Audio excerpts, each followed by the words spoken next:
Okay, ladies and gentlemen, officially welcome to day 2, part 2 of our leveling journey. We have been doing the Blood Surge, and it has been vastly successful. We started clearing tier 45 dungeons with level 58. It was a challenge, somewhat. Like, it was really intriguing to actually get that knocked out, as we have been working with a very shitty aspects and everything. I mean, I still don't have like my actual bonus skeleton dude aspect, so I still run around with 7 skeletons and that's it. I don't have more skeletons. I run around with the least amount possible to me, which is quite the disappointment. I'll tell you that much for free.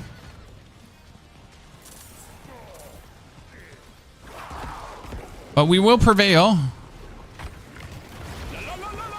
Oh, come here. We could actually bomb out our first mine cage today. We should probably do this. I kind of want to use the mine cage because not only does the mine cage actually give you more higher level opponents, right? The mine cage also, in this case, gives you more cinders. So that's actually the main use for it, that you're getting bonus cinder increase. Right? Like, I don't care about the high level opponents. I just want more cinders to open more chests. Helltide, thank you for the 44 months. Meltdown, thank you for the brand new sub. Meltdown, I completely did actually miss that you sub too. I'm so sorry for that. And Biotoxic, good to see you there. Good morning. Tony's denying he has skeletons in the closet. I only have like, 7 skeletons in the closet. But I would like to have 11 skeletons in the closet. Need to update Diablo and jump back in. Honestly, I highly recommend it. This season is actually quite fun. The new Hell Breaches are cool. So there's a new seasonal dungeon called a Hell Breach, and they're like mini Infernal hordes. They're kind of fun to play through. The only problem is they're essentially level gated. So if I am level 67, they're level 75. If I'm level 80, they're level 80, and so on. So they're like my level. They're not like Helltide's a higher level, or Nightmare Dungeon's a higher level. That means like the actual use for them will be in the end game if you want to do them there, right? The use for them is not now, because now you're essentially like getting less experience while leveling than you get with any other activity. So you kind of like do them more at a different space and time.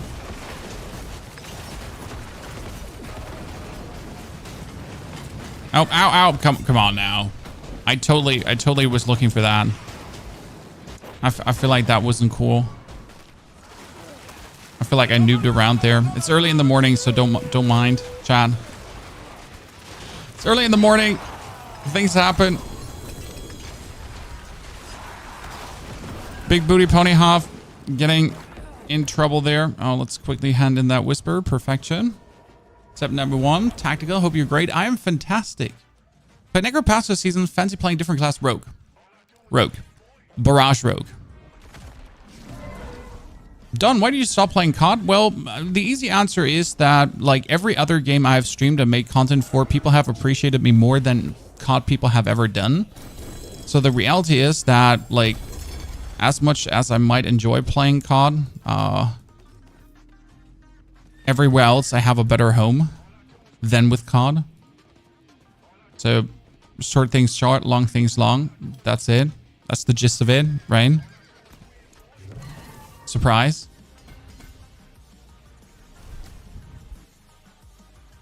Boobage, thank you for the 74 centuries of support, Boobage. Great to see you there. Oh, are they summoning another one? Oh, no, Hellborn. Yes. Oh, they did this quick? You summoned another one this quick? How? When? I mean, not that I'm complaining. I'm just coming to the perfect time, right? Like, this is not me complaining. This is just, I'm just confusion. Okay.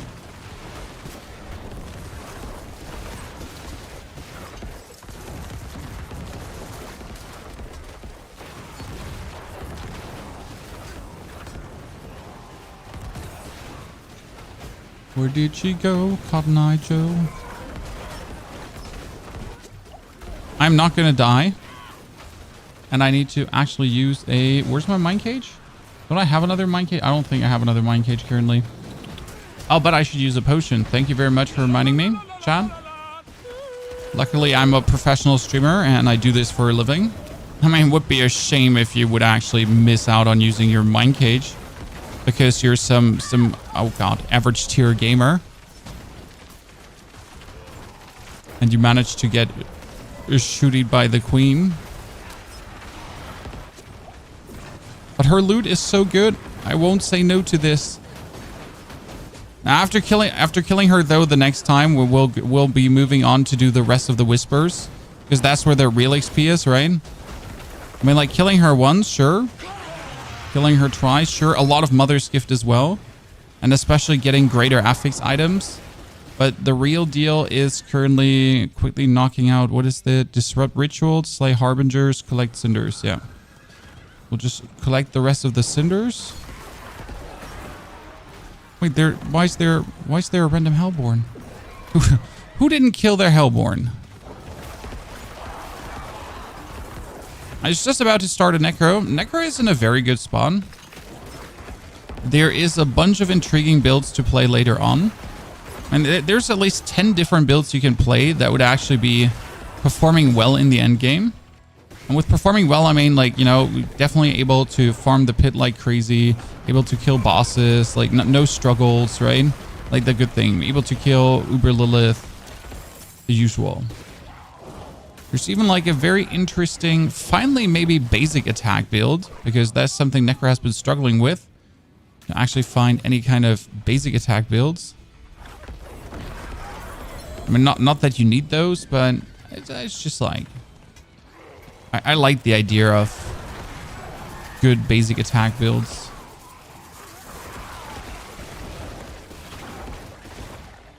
Right? Let's not spend too much time here. I'm just going to open the center chest.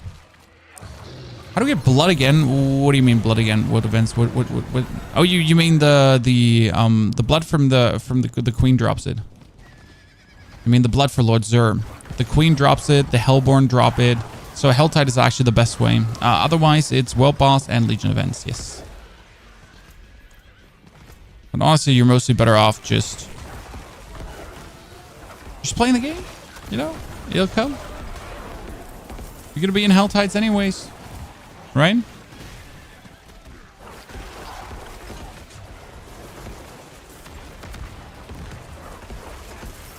I mean, everyone just spends their time in helltides. End of the day. Good morning, Daggy. How's Necro? Leveling really fun. So the blood leveling is as good as it has always been, if not better, because I picked up an early, I picked up an early legendary, Chan. You know why? Why would I not pick up an early legendary? Unique. I mean, I got the Blood Moon Breaches, which is the absolute mandatory item that you actually need. Then on top of that, like you might notice how I have all these blood orbs exploding here right now, right? These are from the blood boiling aspect, which is just one of the best leveling aspects that Necro has. And any kind of, like, actually it doesn't matter what kind of Necro you play, even if you play a non-overpower Necro, it's still one of the best things to just literally run around with because of how stupid powerful it actually is. Like literally just the most stupid powerful thing Necro has in its whole arsenal. Since whenever you overpower, you create these blood orbs, and these blood orbs are just doing tons of damage.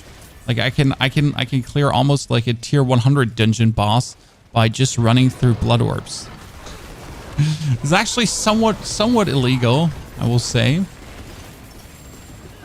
Like this is how we're also like really hardcore rampaging over very high nightmare dungeons. Because you essentially just overpower trigger these orbs, and then I'm just walking. See, I'm like just walking through these orbs. And they just kill everything. Yeah, the problem with the Blood Moon Pants are, I got them from the reputation grind. Okay? So the Blood Moon Pants are from the reputation grind. That means they are now 600. Item power 600. The thing is, unless I find better ones, I'm just not going to put them away. Because they are that good. Right?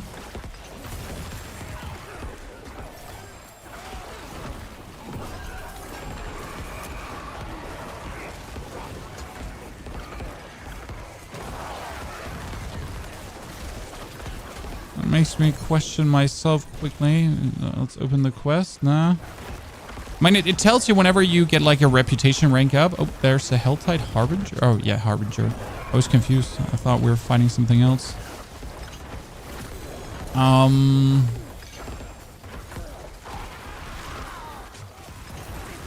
The new bone prison aspect can proc in a bone prison of others. Yes, should, but like you're not leveling with bone prison. I mean, you could level with bone prison. There's just really no reason why you should or would or even remotely think about it. Okay, because leveling with bone prison is probably the worst. Oh shit. The worst thing you could ever imagine to do, since bone prison is just bone spirit is just horrible for leveling. So yeah, don't level with that. Let's throw these potions out. Let's throw like the lower tier potions out currently. My inventory is full with compasses. So this was a problem we saw coming, that there might be a world where your inventory is just going to be overflowing with compasses. I mean, it's nice to essentially have like the infernal compasses, but they made a big mistake. They need a seasonal tab, right? So there's no reason why these are in my inventory. Like tell me why like this is a seasonal item, right? Why is there not another tab for this, right? And that's a ground oversight. It's a minimal thing, but it's like they should have learned from their mistakes of the past already. Where it's like these seasonal items are a lot. You came back online before I could go to bed. Well, I slept my 6 hours. I you know, ate my breakfast, prepared my stuff, instantly went online so we could get the leveling done. Because obviously the most interesting part is like how do you play the end game this season? Like how is it? When do you actually start doing Infernal Hordes? I mean, right now I have no, like, there's zero ambition to do the Infernal Horde because there's nothing to get from it. If I do an Infernal Horde right now, the monsters are gonna be like level monster level 100. So I could essentially do like a tier 6 Infernal Horde, like a 6 compass, right? But if I do this, like, it's gonna be like so annoying for me. Like I'm not even, like, it's worse than doing a Nightmare Dungeon because the Nightmare Dungeon is actually easier to do. And I'm not getting any loot from the Infernal Hordes as well. So you could kind of like do the Infernal Hordes, but you wouldn't get any loot. So why would you even bother with doing the Infernal Hordes, right? Like, sure, I could do this, but there's zero loot to be gained. At the end, right? If I actually beat it, I get loot. But until then, it's kind of like, sure. But how about no? No. I'm not gonna die to your. I'm not gonna die to your brand of dude. Okay, we got way more cinders than I actually asked for. Like I was looking to like acquire cinders to essentially open the chest, right? Do you need a crown? You mean the crown of Lucian? I'll get it in the long run.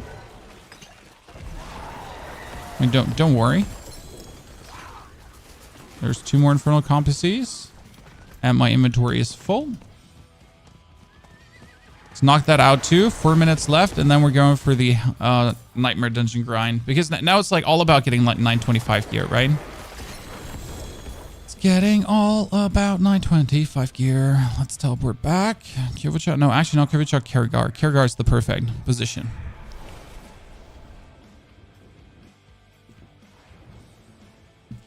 Is Minions any good this season? Minions are essentially making everything better still.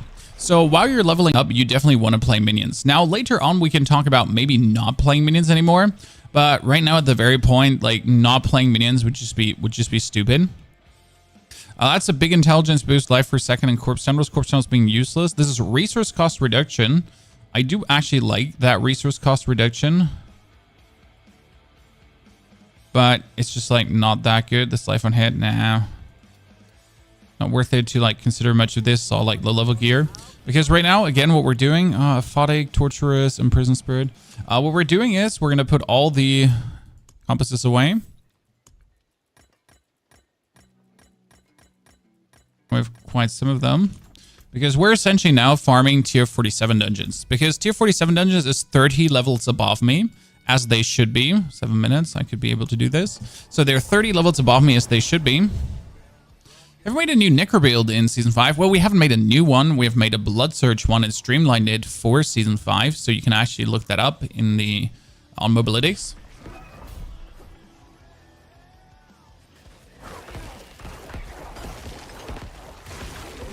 See, my job is essentially to just trigger like my Blood Surge. You see this? See the blood boil? see the blood boil? How we're just walking through that?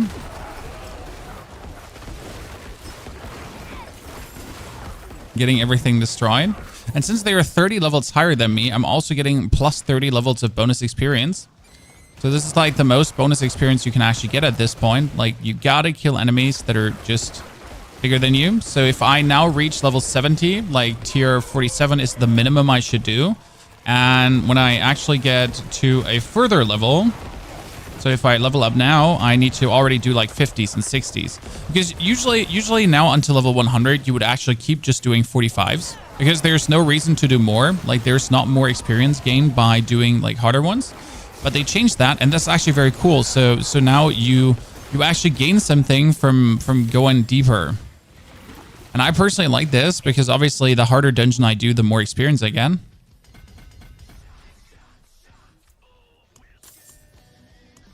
Bubba board.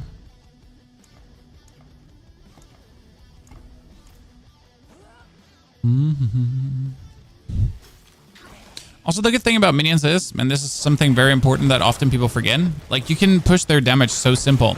So right now I'm actually playing the minion key passive for them to get 36% bonus attack speed. So my minions are currently getting 36% bonus attack speed. I think they're around like 50% bonus attack speed currently, which is already like a tons of multiplicative damage increase from their... Oh, look at this. This is perfect. Oh, this is like godlike. Oh, holy balls. Yeah, they're in here and I just have to jump through my orbs and they all die. This is experience. This is what you want to be. Look at my experience now. 30 levels higher plus a potion. That's how we're making the world go around. Okay, 4 hours and 21 to 7. Not the fastest, not the slowest. Kind of content with this one.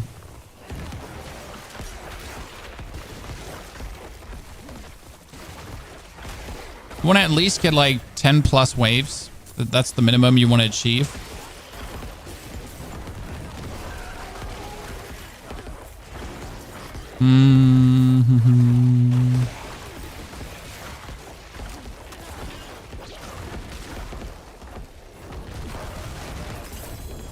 Look at how much XP that was, chat. Look. It's crazy. This guy's personality is fake nearby. That's great that you're saying this. Luckily, I don't give a damn what some random nobo in the internet has to say. So good night. I'm happy you choose your, I don't know, whatever time you have to be that person. Please be better. There's actually a wise thing Christina's mom always used to say. Christina's my wife. She likes to say, be better or you'll stay as you are. And, well, you seem to be full of shit. So be better.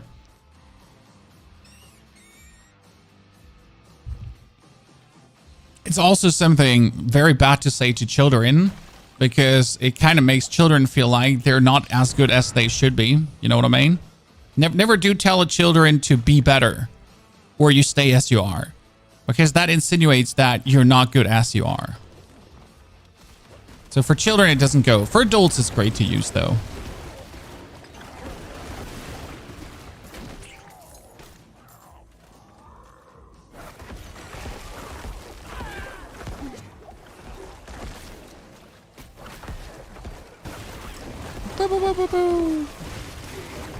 Why are damage numbers disabled by default this season? I don't know if they're disabled by default. I turned them personally off because they make me tired. So I like to see damage numbers, but I don't need to see them all the time. So for me, it's like a very simple thing. if I'm doing experiments, right? If I'm trying to figure out things, if I'm trying to like see, is the build working? Do I need to tweak my damage? How much output do I actually have? Then I tend to activate damage numbers. But if I don't need that, right? If I'm just essentially like leveling here right now, looking at the damage numbers makes me damn tired. It just wears out the brain faster. I mean, you're already looking at flashing lights, right? So we're looking at these explosions and everything. And I kind of feel like they made the lightning better this season because the blood surge effect is actually usually very grueling. So that seems a bit better. But yeah, that being said, like I personally, like, it wears out my brain. I definitely stream no click. Okay, so I guess damage numbers would be disabled by default because again they're like tiring. Oh god, I was in poison and fire at the same time. That was bad.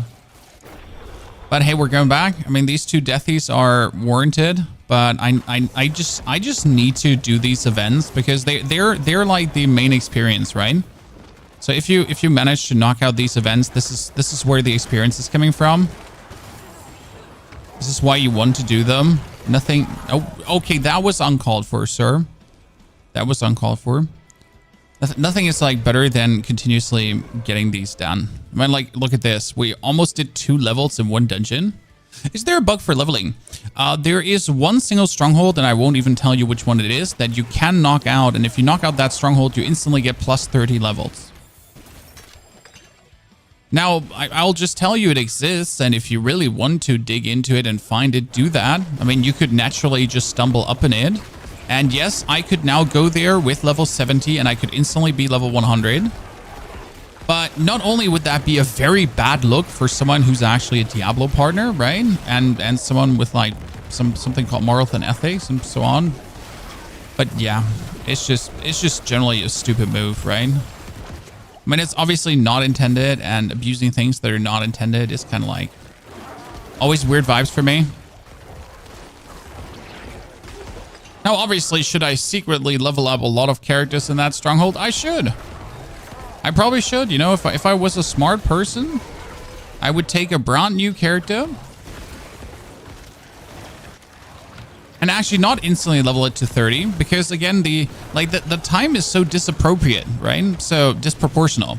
So if you level a level 1 character instantly to 31, that's useless because it's only going to save you 1 hour. But if you level a level 70 character instantly to 100, it's saving you 6 hours. Crazy, right? Is this hardcore? Hell no, Jesus Christ. I do not play hardcore. You know, I have a family, a wife, 2 daughters. That's hardcore. I don't need that in video games. Thank you. If I want hardcore, I'll play Elden Ring or go on a date with your mom. Whew, let's go. But seriously, no hardcore for me. This is as softcore as it gets channel. I just like to tinker around with builds and make fun stuff that works. And the definition of hardcore is no tinkering and having fun allowed. You gotta actually play decent things to a degree, right? Because if you're not playing decent things, what's gonna happen? Well, your character is dead, my man. It's like, congratulations, you had fun. Now you're dead. There should buff bloodboarding aspect to have reduced OP time or mechanic to reduce OP.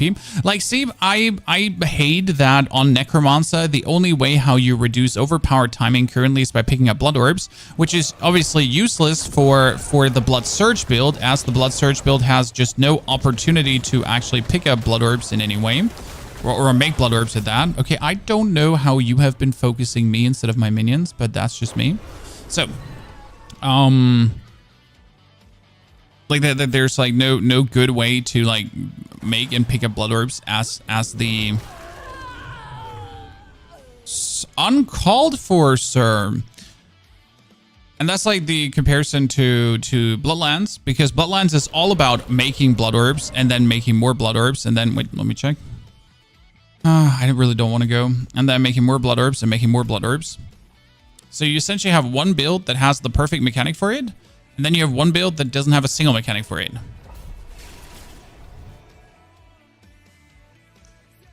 How do you manage multi-platform chats? More dragon? Oh, I do have a bot for it that just puts everything together. Will your poop monster be good? Poop monster actually got nerfed. Well, every shadow build got nerfed. So the actual blood wave itself got buffed, so that's very good. Like, blood wave itself is stronger than ever. But the thing is that they nerfed blighted aspect, and the blighted aspect nerf obviously influences every single shadow build out there, which is really sad. So where since you're sitting at a point where whatever shadow build you play will feel weaker, sadly. But I have good news though on the Bloodwave front. Since Bloodwave actually got buffed in itself, playing a build that utilizes Bloodwave might finally be useful. And there's a new temper for ultimate skill damage. This temper does seem a little bit like a joke, because who actually uses an ultimate skill for damage, right? I mean, is there a single class where you're like, oh, I can spam my ultimate skill? In this case, actually, with Bloodwave, you can spam your ultimate skill. So there might be a world where ultimate skill damage spam necro is a thing. Aerostorm Rogue. Yes, Aerostorm Rogue, actually true. Can spam ultimate skill. So that's something to have an eye on. And this is where, like, a lot of theory crafting needs to meet reality. So, you can theory craft as much as you want, right? You can sit down and be like, oh yeah, I compiled the numbers and it feels good. But it comes down to how the game calculates these numbers. Because technically, if you're sitting there and you're counting up percentages and all the multipliers, and then you're like, yeah, you know, this one should work. But as you're then getting into the game and actually playing the game, suddenly half of the things that you imagined to work don't work, and something that you thought wouldn't work works better than it has any right to. So that's a little bit welcome to Diablo, right? Where shit's broken, and then shit's actually not broken, but then it's like different broken, and it's plenty weird. You're like, this makes no sense and shouldn't work this way. Well, who cares? It does now. Right?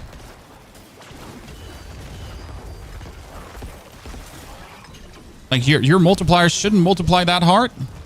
Oh, they do though. Yep.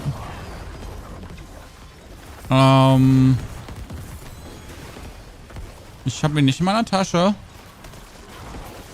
Ist er vielleicht bei Butch reingefallen?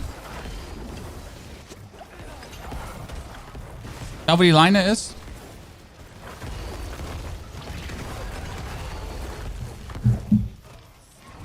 Sorry. I was looking for the car keys. I might have to run upstairs in a second and help the car key search.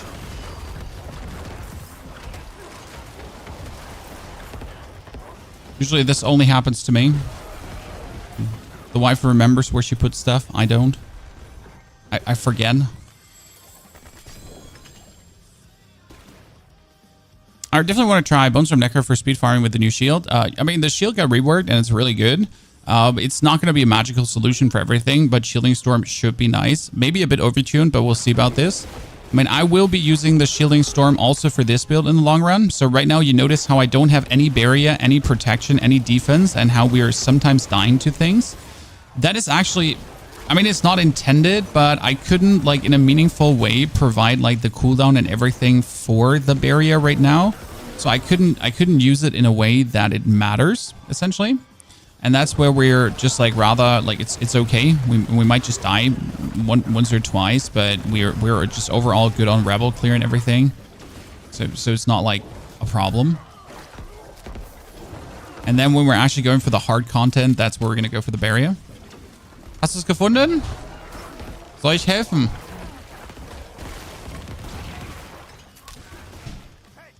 War im Keller? Im Wäscheraum? Das war ich nicht.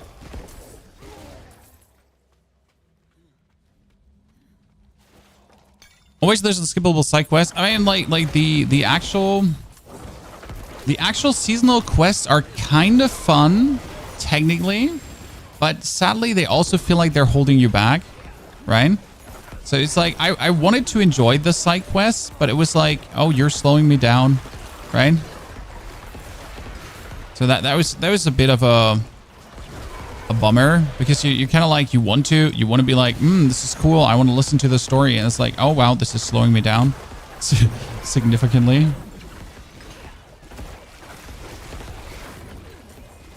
I did enjoy the crazy lady though.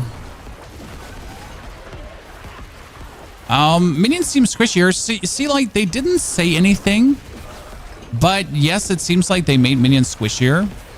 It does seem like it, and I'm fully with you on that one. So no, minions are not squishier technically, but it does seem like that they're squishier. Maybe they also buffed maybe they buffed the damage output of enemies without ever telling us. Shocker. Shocker. Like, who would have thought they, like, despicable? But yeah, there's a world where they did that. But again, like, I said that too in the beginning. Things feel a bit squishier than they should. I can't no confirmation though. But minions are still like the choice. I mean, no matter how much squishier they are, I could not fight. Okay, I could not lift a finger.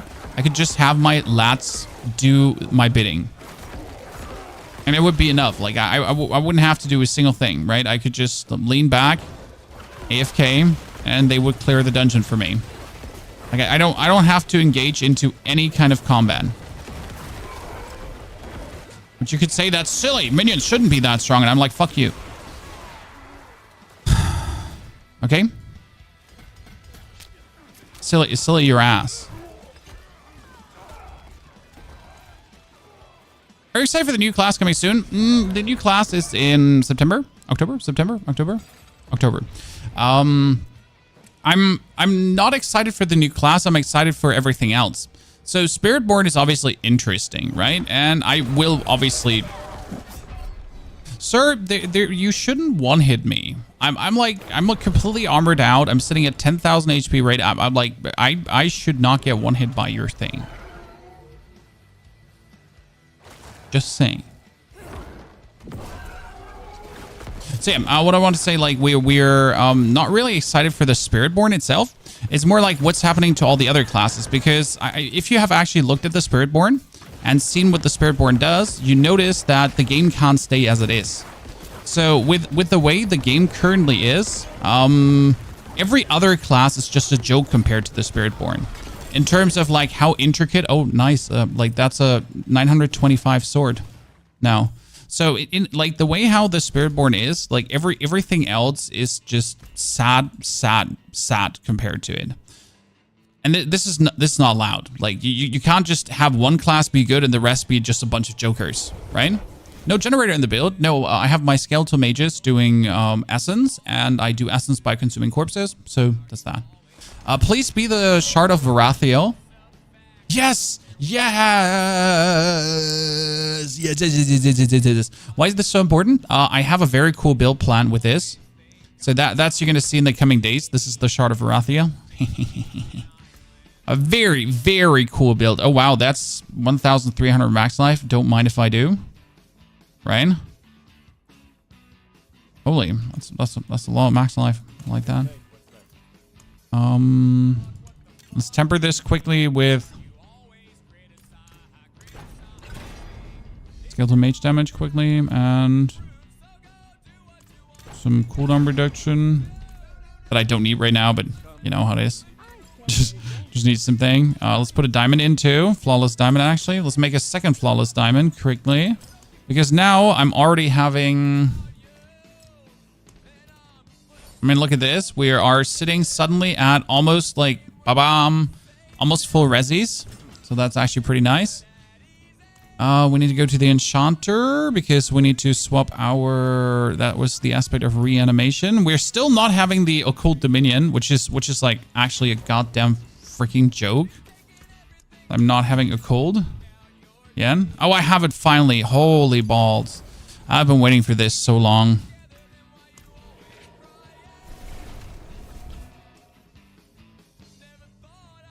A bone splinter build, yes, we're planning to do a bone splinter build, but different. So we're not doing a bone splinter build where you actually shoot bone splinters. What we're planning to do with a Shard of Arathiel, which gives us a 200% basic skill damage, is you're going to be playing Bone Spirit. But you're going to play Bone Spirit with the aspect of the Swelling Curse, or Bursting Bones, where Bone Spirit essentially shoots out like a bunch of bone splinter explosions. And what you're then going to do is you do everything to actually boost your damage of your basic attacks. So Shard of Arathiel with the 200%, all that kind of stuff. And we'll end up with having like a skill, Bone Spirit, that's shooting out bone splinters, left, right, and center.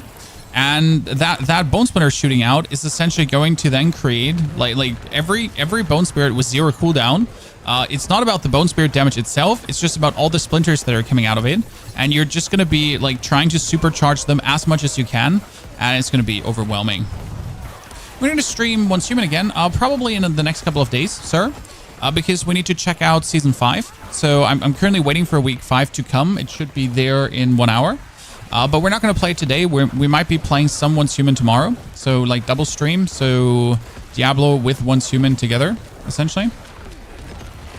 It's going to be an interesting schedule. You'll definitely get YouTube videos, so don't worry about it. Like Week 5 updated YouTube videos.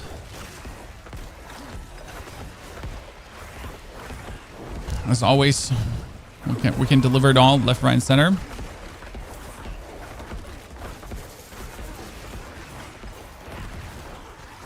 Okay, we're 72, and we've only been here now for 30 minutes, actually.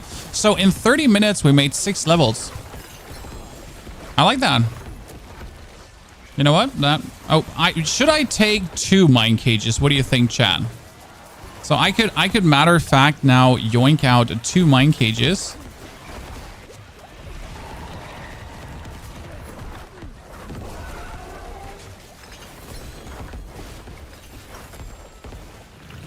To make minions, so they're now level 84, right? But I could make them already 95.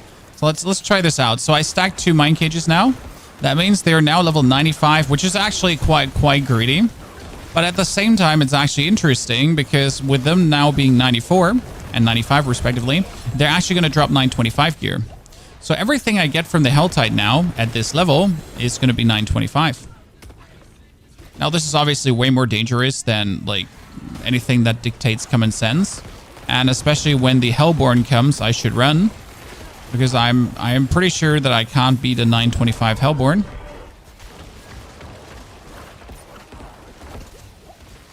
Who am I kidding? We can. We're better. Also, I do need a 3rd mine cage. I mean, even though I wouldn't trigger a 3rd mine cage, that would truly be outrageous. Okay, we're just like, and by the way, this is me without generators. And as you see, now that I have 5 mages, how much mana I'm getting back? Because every mage per attack is giving me 3 essence, right? And if you only have 3 mages, that's just 9 essence per attack. But if you have 5 mages, that's like 15 essence per attack. And their bonus attack speed is like going so quick and fast. It's actually really nice. Mine cage. Thank you very much. I am already at 220 cinders. You gotta be kidding me. Nice. Also, that double mine cage stacking is just like, this is XP heaven. So now like you would say, hey, you should go into a nightmare dungeon to farm like for big XP, right?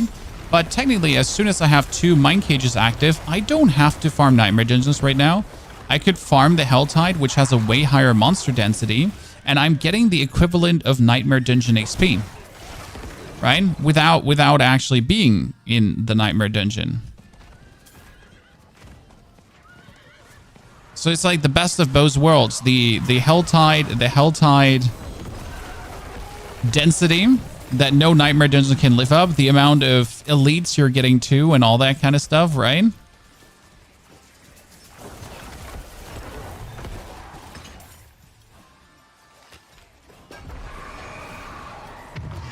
Three mine cages sounds impossible. No, 3 mine cages is like completely easy peasy lemon squeezy. It's just like the timing. So should you do it right now? Right? Like for me, my problem is I need a bit more elemental resistance to make sure for this. I mean, I already have 9,000 armor. So 9,000 armor is actually armor cap, so that I am like safe from level 100 monsters. So these are level 95 now. That means everything they drop is 925 gear as well. But I already have the armor to essentially not like get overly damaged by them. Sure, the elemental effects are still going to chunk, but they're actually like, you know, they themselves, like their basic hits are not going to chunk me. That's like the most important thing. Like you can't be getting chunked by. And then there's like a sword coming and hitting you with one of their spells and you almost instantly die.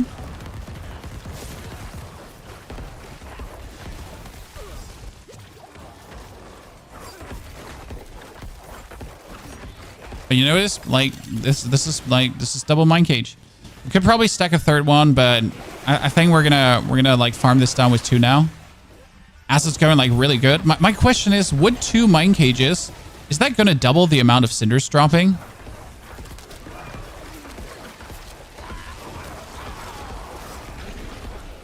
Right? I mean, technically more mine cages, more cinder.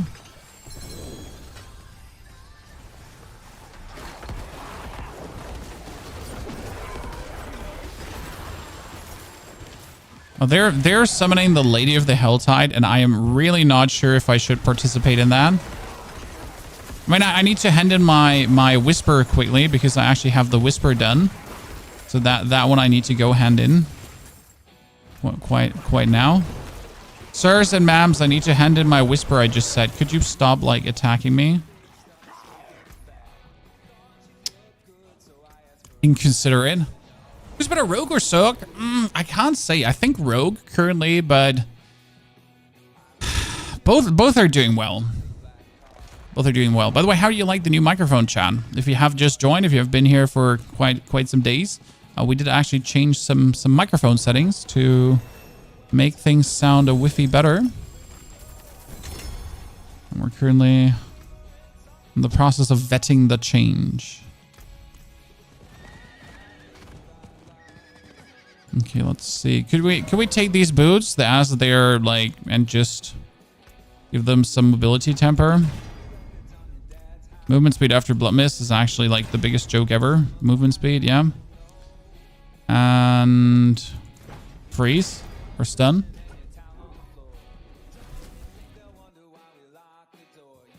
What the funny part is about this microphone, what I always knew, right? But it's technically a microphone that's more meant for like singing than actually for kind of like podcasting and stuff. So it's also meant for instruments and things. So sometimes you just simply buy the wrong microphone for the job. There's literally like this is like I bought this 6 years ago. It's like an $800 microphone, and you were like, this is good. Like, it's expensive, it gotta be good, right? But as someone who understands nothing about sound, expensive obviously it means good, but not for this case.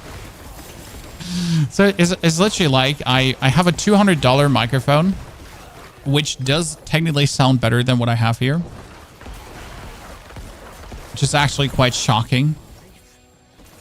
Shocking.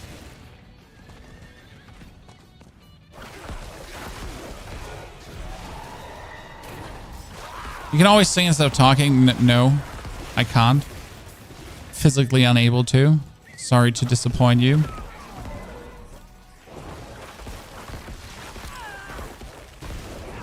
it's just like, I just recently talked to a sound engineer again, right?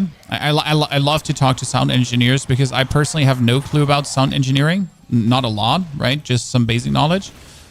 And I love to talk to people that are way smarter than me on a topic and just listen to them talk. It's always interesting. I just enjoy, you know, listening to people talk about their field of expertise. I'm generally interested in many things. That's why I enjoy people having hobbies, you know? If you're someone without a hobby, you're boring. I don't know if you feel the same. I mean, your hobby can be gaming, by the way. That's completely fine. But like any kind of hobby, right? And if it's knitting, if it's crocheting, whatever you do, like if you collect rare rocks, like have a hobby, no matter what it is. But if you don't have one, you're like already, you're boring. Like you're fucking snooze.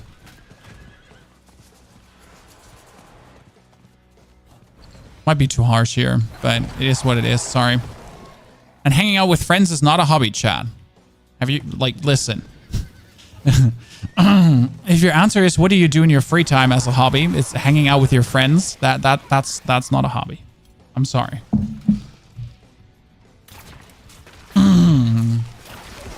The bug seems to be fixed already, as it should.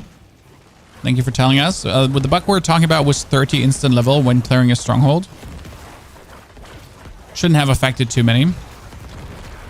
I mean, there's also another bug, but that one is a bug that doesn't hurt anyone. It's literally, you got your temper recipes. So I for example, I have my temper recipes. But like, what am I going to do now? Like, I noticed after my character was level 20 already that I have my temper recipes from last season. What am I supposed to do now? Delete my character? Right? The Golden Arm official, I'm not a fan. As it costs 8,000 star chrome. Prefer the Panther, which is for free. My hobbies work. I mean, there's nothing wrong with your hobby being work if your work is interesting, right? I mean, my hobby is my job too, and my job is my hobby, right? I mean, I love content creation as both. Like, this is my job. This is what I do. But it's also my hobby, which I'm interested in, right? The tech side of content creation, all that kind of stuff. So it's not like, you know, I'm simply interested in all facets of it, not just like the making content, like the video editing, the thumbnailing, you know, like all angles essentially, like the full approach on from everywhere. Because like everything about it is interesting.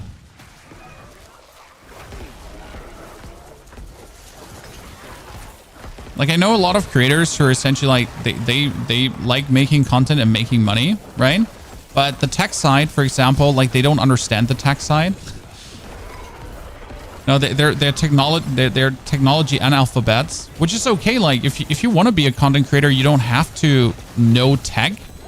I mean, it might help because you can fix your own issues and don't have to pay someone every single time you have a tech problem, right?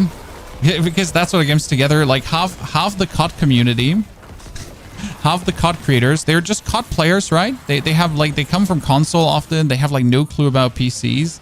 And it's quite like whenever something breaks for them, it's like, oh no, I need my tech guy to come to my house right now and save me. And there's nothing wrong with that. It's like kind of fun to see how like basically a single like Windows update can ruin their whole show. I should have definitely not died against you, sir, but I kind of underestimated your power. I'm gonna be honest, because of like his 2 levels, right? He's just like a menacing level somewhat. How many cages do I have left? 2 more cages. Let's put them on. Okay, we're gonna farm the whole helltide here down with all the cages. Oh, we should also try to kill mommy now. I am pretty sure this is going to kill me, but I kind of want to figure out if it is.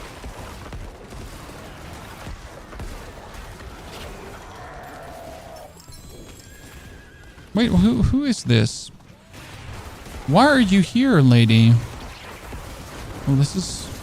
I mean, as good as this is to have her here, there's also a bunch of elites together with you. I'm not... I need to take like half of the elites out first before we can actually care for the mommy of the helltide, because else I'm just gonna like get tripped up by these guys.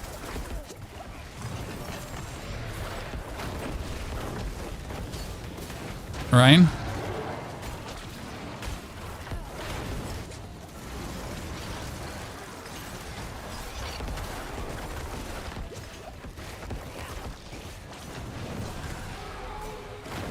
Okay, level 96. Oh shit! Ah, she does too much damage. Yeah, it's just like you have the defense, you have the elementals and everything, but she chunks. She chunks.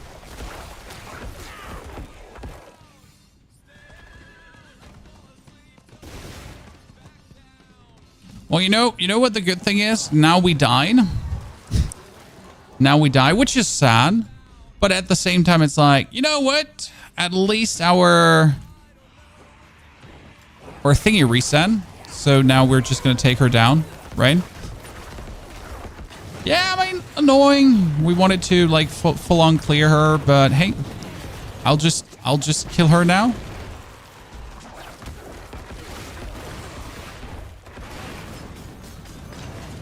Right? I'll just level appropriate kill her.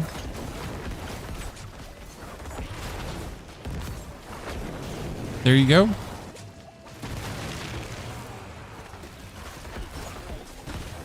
think we have come to the point where I need to actually exchange something.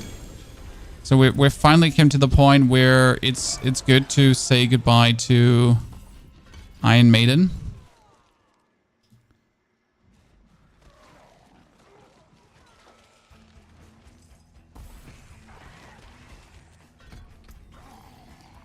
It's been a while. Actually, let's keep this one here.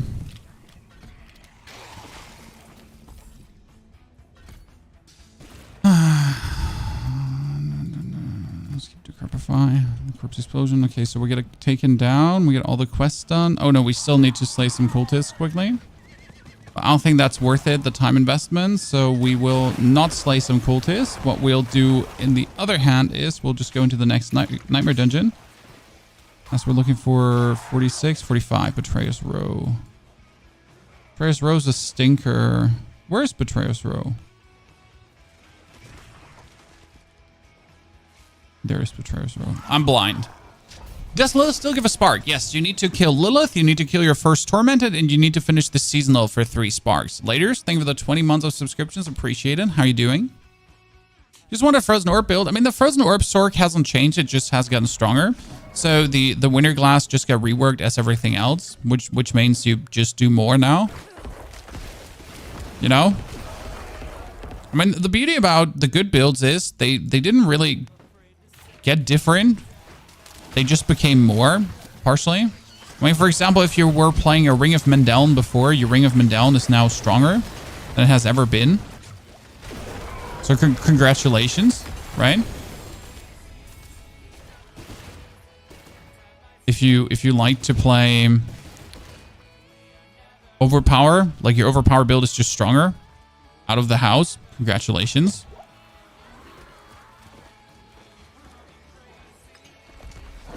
So yes, Lilith was the spark. Seasonal quest. I'm not sure if actually the finishing the 10 tiers gave you one too. I know that was killing Lilith. I was just thinking about like if you actually finish here these seasonal quests, like where the battle pass is, so the seasonal journey. But the seasonal journey was Lilith essentially.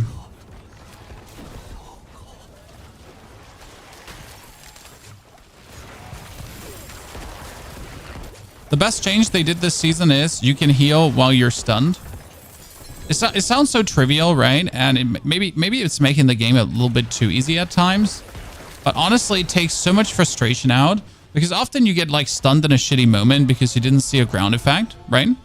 And now you can essentially heal when you're stunned. Which means like if I get hit by an annoying ground effect, I don't care. Because I'll just heal. I mean, obviously, you need to have the potions. Obviously, like, right? If they over damage you, you still die.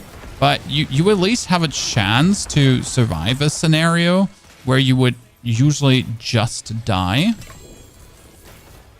And that's honestly very, very good. As who likes to just randomly die? Okay, you fire poison somewhat enchanted twat. I said it. I'm not taking it back, chat. Like seriously, what was that combination of affixes on you? My minions just killed the other dude without me even doing a single thing. Cookies, do you have any plans to showcase a Shrapnel build? No, not really. I don't have the gear for Shrapnel build, so maybe in maybe in week 5. Okay. Seeing yourself die and you can't do anything is bad game design? Yes. I mean, obviously there needs to be some kind of punishment, right? You're getting stunned, so you can't move and you're standing in effects. The problem is rather like you see how much is going on the screen, correct? You see how much is going on the screen, and not only how much is going on the screen, sometimes minions just have such a big body. Like if my golem is standing on an opponent and the opponent has a freeze explosion effect, and I would get frozen because of that, but I couldn't simply see the freeze explosion like factually because like it's goddamn being hidden by the world happening right now, and then I would die because I got frozen and I couldn't heal in that moment because again I couldn't see shit, and you're like this. You're annoyed. Like no matter like if the death is essentially meaningless because you just respawn and go on, but you're just looking at it and you're like, yeah, this just didn't feel good, right?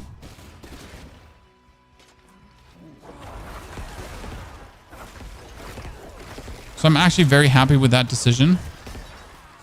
Now I do know that a lot of people are like, Diablo's getting more and more easy by the minute, and it is. But again, Diablo also has never been a hard game, right? You don't simply play Diablo if you're looking for a hard experience.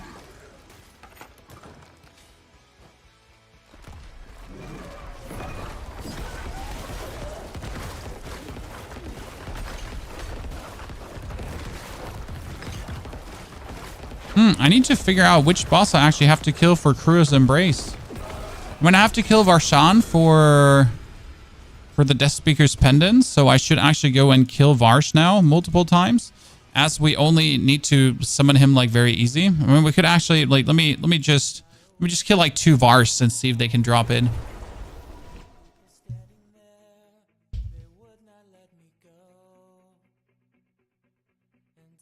Do you know Rob? I mean, I know off Rob. He's German, but we never talk with each other, to be honest.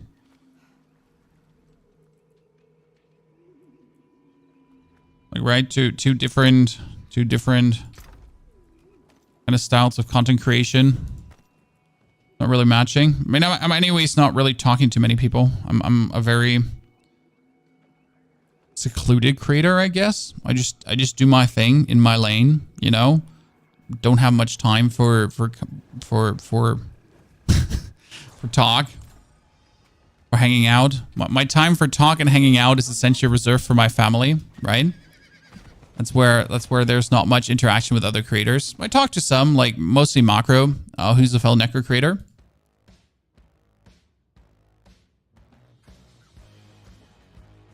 How do you see that? I'm gonna Shaco. I mean, like tormented bosses, and you'll have Shaco in no time. Let's be fair. I mean, the way how they buff tormented bosses is actually incredible. So getting yourself an Uber Unique is not hard. I mean, like I could also you just kill Uber Lilith tormented boss and you're done, right? Is Zero still the best Uber farm? Well, no. Zero has only been the best Uber farm because, like, for some reason his drop rate was bugged, overtuned.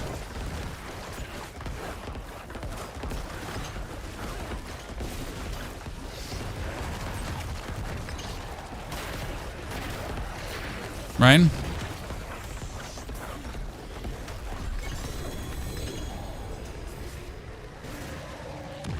Oh no, I don't actually have to teleport out, right?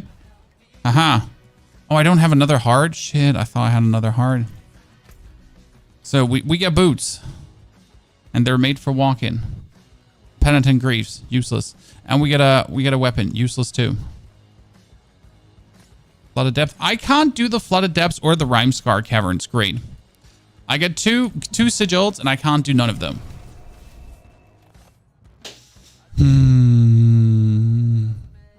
Have the Tormented bosses drop chances changed from season 4 to 5? They're dropping, like, each of them are dropping equal, have the equal chance to drop Uber Uniques and or Mythical Uniques as they're called, and the chances are looking juicy.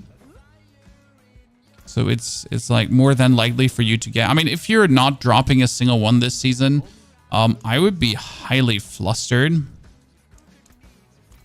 and surprised about it.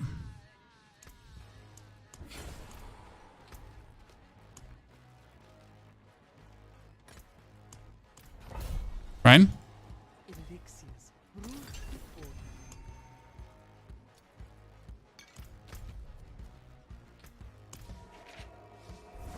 So yeah, Tormented boss is doing good. I think they did not change the boss HP. The boss HP change wasn't like kind of a boss HP change. It was more a... Like they said you will probably not really feel it. It was more like a back-end change for them to get things in line properly. I don't know how to like say this correctly. That they made a post in the partner Discord kind of explaining it. It's like it's not really like a lowering of the boss HP. It's more like adaptation of some multipliers. And you should really feel it later in the pit. How much you're gonna feel in the pit, I can't say. It's mostly like for later in the pit. So not really while you're dungeon pushing here. Especially like bosses don't really have much HP dungeon pushing. I mean, if you struggle to kill one of these, like if you struggle, for example, to kill a Nightmare Dungeon boss, you're probably just not meant to be there yet, right? Or your build is just not good.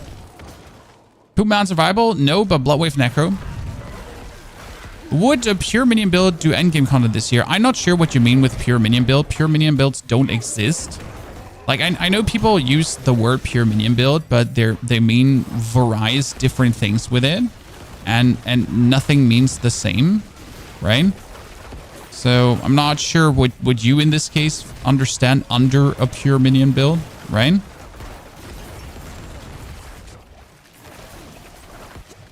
But every minion build plays some kind of not pure minion build stuff. You have some either some shadow boosts or some whatever or Mendel or, you know. So yeah, minions is good. Minions works. Minions will go high.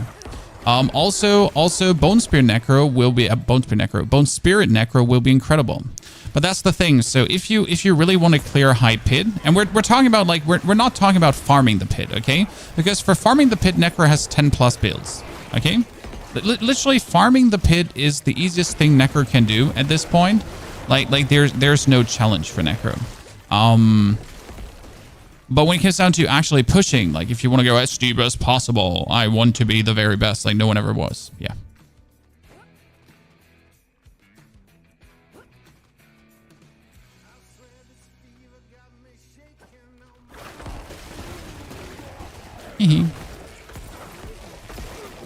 So that then you're kind of like having to play Bone Spirit. We find a good aspect to curse enemies around us. Thoughts? Useless. It's not like that it's completely useless. I mean, the aspect is nice, but the problem is that you just don't have the aspect slots for it. As always, like mostly you need your aspect slots for different stuff. Especially in minion builds, it's always occult dominion and whatsoever. So the curse thingy can obviously be used. No problem. The issue is often that you're missing an alternative skill to use for that. So let's assume we're now using our auto curse aspect, right? So using the auto curse aspect. But what are you going to do with the auto curse aspect? What's the advantage? So like using an auto curse aspect means that you can take the curse out of your bar. Okay? So my curse is happening automatically. I don't need to have it in my bar anymore. So but what am I going to replace it with? Right? And that's the thing in most builds that are actually running curses, that Necro just has a very limited amount of useful skills.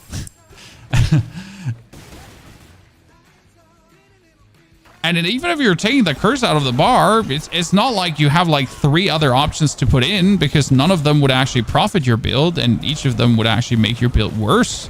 So it's kind of like, so what you want to do? Right?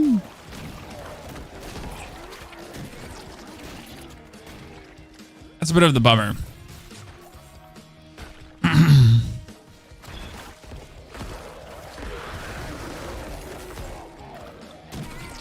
Your Bone Spear couldn't do any damage. I mean, Bone Spear should be fantastic. Still, should be actually better than ever. Bone Spear gets some significant buffs. I already found the new Bone Spear helmet. The new Bone Spear helmet allowing me to almost instantly double cast Bone Spears, which is kind of nice. Okay, this one didn't really give good experience, I have to say. Defeat the drowned sea hag. Come on, lads, surround her. Surround her. Beat her bloody.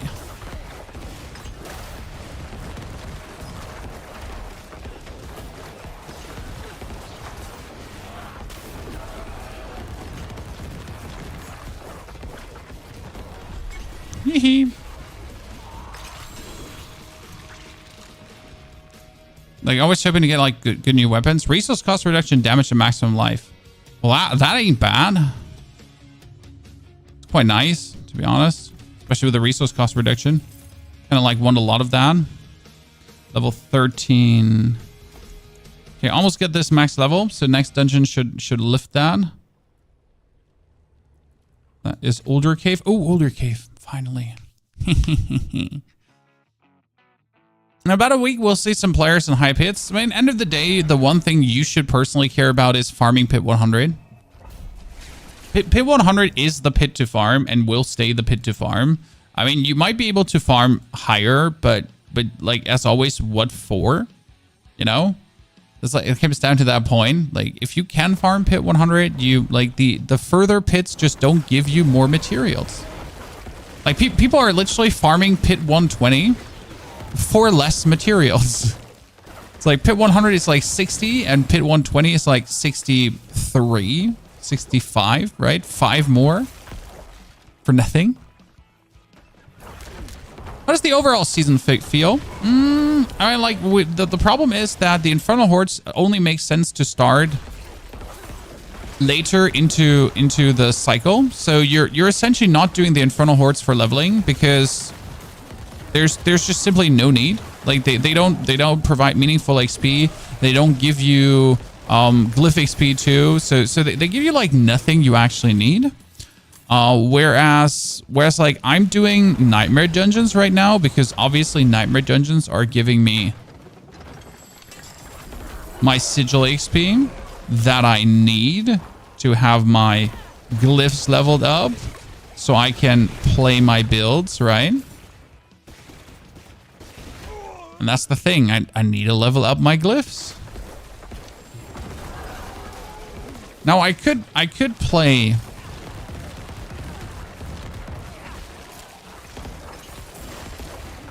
I already could play an Infernal Horde tier 6. I have the compass for that. But if I play an Infernal Horde tier 6 right now, I'm not going to be able to beat it. I mean, they're only level 100 opponents, but the Infernal Horde itself is harder than just the sum of the opponents. You know what I mean? So where killing level 100 opponents is not the issue, killing 100 opponents in the Infernal Hordes, in the masses they're coming, could be an issue. Where the red orb's coming from, it's called the aspect of boiling blood, which gives you 1 overpower every 20 seconds. And when my skill overpowers, it spawns these bloody orbs, and a lot of them. And the fun part about Blood Surge is, this is like a unique thing that Blood Surge has. Blood Surge soaks everyone in the room. So if I use Blood Surge and you're on my screen, you're actually taking Blood Surge damage, at least from the initial suck, right? The Nova of Blood Surge is actually limited in size and scope, but the suck isn't. Which means that, like, if I then get the overpower trigger for the orbs, essentially every single opponent is being sucked. And you're getting these orbs, like, all over the place. That's very good. Please be cursed. Thank you very much. Could I please drink from your poison cursed well? I would greatly appreciate that. Thank you very much. Okay, we are online for 1 hour, ladies and gentlemen, and we made 10 levels. We are missing another 25, and it's going to be the slow 25 levels, though. I mean, that's not completely true, because it's going to be interesting to see how like, if the level progress is actually going to get slower this time, right?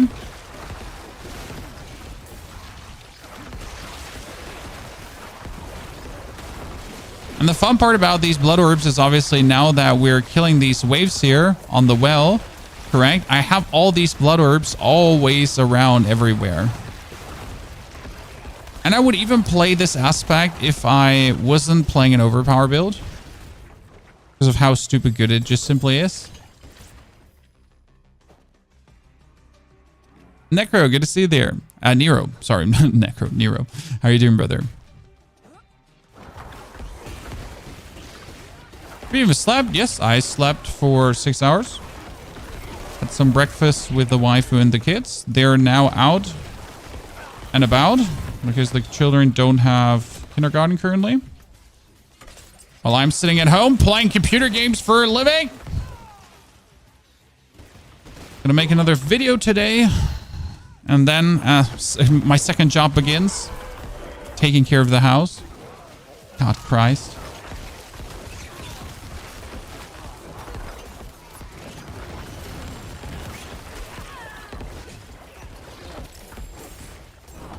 Wife has like some surprise party planned for her mom. And we're essentially like everything gotta be perfect at home now. Right? All the little renovation projects that are currently running gonna be finished.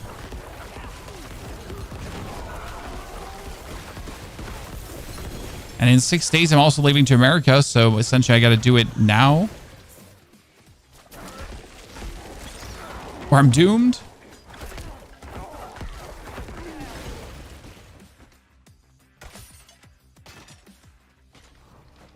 What's the best class for season 5? I mean, it's probably still Barbarian. Let's be real, Barbarian and OP. They tried to nerf it, but you can't nerf what's broken as shit. No, seriously, Barbarian is still extremely strong. I mean, Necro is always like, I call Necro my favorite convenience class because Necro is just, it's just decent. Like nothing can stop Necro. Let's get Essence leveled up. So we currently have our Debt Razor glyph leveled up. That is fantastic because now we already get the Debt Razor activated. That's going to be a huge damage boost and also damage reduction and everything. Resistance to all elements. Nah, not going to do it. We're going to essentially look for gear now already. That's good for everything. Very important. Necro's a balanced class. Yes, Necro is a balanced class. It's actually the most balanced class. But it's also the class that needs the least to do the most. Right? So this is something very important that is often really not talked about.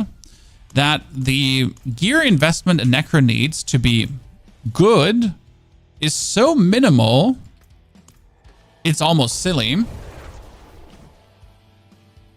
You going for the US for holiday or work? I'm going to the Blizzard HQ.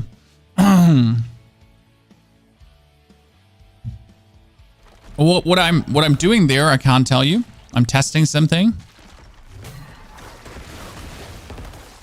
But yeah, straight up business trip. But I'm getting a food budget. So I don't know. I don't know if you can call it a business trip because I'm essentially invited to the Blizzard HQ to test something, right? And I'm getting a food budget per day. So I guess it's a vacation too, right? so I'm like, you know, I'm not sure what it is.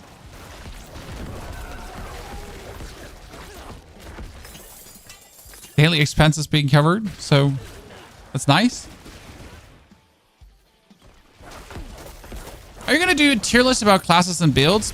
I was thinking about it, but it's a little bit useless. I mean, I already made a video about 3 builds for Necro leveling, right? And when it comes down to the other things, like all these tier lists are somewhat useless until actually experienced. I mean, again, like the Blood Surge Necro or any Necro, like you just slap minions and Blood Boil on and any Necro is good. Like seriously, just play a Necro that has a core skill and minions, right?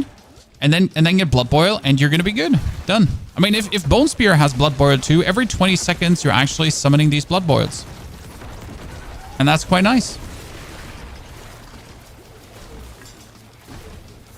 Very useful. Pony going to tell the Necro creator? Well, I already asked if I could have a meeting with the Necro class guy. So if I'm already at the Bliss HQ and everything is under NDA and so on, maybe they'll let me. Maybe he wants to talk. I mean, I'm there in person, right? It's not over the internet. He can look me in the eye and tell me why. Tell me why. Sorry. My 80s upbringing.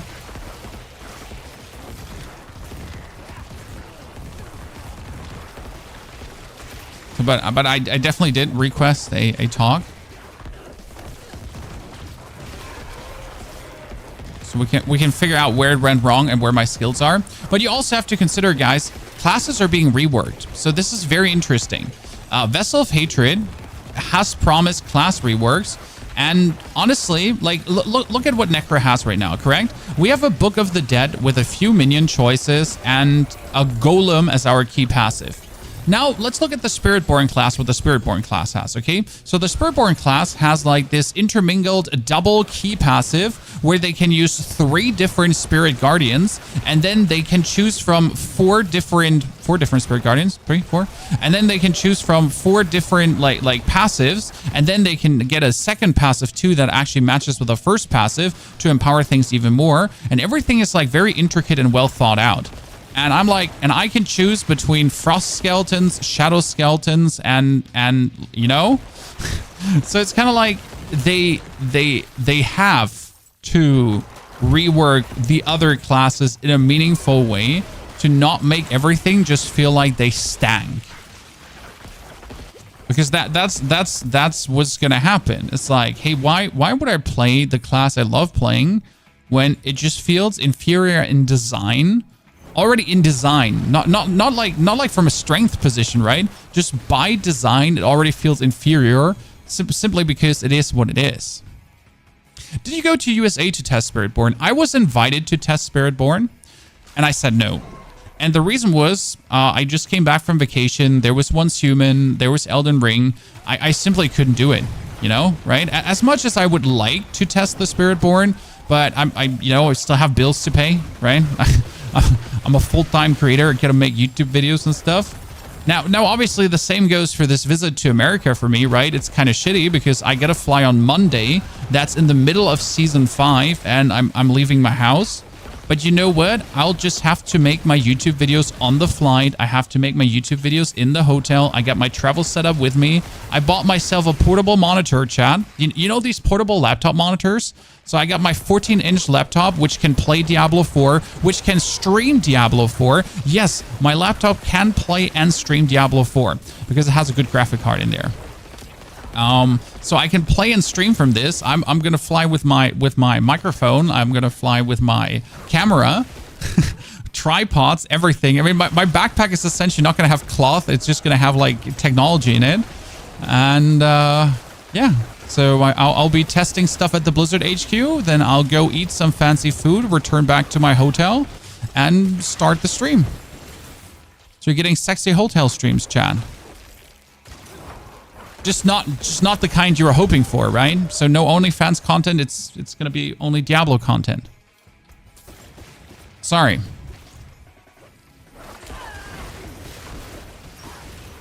That's what's right now on the menu, and I'm looking forward to it.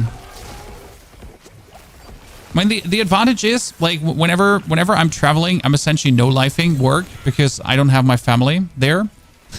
You know, if I'm at home, I can't no-life work because I have children and I love my children and my wife. So there's no way I will completely degenerate.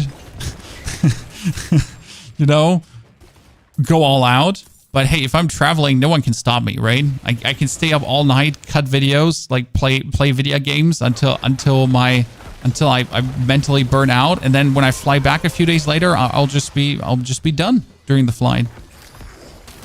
Just be lying like a corpse in that seat, like the Necromancer. Any expectations for the new class? I mean, we pretty much know everything about the Spiritborn. I think, like, for people that like to tinker, for people that like to find out stuff, it's going to be the most fun ever. I like that the Spiritborn is so intricate. It's like you can play tiger and combine it with eagle. You can play poison caterpillar and combine it with gorilla. You can go full gorilla and then just be a gorilla, and that's it. There's so much intricacy and fun, but I think it's going to be one of these classes that you gotta be wanting to experiment a bit. Because if you're just taking build guides, I feel like you're going to be missing out a lot. Right? Due to the way how it actually works. But honestly, I'm just rather interested to see what the hell did they rework for the other classes, right? How did they make the other classes cooler? That's what I'm looking forward to. Do tormented bosses require double the mats? Triple the mats. Triple. Tormented bosses want triple the mats for 5 times the loot. And not only 5 times the loot, because this is where it gets interesting. So it's triple the mats for 5 times the loot and 5 times the next boss material. So if I kill Gregoire the Galvanic Saint, the one you actually want to kill, and he's tormented Gregoire, then I'm going to get 5 shards of agony out of that. And you actually need 6 shards of agony to summon a tormented Duriel. So like, right, by doing the tormented boss, like, I get 5 times the loot for 3 times the mat for 5 times the boss material outcome too. So I'm essentially like, if you're not doing tormented bosses, you're an idiot. Isn't the Spiritborn the same as Druid in other ways? Honestly, no. Like, I mean, it's Druid 2.0, yes, but I would call it more of a shaman than a Druid. I mean, they really made it like it's hard, obviously, to have like some kind of spirit thingy that doesn't just feel like another druid. But I got shaman vibes from it personally. So I think they succeeded to really lean in onto that guardian spirit kind of style, because you're not actually turning. Like I feared that you might be turning into your spirit beasts, spirit guardians, but you're actually summoning your spirit guardians, right? And they're with you and they're kind of like empowering your attacks, but you don't become them. Because if it was just like, you know, like just transforming into a tiger, transforming into a caterpillar, transforming into an eagle, it's like, oh yeah, that's druid. Was this Blood Mage? Yes. We're playing Blood Necro. We're going through. We're overpowering everything. We're summoning blood orbs that destroy all the stuff. We have our minions with us to tank, do damage, and create corpses. And why do the minions need to create corpses? Because there's a very good item. And that item is called the Crew's Embrace. And I completely forgot which boss actually drops in. And Crew's Embrace consumes corpses for me. It's really cool. And if I consume corpses, I do more damage, multiplicative. The thing is, I can't produce these corpses myself, right? So I could never make enough corpses because Crew's Embrace doesn't have a ceiling. What does that mean? If there's 10 corpses around me, Crew's Embrace will consume 10 corpses to boost my damage. Right? It's not like, it's like, oh no, I'm only going to consume 2 out of 10. Nah, it's like I'm just going to eat every goddamn corpse around you. Nom nom nom. And if you then don't have like a way to produce more corpses ASAP, you're kind of like, oh yeah, your item is useless. So this is like interesting, where the whole design philosophy behind Crew's Embrace has always been, oh, you need to play this with minions, right? You're not going to play this with minions, because if you would play this without minions, it would just be useless.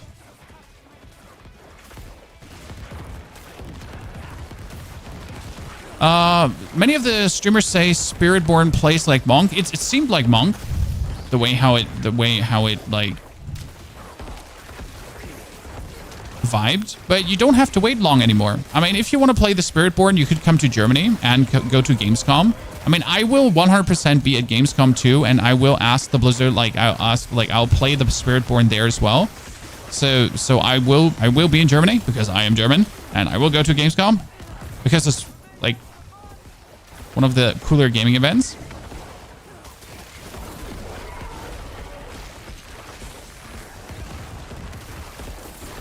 And then like try out some Spiritborn too. I mean, it's also nice to see Blizzard finally being back to Gamescom, because they haven't been in years. So the Microsoft acquisition already doing numbers, chat. Right, finally bringing them back.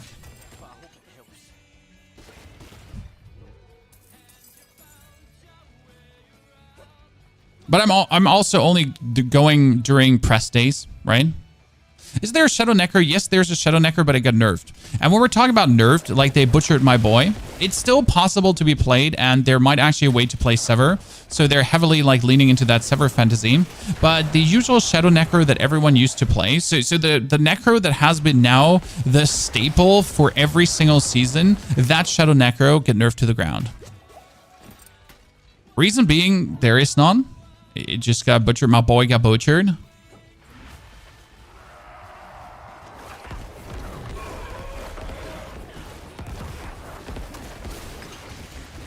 I love how we're dealing with these bosses right now.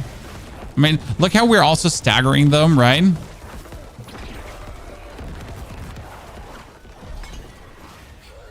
They absolutely bullied.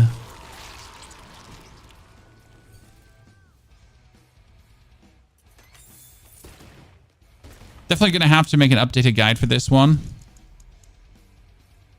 as it's just too strong. Okay, what do we have? Like, let's check some items here in between. So this is a 925 helmet, but it's useless. Chest, like, you actually need to, like, we're looking for certain item pieces that could empower our builds. Like, look at this. This is life, maximum life, and overpower damage plus overpower damage. This is almost 300% overpower damage, and it actually does have the Blood Boiler already on it as a max roll. This weapon is just straight up the perfect item. These boots have resistance to all elements and maximum life and life per second. Perfect. That's max life crit damage. That one is actually going to go in for this one. And it's imperfectly balanced, which is movement speed. That's imperfectly balanced, which is movement. This one is actually really stupidly good. Because it's like total armor. Yeah, perfect. Okay, just a bunch of perfect items found. Thank you very much.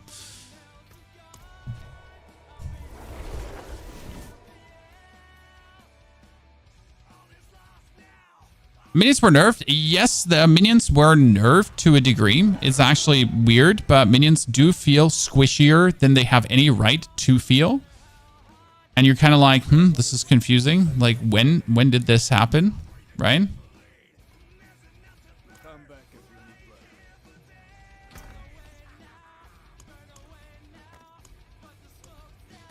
But hey, things happen. You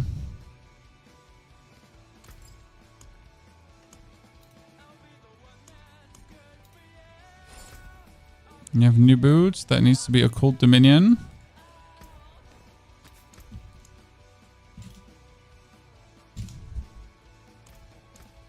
Occult Dominion. We get a Tendrils, Search Echo.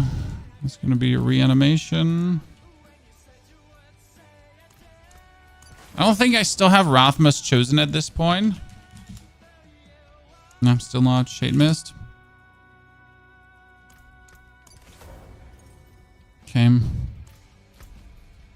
This one just respawned. 52 minutes. Let's go. I hope in expansions you can apply tax to your skills, like Bloodbone tax to your minions. There is so much more that we could do with minions. I mean, I feel the whole minion concept a bit uninspired. I hate that I can't give them items. Like, I would like to give them items so they actually have their own aspect going on. Like that would also fit like a few discrepancies towards the to the barbarian. I mean, I hate that the golem concept is just a golem. Like if you're not gonna let me give my skellies items, at least let me give my golem items, right? Because the golem is such a beefy big boy, but he's also your actual key passive, right? The golem is your level 25 thing you're getting. Like again, let's compare this to the Spiritborn. So what does the Spiritborn get with level 25, right? He gets like these absolute intricate, super cool abilities. And I get a golem. That used to be for 20 seasons now useless and finally starts getting useful. But yeah, it's just like so sad in comparison to what the golem actually just does feel like. So I wish, you know, like, why can't I give him an item to boost him? Oh, helltide assassin. I do not want to fight him, but what else am I going to do here right now? I forget to temper my weapon. Because this 925 weapon is now staying for a while, so you might as well temper it. Painful hard. I need to quickly summon the Lady of the Helltide.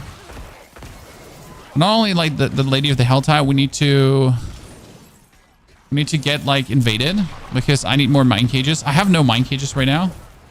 Is there a limit to the amount of minions? Yeah, 11. Technically, you could get 2 more. 1 more. 12. 2 more is actually possible as well. Now, 1 more is possible if I put it on my amulet, but it's just not worth it.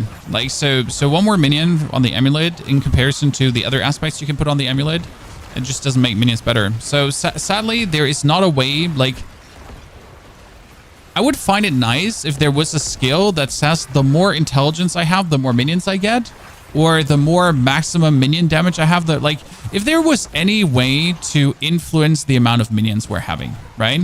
Any potential way, anything, right?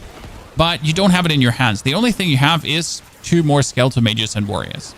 It feels like, you know, you're living this minion fantasy and you kind of like every minion build wants to just have as many as, but you just can't get more.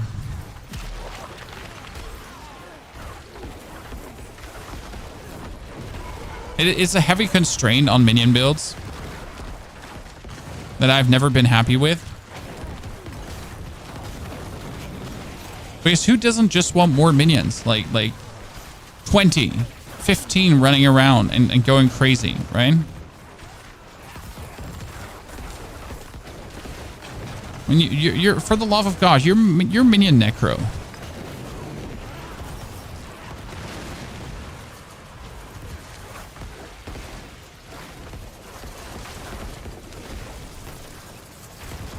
You want to have all these dudes going around and doing your bidding.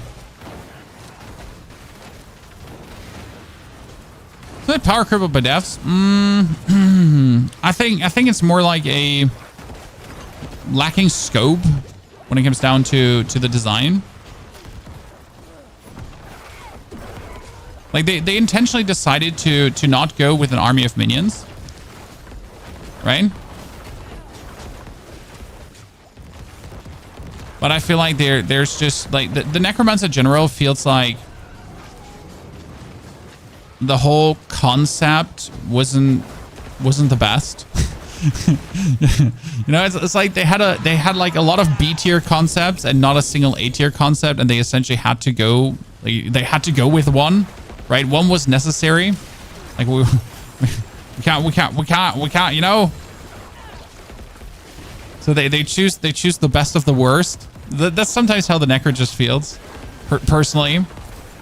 And I'm saying that as someone whose like favorite class is to play the Necro, right? I don't want to play a different class. This is just what I enjoy the most.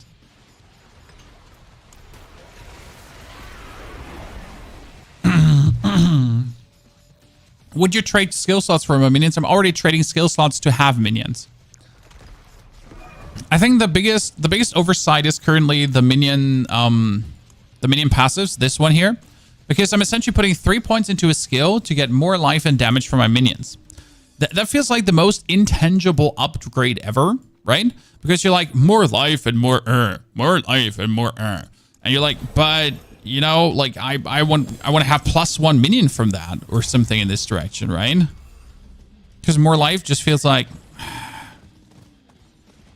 sad. 3 ranks to sever, resource cost reduction and damage over time. Holy...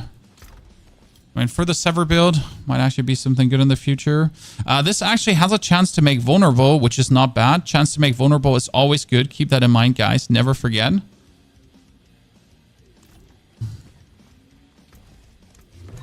We love chance to make vulnerable. Okay, let's temper this for...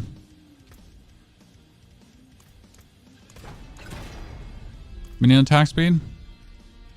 And we're going for natural finesse here now. No, wait, it's worldly finesse.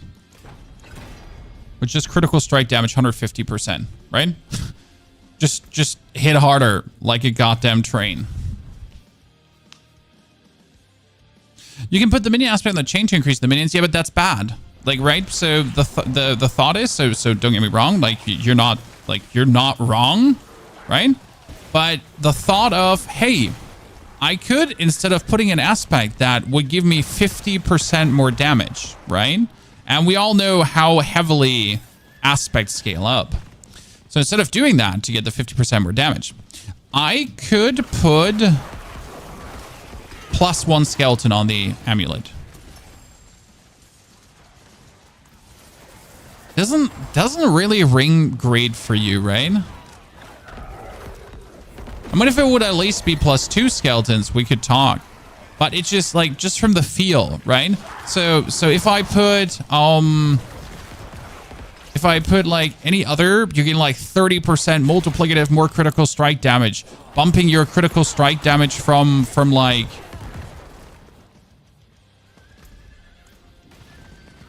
1,000 to 1,400, right?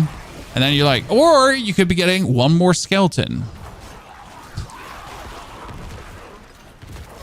It feels bad that neither the Paragon board nor actual choices in my skill have any influence on the amount of minions, right? So I have been playing a minion necro until level 60 with a minimal amount of minions. Guess why? Because we couldn't find the occult dominion aspect. And that's a little bit the issue.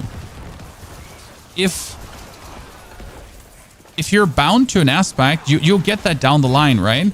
But I've essentially played 70 levels with less minions despite being minions main. And the only reason for that is because you're just not finding the aspect. Like, so nothing in my skill tree where I'm taking all the minion related skills could help me there. That is a 925. That's even more overpower. I'm actually getting like consistently more of that. It's kind of cute.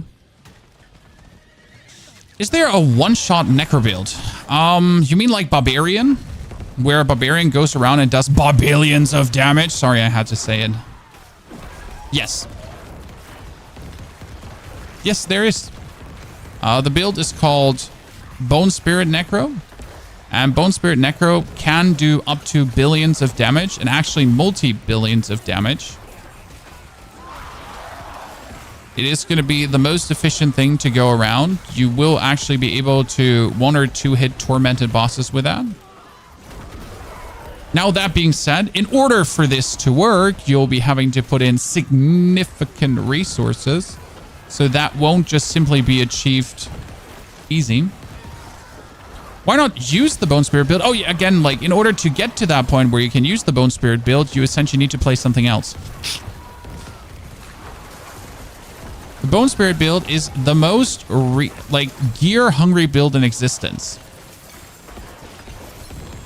So unless you're boasting, quite amazing gear already. Right? Good luck making it work, essentially. By the way, Neil, how are you liking the multi? How are you liking the multi mine cages? It's a bit risky for the Lady of the Helltide because she hits like a goddamn Cybertruck.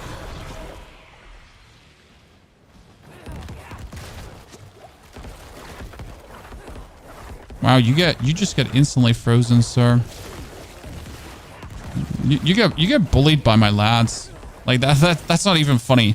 Poor guy was just so stuck. So we're essentially going to take the second mine cage right now. So that's 2 stacked mine cages, as you can see there.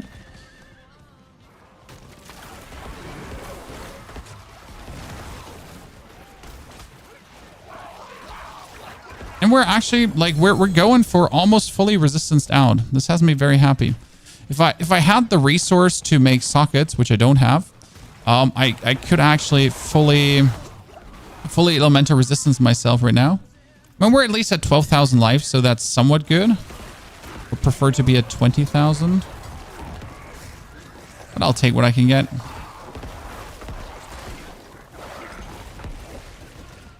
Okay, where do we need to go? We're not going to do the same mistake as before, so we're not going to summon the Lady of the Helltide, I think. We're going to look more for the structures to raise. Because Lady of the Helltide just chunks, right? Essentially we got killed by her last time. She was a meanie to us.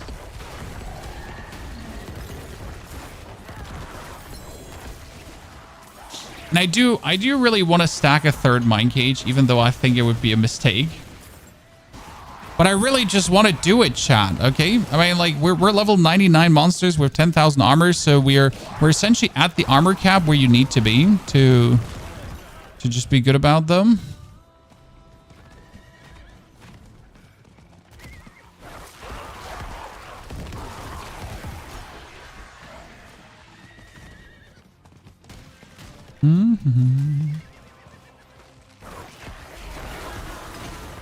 Let me open your chest. Do it. Yeah, my problem is just finding more mine cages. So I haven't spent enough time in the Helltide to actually build up the amount of mine cages I need. I mean, you notice that I'm barely having enough to even double stack, right? So we gotta get lucky to find some Hellborn. I mean, optimally you would find other players who are getting invaded. This is actually a team where team play is going to be so important, because if I was playing with others, right, that means I would be inevitably getting more mine cages, because obviously these other players would be getting invaded too, and they would get mine cages, and then we would get mine cages together. This should be a 925 item. I am confused that is not a 925 item. So because enemies it seems like that the enemies are are scaling with me, but the cages are not. That is actually a mistake. So technically I am fighting level 99 monsters, right? And they're giving me more experience, but the cinders I'm getting, they're bound to essentially my actual level, which is somewhat stupid. I don't like that. That makes no sense to me. Why it would be that way? Because I'm essentially like having a harder farm, but for no rewards, apart from obviously the standard things that drop from the mobs, right? But the chests are not scaled to my level, to my helltide thingy. It's cool they stack now. Well, it makes it worth it to actually farm in the helltide, right? So usually you wouldn't farm in the helltide because at this point it's like more worth it to farm in nightmare dungeons. Yeah, that's just too low. Usually, like, it really makes no sense to do this here because again, like nightmare dungeons are just better. I mean, nightmare dungeons are still better. Like you should still farm in nightmare dungeons, but at least to do the whispers, you should be here. I think he's getting invaded, or am I getting invaded? Sir, are you getting invaded right now? He's getting invaded. Is he just dumping this on me? Sir, are you dumping your invasion on me?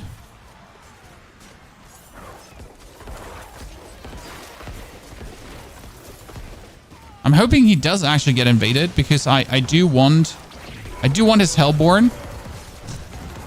You know, like I just complained about not having enough mine cages, so I'm here for it. Sir, don't you run away. I need to.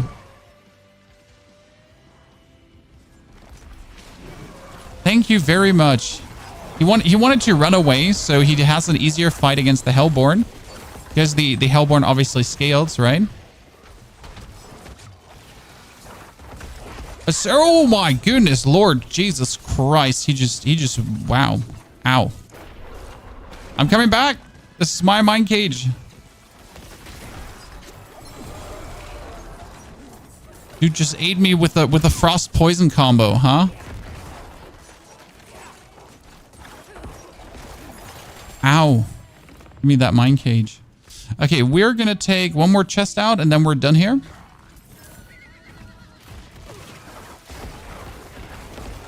Take that one more chest and then we're back to nightmare dungeons. Because now, right now I'm out of mine cages again. So not worth it to spend my time here. Season 5 dungeon gives so much experience without bugged experience. I went from 58 to 66 in one dungeon. You mean the hell breaches? The hell breaches give a good chunk of experience, and I think you get experience for actually opening the chest. But they're sadly not worth it for loot at all. Critical strike damage. Wow, that's kind of nice.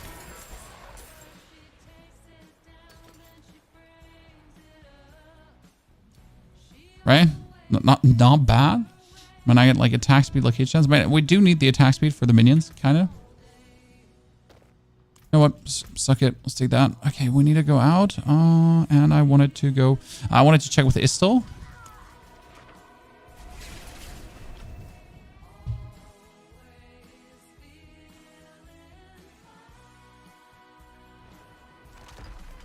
Okay, what do we have, Istal?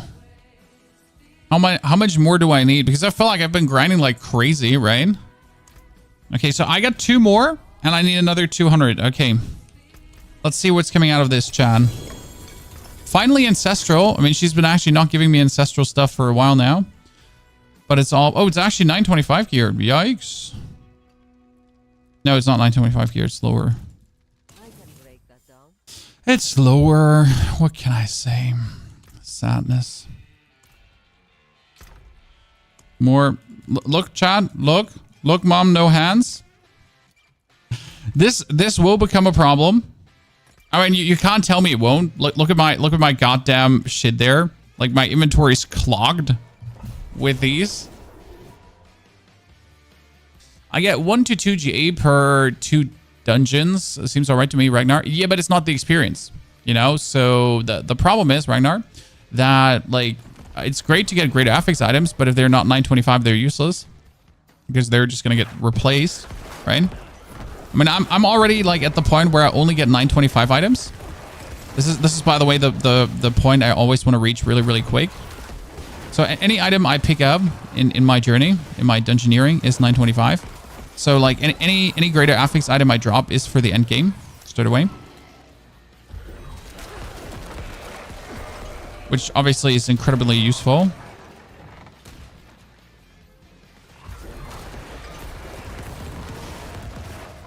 Things are just dying so fast.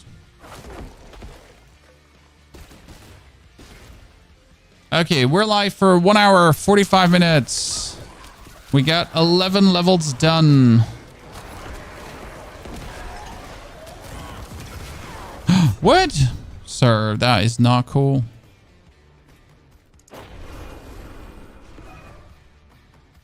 I mean, it is a tier 53 dungeon, and we're treating it very casual. It's one of the existing downsides of playing blood builds. Blood build needs to be close to herd, right? So if I want to kill him, I need to at least stand that. Ooh, 2 exquisite blood. No way. How much do I have already? I get 12 exquisite blood. Don't mind if I do. Why is exquisite blood so important? Lord Zur later. I do actually need the Elitless Wall this season, so it's going to be a lot of Lord Zur. I mean, my goal is to get to tormented bosses as soon as possible, right? I don't want to farm normal boss ladder bosses. It's just a waste. Because tormented bosses, like if I just hurry up to get like to 100, I can just straight away farm tormented bosses because that's how necro is, right? Tormented bosses shouldn't be an issue for me. Could be for the surge build, like as a fresh 100, but we'll see about that.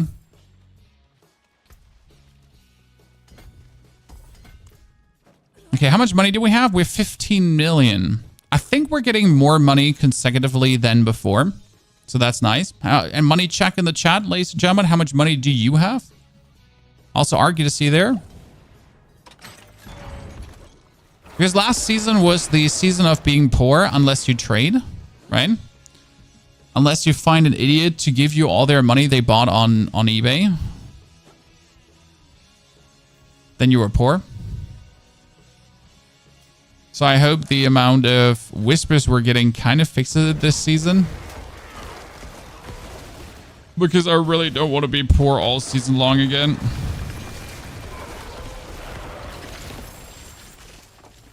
How did they all die so fast? Well, so this is a lethal shrine currently. That means everything I do is lethal. Everything I do crits. And that actually goes for the blood boils too. So if I overpower and we're summoning these blood boils everywhere, right? Then all the blood boils we're running through, they just crit.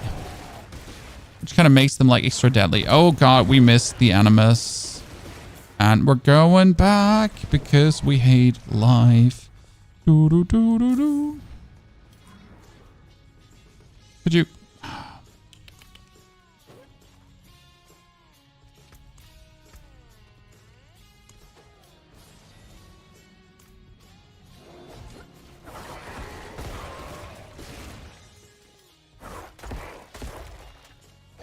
I'm dreading reaching the pit upgrading. Nah.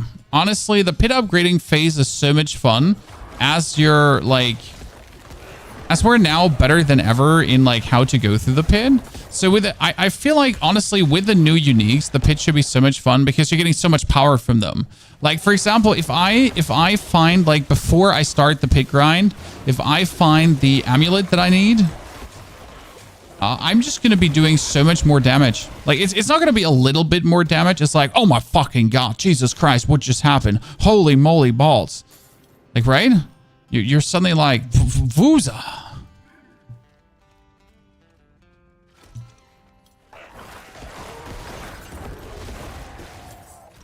That's kind of like I can't wait for that. Because every unique you find is just so gonna supercharge you, right? Like usually you find a unique and you're like, oh yeah, cool. Like I've gotten a whiffy bit stronger. But this time it's gonna be like, I get.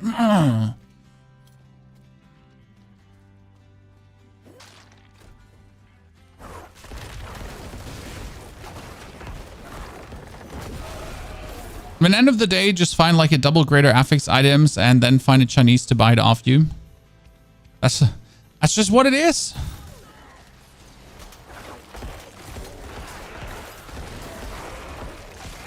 Find a good step number 1. Find a good double greater affix item. Step number 2. Find a Chinese that buys it off you. Not racist. Just like all my items have been bought by Chinese. It's like, you know, I'm not trying to be extra. I'm not trying to be mean. It's just like what has happened.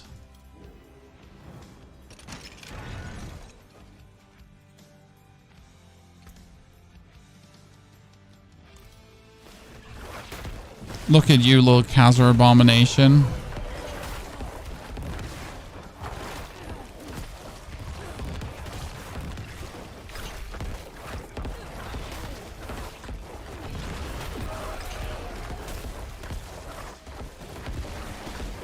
Sometimes I feel like we should struggle more, but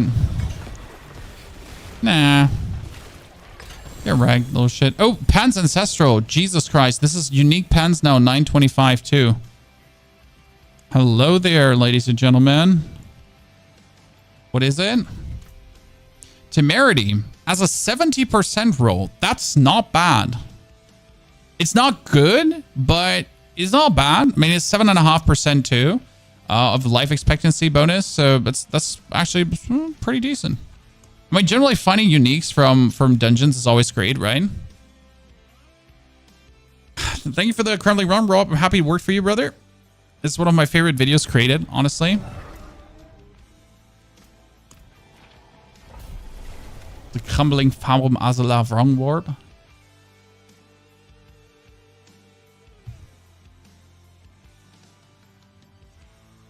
I found a 3GA barb chest. And have life regen, thorns, and resistance. Hey, you'll find someone that wants it for the thorns, right? I mean, end of the day, one man's trash, it's another man's get up, right?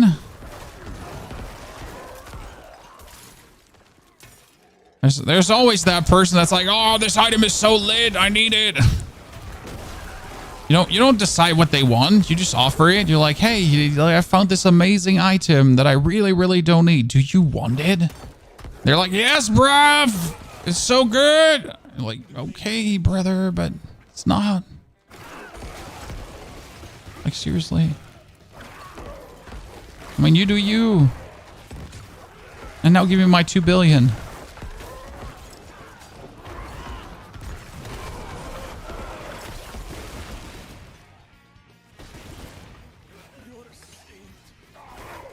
We get one YouTube, brother. I mean, what do we have, guys? We have Wednesday, right? Yeah, Wednesday. Can't lose track of time. Not again. I mean, today's plan is to actually get to level 100. So we'll see if we manage.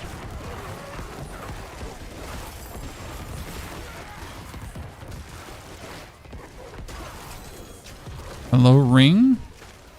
Gonna pick it all up because every item like we essentially get is 925, right? What level are they? 108. 108 is still 30 levels higher, so that's good. We need to at least do a tier 54 dungeon. Again, you want to exactly have 30 levels higher, right? And with every level I gain, I want to keep this 30 level difference up.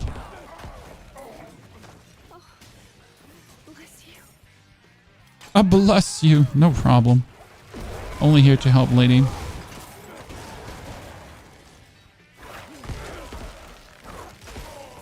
I'll be farming 100s for Fist of Fate.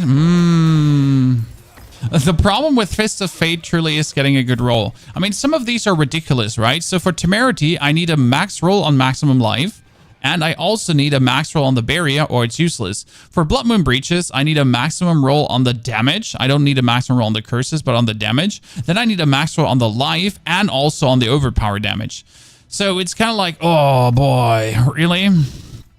Like the amount of max rolls you sometimes have to get. And then I have something called the Mutilator Plate. So the Mutilator Plate needs a max roll on life, Bloodlance duration, on the actual 40% bonus damage. It's kind of like...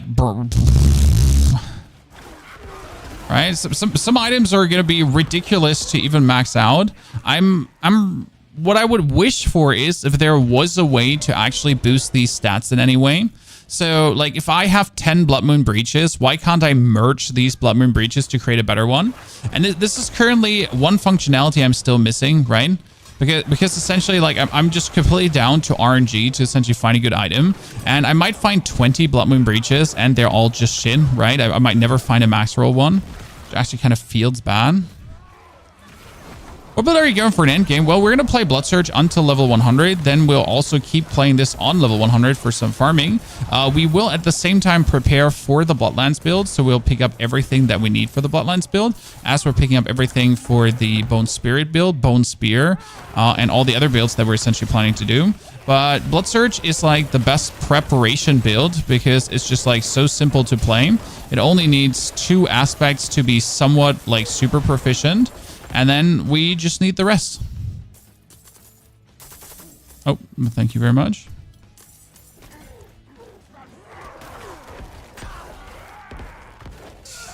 Anything new and cool? Yes, we're looking forward to try a Bone Spirit build, but not your standard Bone Spirit build. So right now when people are playing Bone Spirit, they're essentially going like for the Billions Bone Spirit super damage build. But there's actually a second version you can do, and that is the Bone Spirit Shatter Bone Splinter build. Both of these builds are actually quite formidable and good, but I believe that the Shatter build is way easier to pull together than the full Bone Spirit build. The only downside is that you need the Shot of Varathiel, because the Shot of Varathiel is going to give you basic damage. So that's like the only thing. But I have the Shot of Varathiel already, which is good.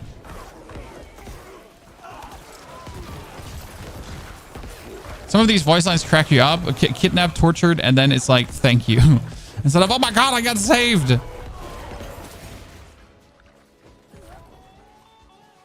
I might see what you're saying. Like, oh, thank you. You saved me.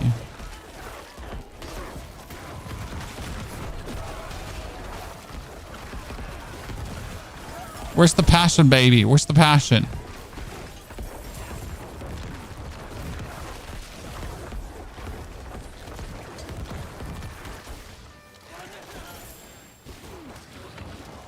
Oh, isn't this Mother of the Triune there now?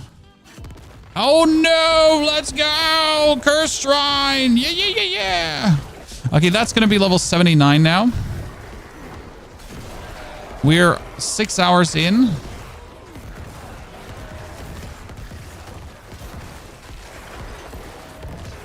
So we're also looking forward to try Rogue, because in my opinion, Rogue gets some of the most interesting unique reworks.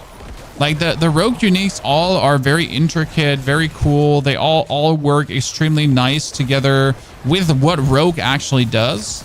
So I'm quite excited to like see how you could utilize all the Rogue shebangs to do the most atrocious atrocities.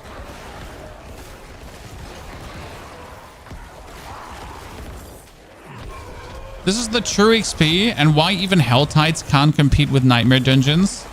That's the thing, like, it's only the true XP if you do actually find these events. Right? If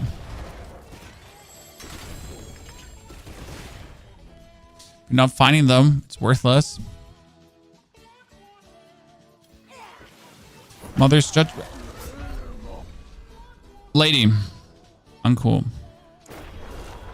I mean, I'm not sure where I actually die there, like, as our lightning resistance is almost maxed.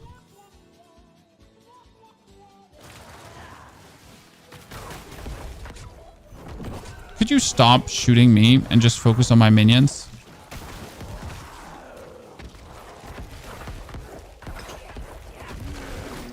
It's time to come clean, chat. I never liked her anyways. Dude, like, seriously, that tiny thing poops me in the back and kills me. Okay, I'm drinking a potion of life. I'm drinking elixir of fortitude for 3,000 more life.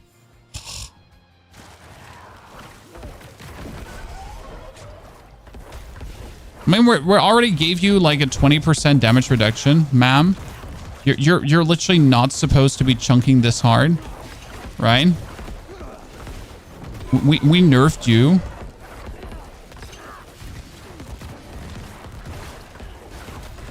Oh god, that thing just graced me again and tore a hole in my booty hole.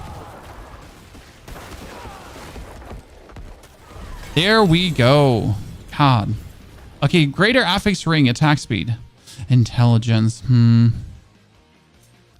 mean, it's not bad, but it's also not like we're like, yeah, sure. Why not? Okay, we're almost there. This is very important because this is 70% more overpowered damage. What? Yes, chat, you just read right. 70% more overpowered damage. What, Pony? That can't be true. Why would you get it? Exactly, right? Phase 5, once human begins. Yes, phase 5, once human begins, and has nothing to offer, sir. I mean, come on. As much as I want to play phase 5 once human, there's just a public event to do, and that's it.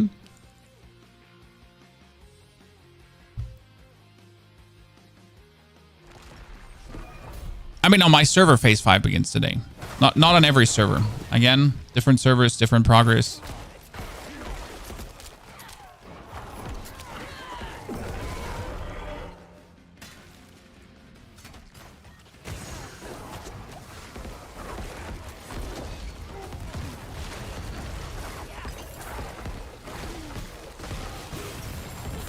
You know what probably didn't really help my build right now is that I picked up more ranks than imperfectly balanced to do even more damage, but to do less blood surges in total.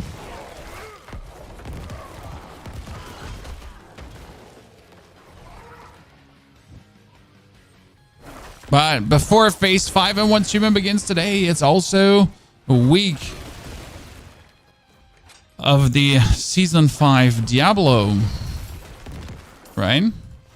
Even though that's, interestingly enough, the internet is more anticipating the next week of Once Human than it actually is season 5 of Diablo. Yes, season 5 of Diablo is not having the love it deserves, I feel like.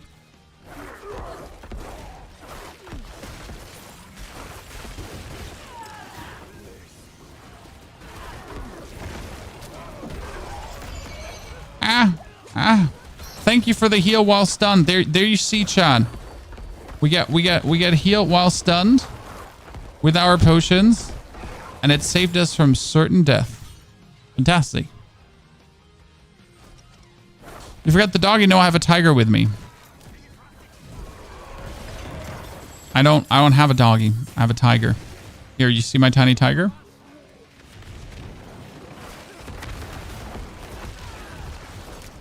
I'm cool. I'm different. I'm extra. I have a tiger instead of a doggy. Oh, I want that elixir of precision, but I don't want to die to the explosion. Before we go in, wait, let me check if there's an event on the side. Because this looks like there could be an XP event hidden here. Nah. Sad face. Sometimes these corridors, they're exactly looking like, you know, there could be something hidden here. Then you get disappointed and you're sad.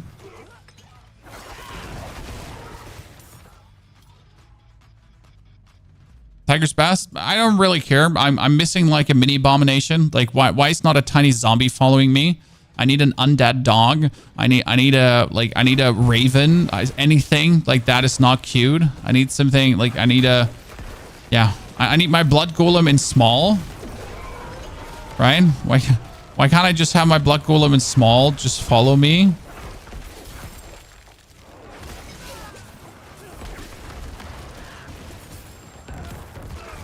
That would be exactly what we're looking for.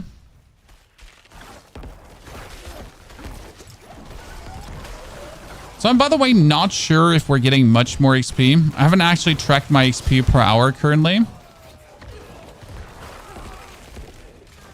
Like how much more it is for killing 30 level higher opponents consistently. Right? Because usually you would do a lower level dungeon. But nah. Will you keep it as a blood golem? Yes. I mean, there's no reason to ever, like, the saddest thing in the world. I mean, first and foremost, we're playing a blood build, so you want a blood golem, right? It's kind of on theme. But the thing about the golem is that the blood golem is the only one that does triple damage versus single targets, ergo bosses, right? So tell me, why would I use any of the other golem if this one does so much damage against single targets? And none other does. How could I ever justify that? Right?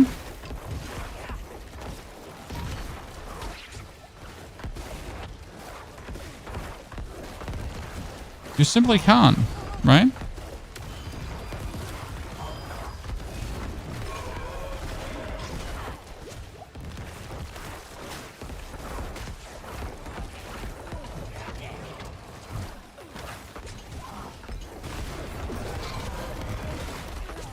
That's a bit sad because we obviously want to be able to use anyone, right? Like I just hate when your decisions are being limited by anything. Like you want to be able to make an educated, good guess, but you don't want you like right? You want options. Like I want options. I want to be able to say A, B, or C, but right now it's just C, and that's it. No options. C. You take C and you're happy with it. Shut your face. You don't want C? How about C this? Right? Problem.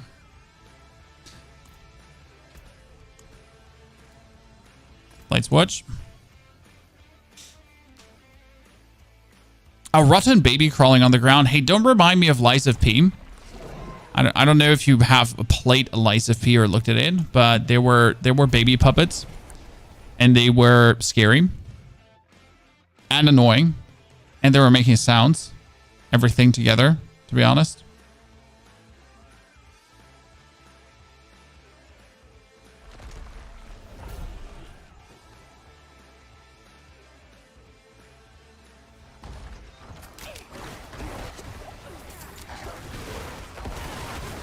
Oh, Lights Watch, yes. I read Lights Watch, right? But my brain didn't recognize which dungeon actually Lights Watch is.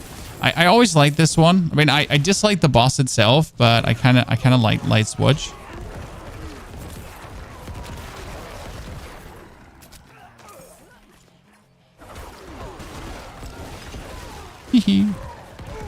Some rather easy enemy types to deal with. No wings, I'm kind of disappointed. Nah. Wings are clouding your vision. You know, wait for me actually getting the Death Speaker's Pendant and then how few you're going to see on the screen. Because Death Speaker's Pendant is a very cool item. But you know what happens when you actually use it? Then all of my minions are having the exact blood explosion that I have around myself now. That means you're getting like 12 little blood explosions happening on top of my blood explosion. And if you actually do that in the pit, you'll end up with, I mean, a little bit of a clusterfuck, so to say. Well, you know, a little bit of a cluster. Oh my lord. I love that.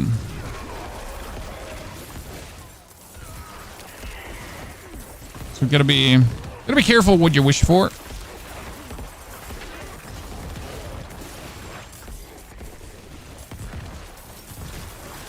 Are mini novas doing more damage with Army of the Dead? No, so the mini novas that are coming out of your minions are only being scaled by you. Which is, again, a bit of a sad thing again. So, like, if you have the Death Speaker's Pendant, and the Death Speaker's Pendant is shooting out mini novas out of your minions. These mini novas out of your minions are obviously being only scaled by my damage. So, that my minions are actually not influencing that damage at all. The only way how you're influencing the Death Speaker's Pendant damage is one-handed or two-handed weapon, and then all your damage multipliers, essentially.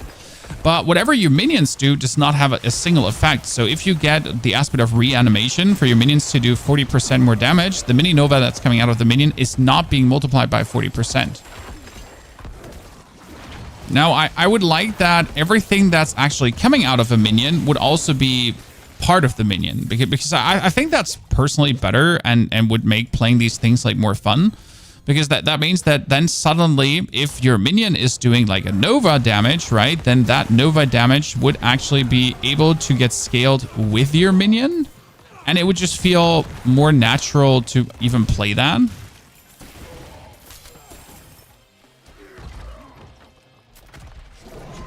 You can salvage the composites. Yes, they give you sigil dust, and you can craft higher Nightmare Dungeon sigils, which is actually quite useful.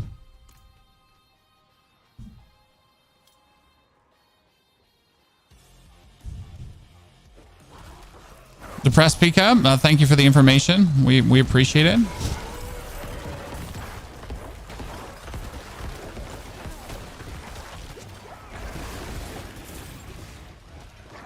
Where is the next watchman? I mean, I want to just get level 80. That'd be 2 hours for 14 levels. I mean, being level 80 would make me happy today. I'm currently like thinking when I could start doing tormented bosses. When we're also just gathering materials, right? You want all the tormented boss materials. I could already summon like 2 Grigoires, the Galvanic Saints, which is insane, right? Like Grigoire is just going to give you so much loot. And again, I don't want to just do a single normal Grig, because if I do a tormented Grig, I just have the chance for better shit.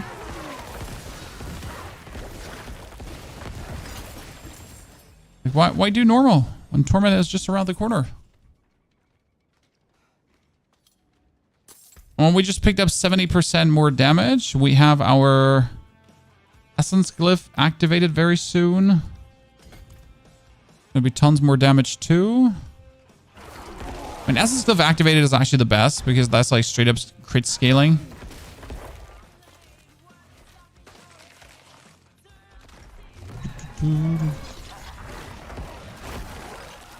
Come on, give me another cursed shrine. Cursed well. Cursed, like, just curse it all. Cursed doors. Whatever.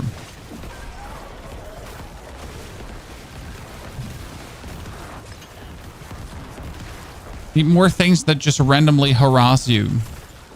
Oh, you killed one of my minions. That hasn't happened in a while. I mean, minions felt so squishy in the... Oh, shit. Ow. Minions felt so squishy in the beginning, and they're slowly coming around, right? I mean, as we are now tanky ourselves, like the minions are tanky too. So that does help. But honestly, they did feel so much squishier this season, at least for the start.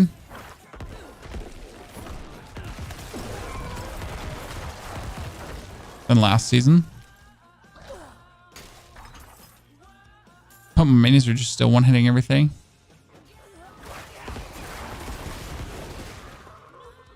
Well, it's stupid that we found a good aspect of reanimation. So reanimation is the aspect that has your minions do more damage, right? If they're alive for 10 seconds. That one is just too good. Pit, Infernal Hordes. Oh, we still have the unlock the Horde trial. I'm not sure if I'm even going to bother. Wait, that's not true. You should bother. So what am I talking about is you should try to do the leaderboards. So there is still the leaderboards if you haven't forgotten about it. The PvE leaderboards in the Horn of Trials, right? And you should do this per week, because it's actually providing you with immeasurable good loot. So like opening that thing and at least blasting through one time to get into the top 1,000 is something to not be underestimated. Right? Okay, almost 80, chat. Come down wherever you are. You know what the best part is? Look at my fortified, chat. These, like, since they made necrotic carapace work, you can finally be fortified as a... Oh my lord! I was dashing out of that. So, like, you can finally be fortified without, like, putting in absolute, like, amounts of effort. Because we're essentially getting fortified every single time one of my minions makes a corpse, right? So if you have 6 Reapers, and 6 Reapers are having each a 15% chance to make a corpse, and the Reapers are essentially getting like 100% bonus attack damage, bonus attack speed, you suddenly end up with a bunch of dudes that are just really quickly producing corpses, and therefore getting your fortify running. Okay. Level 15. Damn Razor Essence, level 15. Done. Now the next thing we need to level up is Corporal, because Corporal is movement speed. Yep. With that Corporal up, it's going to be great. It's more physical damage too. So we're actually going to kick you out. We're going to get the corporal running. Have to invest like some bonus points. Is the new helltide already? No, it's still the same helltide.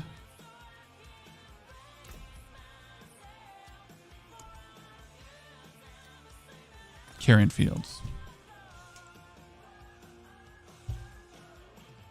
Perma Berserker and Infinite Fury. Yes, I heard about it. There was a new aspect or something, or was it a unique? I don't know, but I just saw a video yesterday that kind of explained it.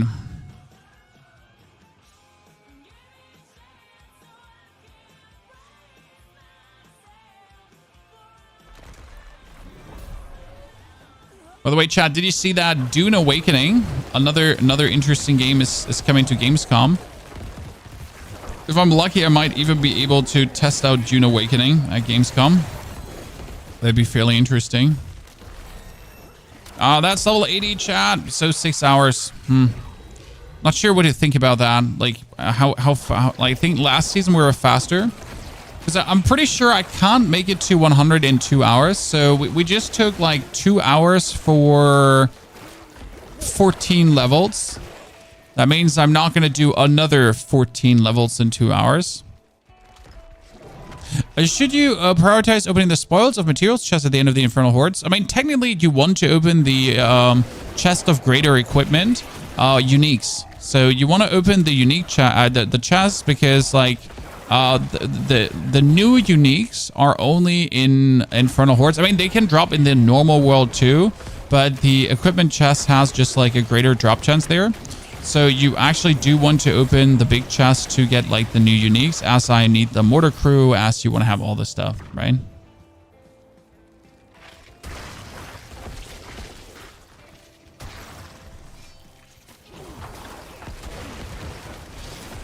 Oh, I really wanted to go in there and kill them, but walking into that frost and not having another dash wasn't it. What the holy damage?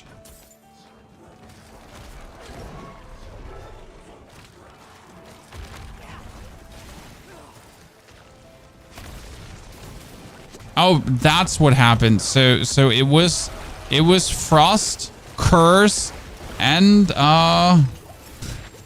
poison, all layered on top of each other, chat. Which actually led to us dying. So frost, curse, and poison.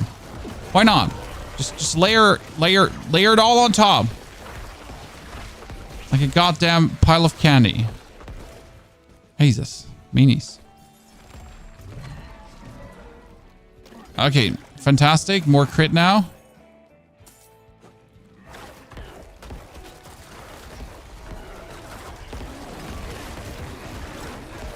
I mean, we're actually sitting at a good, what is it? Like we have 700%, like we have 1,400% overpower damage. That's actually stupid. How do we have so much overpower damage? Ay. I mean, the new world record leveling speed is definitely using the bug to skip like 30 levels with the one stronghold. But I heard that bug is fixed already, so I can't do that anymore. No world record leveling speed for you. You just only done your Infernal Horde in World Tier 3. Will the greater chest be available in World Tier 4? I've actually not done any Infernal Horde in World Tier 3, so I can't tell you. I mean, as much fun as the Infernal Hordes are, like I could essentially pull out a, what do I have? I have a Tier 3 compass, right? The monster level is 100. Oh, that is my family, I think. I need to... Wait, pause, be right back.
How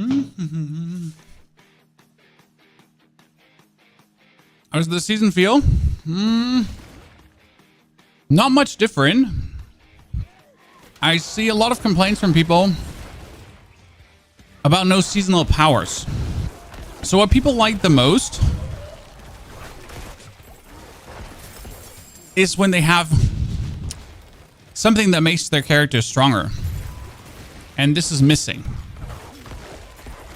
And it's actually been missing for 2 seasons now. Which is a bit of a bummer. So we're talking about the mech that improved you, the blood powers, or even the gems, right? And something like this is missing.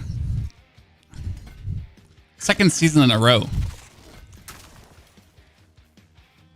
And the only reason it's missing is because we have been having 2 seasons of reworks now. And I'll be honest, like, obviously we're happy about the unique reworks, right? But, like, it can't be like the season theme. I mean, the season theme is obviously Infernal Hordes. But even that, to a degree, is just adding endgame content that should already be in the game. Kind of, right? Where it's like, where is your seasonal power, right? So you're having the Infernal Hordes as another endgame mechanic. But you're just missing anything that actually makes your character stronger, right? So sure, you're getting the new uniques that makes your character stronger, but I mean, shouldn't the new uniques have been in the game anyways, right? Like, it's not something that makes your character stronger. Does that make sense? Do you see what I'm trying to say? People are having all recipes of the last season. We're talking about temper recipe. Okay.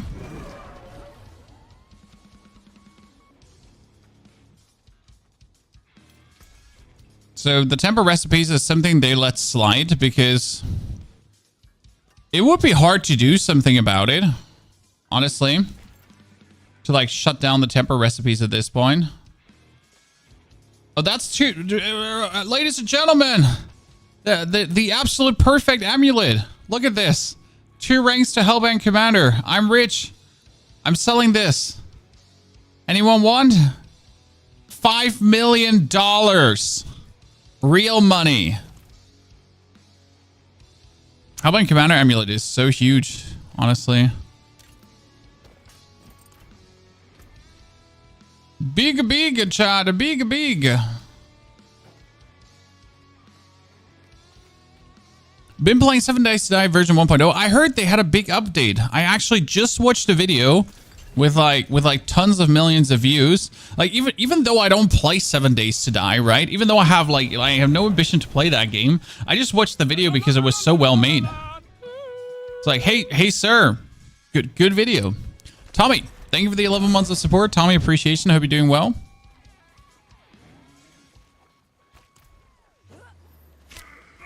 Howdy, partners. Chat, if you did bring your prime, so don't forget to spend it.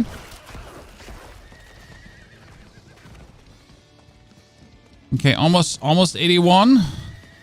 I think with a 1 mine cage active, like this is the new thing I'm gonna do. I'm gonna get like 1 mine cage activated. I'm gonna knock out the queen, and then I'm not gonna bother with her again because again she just does too much damage. I'm sorry, like I want to kill her, right? But she just does too much damage. Like for certain. To kill her with like a triple thing active. I mean, we're only at 16,000 HP, right? And she sometimes just eats us alive. How long did it take you to get to 50? Well, like we took 4 hours to 70. So 50 was around, I mean, 50 is around 2 hours possible. The thing is, you're being slowed down this season due to the seasonal quests. So actually doing the seasonal quest and doing the Infernal Horde quest is kind of like, oh, like, right? It just feel bad to a degree because your heart being slowed down. Did Rogue live up to the hype? Rogue is right now doing very well. People are playing either penetrating shot, rapid fire, or they're playing barrage. So the funny story is that Rogue went from like, hey, twisting blades, melee Rogue, to hey sir, should we not play ranged Rogue? So it's kind of like a bunch of ranged Rogue shebangs.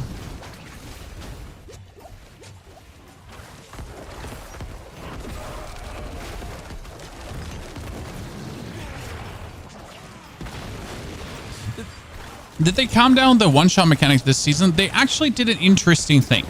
So what's happening is that they reduced the damage of the pit bosses by 66%. But the pit bosses are now giving you a stacking debuff that increases the damage they deal. Which means if you get the stacking debuffs 3 times, they do the same damage as they did in Season 4. Ergo, you could still get one hit if you stack it up 3 times. But until the 3 times stack, you're not going to get one hit. So technically, yes, they eased up on the one hits because they didn't like the one hits.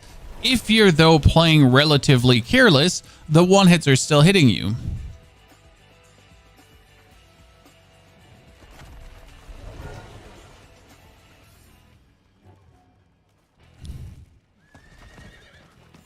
Did you make a rogue build? No, I haven't made one yet because I could have theory crafted a rogue build for you and been like, yes, this is the best rogue build this season.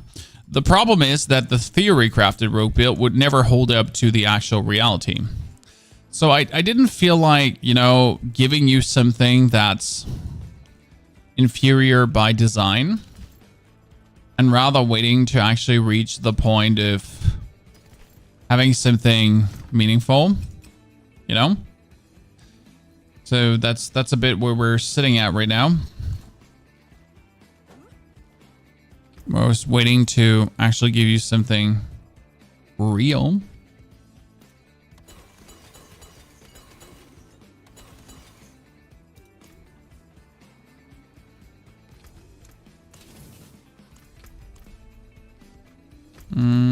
So yeah.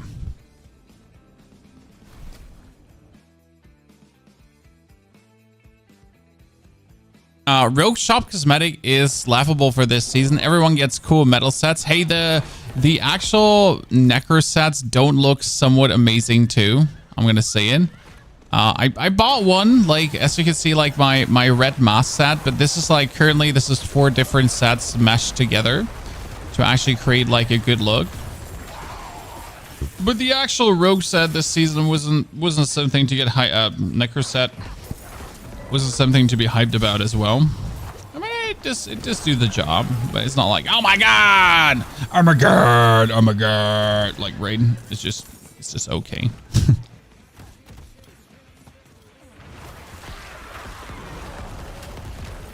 Oh, we'll see if better cosmetics are coming. I mean, I'm happy. Like I'm a Diablo partner, right, chat? Hi, Diablo partner, and I actually get some in-game points, so I'm happy about this. So I can buy myself fancy skins with that. I need to push some more intelligence down here.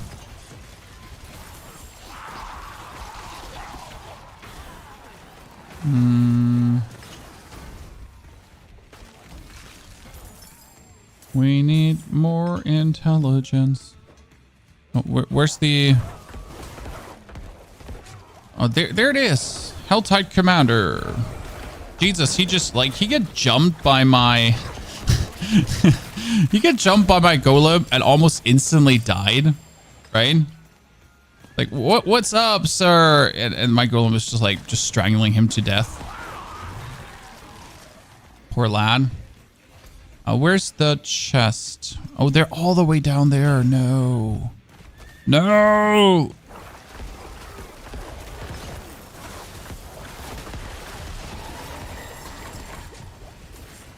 I need the chest, so I will travel all the way down, but seriously. And we also need you to get summoned, so hello. Grotesque Deter. I mean, right now we're fighting like only level 89 opponents, so we need another goddamn thingy. Wait a second. You're still getting the femurs, and you have to turn them. So you only need malignant hearts to summon Varshan, right? But you're still dropping the other materials. Why? Like, just... That seems like so extra steps, right? Like, so we're already very limited in space. And they're like, you know what? Like, we acknowledge that the space here, like, this is very limited. We know. We feel you. So what we did is... Yeah, listen, what we did is, so we actually just cluttered it up more. Where's the damage number? I turned them off. Damage numbers make Pony tired. And I mean, you don't need to see damage numbers to know I'm rocking this shit, right? I mean, we're tearing everything up. I don't need to see damage numbers for that. To know my stuff's working. You could just know how hard it's exactly working, yes. But hey, if these life bars are not depleting, then you know things shit. Right? Come on, give me the dude. So I can crack open another... Look out. Like, if this is a rogue Hellborn, he could kill me, but this is actually a necro Hellborn now. I gotta really look out. I mean, I get absolutely my ass torn open by a barbarian Hellborn. Like, he just ate me alive. Okay, so this is the double now. Double chat. Let's see, what event is this? This is the Jar of Souls. I have absolutely no interest in the Jar of Souls. Mind me. Sorry. But I really can't be asked. That is level 81, ladies and gentlemen. 19 levels to go. We are now officially in the last 20 levels. We're also almost got the Corporal upgraded, which is actually huge because the upgrading of the Corporal will essentially get us a huge boost of movement speed.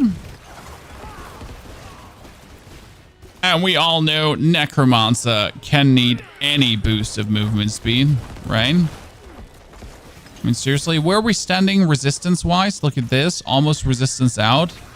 If I could actually socket my rings, I would be fully resistance out already. Huh.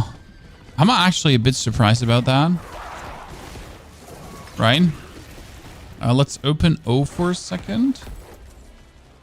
Did I get another? Oh, I got 4 more smoldering ashes. Wait, boost the chance to receive legendary items from Spoils of Hell. Boost the chance to receive abyssal scrolls. Boost Paragon Glyph XP. Yes, thank you very much.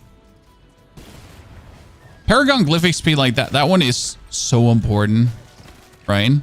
As I'm trying to truly get my shit up.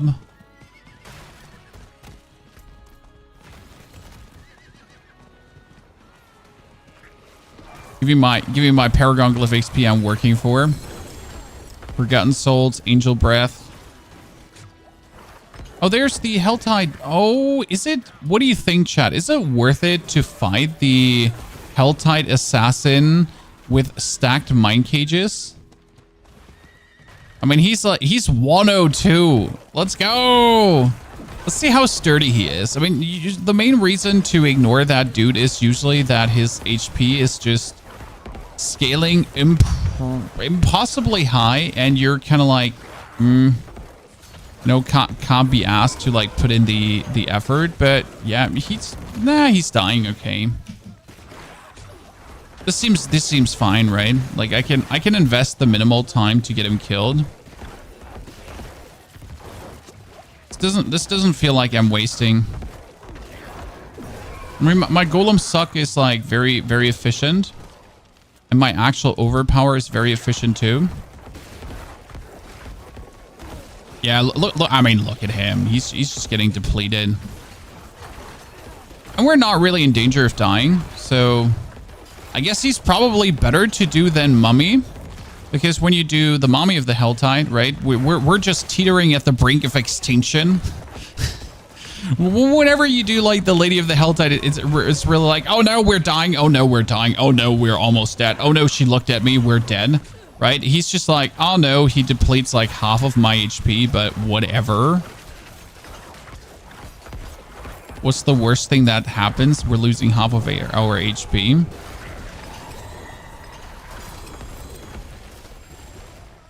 Ring, ring, ring. Do you feel like that this dude should be dropping a mine cage as well? What do you think? Now can you switch to Bloodlands? No, because without the Mutilator plate, Bloodlands is useless. Since Bloodlands is not going to be playing minions, and the way how you fortify with Bloodlands is the Mutilator plate. So it's literally like, in order to play Bloodlands, you need Mutilator plate. I mean, again, this build here kind of works right now without, because we're making fortify over corpses that our minions are creating. So this is like my source of fortify, right? Otherwise, with the Bloodlands, I would have to play the Imbiber Glyph. The Imbiber Glyph would give you fortify for consuming blood orbs. So you would essentially be forced to play the Imbiber Glyph, which you don't need at all, just for the sake of, well, getting enough blood orbs, right? Getting enough fortify. And that feels kind of like bad. So I would have to spend my time in Nightmare Dungeons to level up the Imbiber Glyph just to exist. Oh, we're definitely going for a triple stacked. Chat, this is going to be my first triple stacked mine cage. I am livid. I am loving this. Do you want to see the triple stacked, how well this is going to work or not? Oh no, that double explosion almost had me. Shambles. Okay, we need one more end, and that would be provided by just that point over there. Okay, another invasion happening. Come on, bring it on. Jump me. I'm a bit scared by the, like, if I get another Hellborn, like a triple Hellborn. Let me actually take my potion off. Oh, I don't have many. Let me take my Elixir of Fortitude just to get a bit more life. Because holy hell, are we taking damage? Full level 100 build guide today. I mean, the build guide is out already. We're just essentially making do what we have. Like there's an optimal build, right? And then there is the like what you should do. Like for example, using the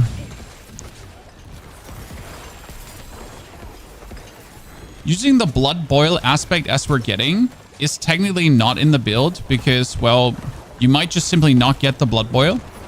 There is sadly no dungeon for the blood boil. So this is a little bit of a problem, right? So if you get the blood boil aspect, you should use it. But the thing is, writing that into the guide is useless because what if you never get the blood boil aspect? What if you get to the point where, okay, triple mine cage stacked, ladies and gentlemen. Every single opponent in the Helltide now being level 112. And yet they're still falling in front of us. Like they're being mowed down by a scythe. This is love. Right? This is how you want Helltides to be. So everything being vaporized.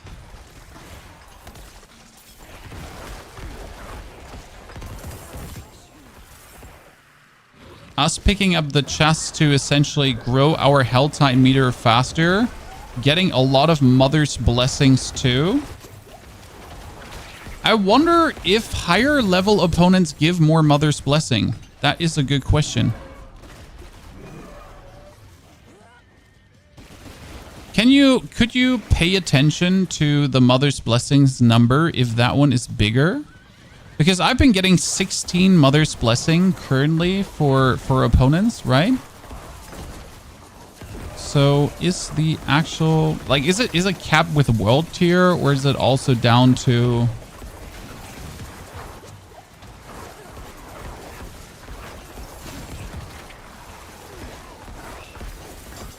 We killed some elites. It's still 16, okay. It's fine. I think it's tier. Makes sense though, like you kind of don't want to farm Mother's Blessing in lower world tier then. Because you could technically farm Mother's Blessing in lower world tier, right? But if you do actually choose to farm Mother's Blessing in the lower world tier, what's going to happen is you're going to end up like just doing it inefficient because we're getting so much more. I think in world tier 1, you're essentially getting like 1 Mother's Blessing per Mother's Blessing, right? And 1 orb now is 16. And as we have to farm like thousands per tier, like I think I need like 1,500 or so to get the next tier. Yeah.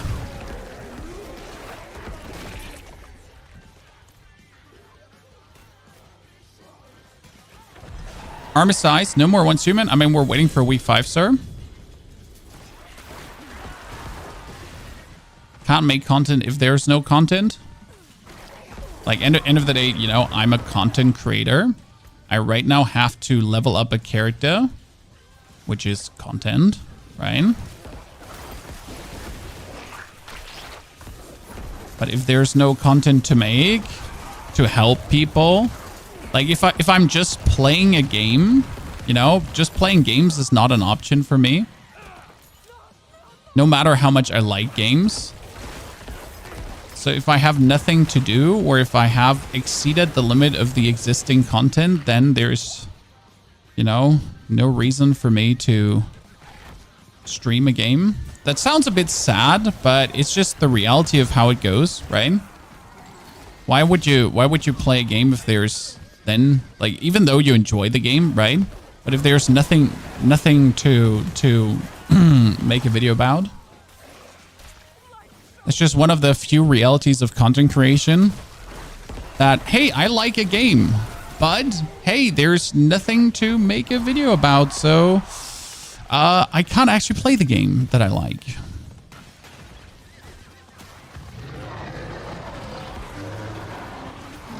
I mean, you could still play it, though, but it's kind of like, you know, this is your job, too.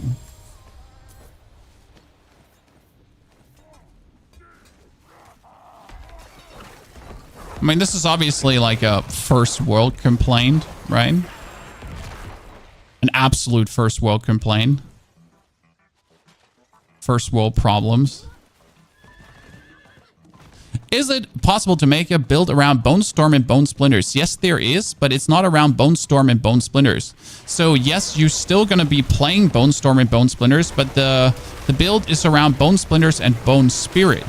So you're going to essentially make Bone Spirit have 0 cooldown. Then you're not going to care about having maximum essence on cast, because what you're doing is you're spamming away the Bone Spirit to make Bone Splinters.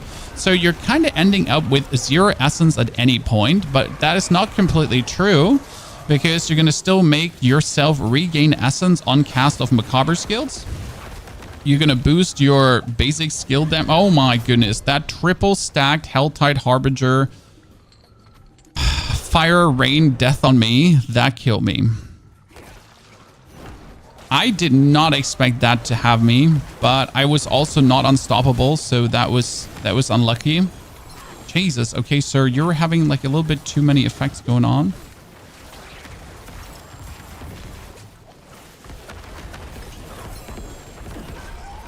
Yeah, that was a bit too much for me. Got taken out there.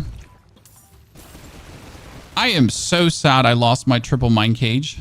You know, this is like now we're back to a single mine cage life. So we can now abandon the project Helltide again. So I'm gonna be picking up my next thingy. We got the whispers knocked out. So let's actually pick this up and leave the area.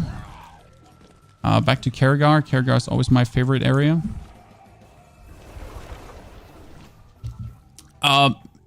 Are minions a bit smarter?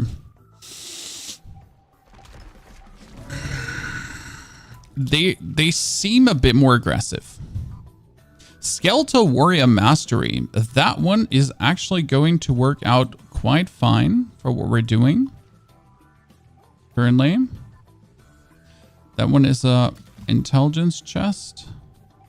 We're looking for certain items for our builds as well. So if we're already now picking up an item that has like 925 item power, and that's a maximum life weapon, that is good, but it's not 925. So despite this being a greater affix, and a greater affix being actually nice, it ain't good enough. And we're only looking for greater affix items at this point, and amulets that have good rolls on it.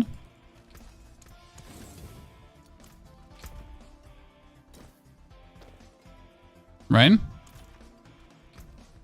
That is my point in intelligence, which goes towards more life. Oh, did we not pick a new helmet? So defensive is going to be...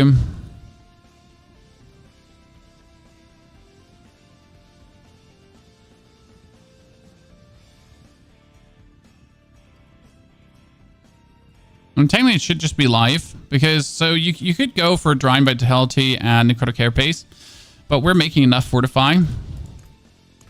I guess it would be okay to get like once, like for my minions to give me even more Fortify. I think that's actually a good one. And then we're going for Freeze in this case.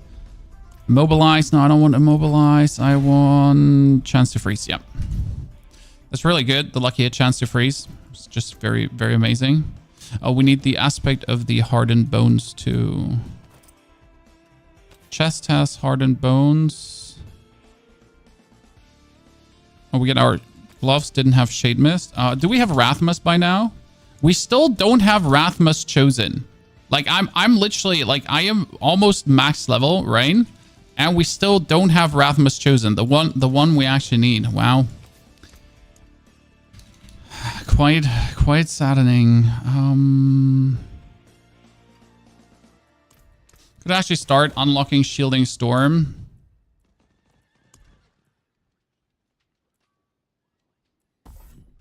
Then we're going to finally pull the point out of here.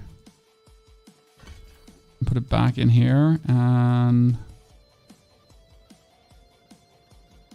now we're going to rip 2 points out of you. And finally start playing the Bone Storm, actually.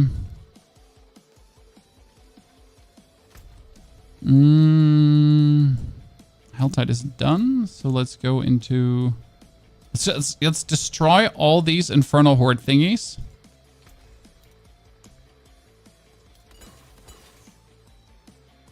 I mean, technically, these tier 2 ones could probably be worth it because... monsters are 100 and we're currently level 81. So from a leveling perspective, let's see how much XP would an Infernal Horde tier 3 give me?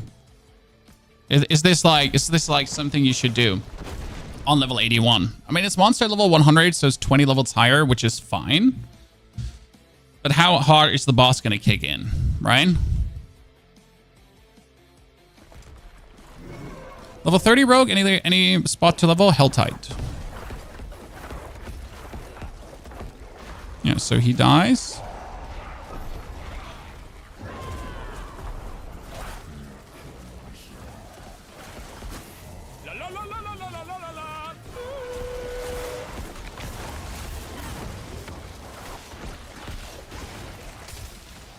Now, like, if you don't have elemental resistance, you might as well not try this at home, kids.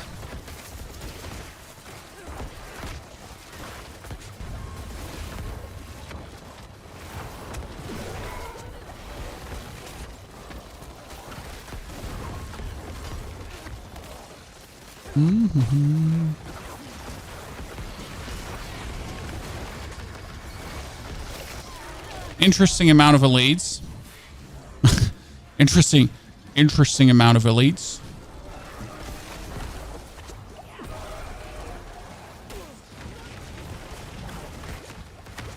Shit. Hold. Jesus.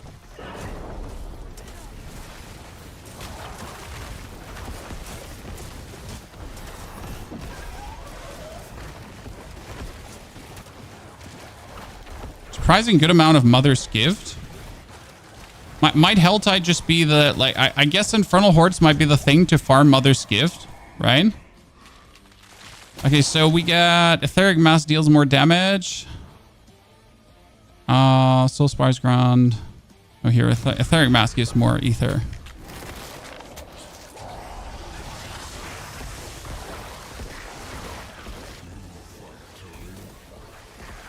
The problem is, like, I couldn't have done this earlier. So I couldn't have done, like, a tier 3 for leveling. You probably have to do a tier 1 for leveling, right?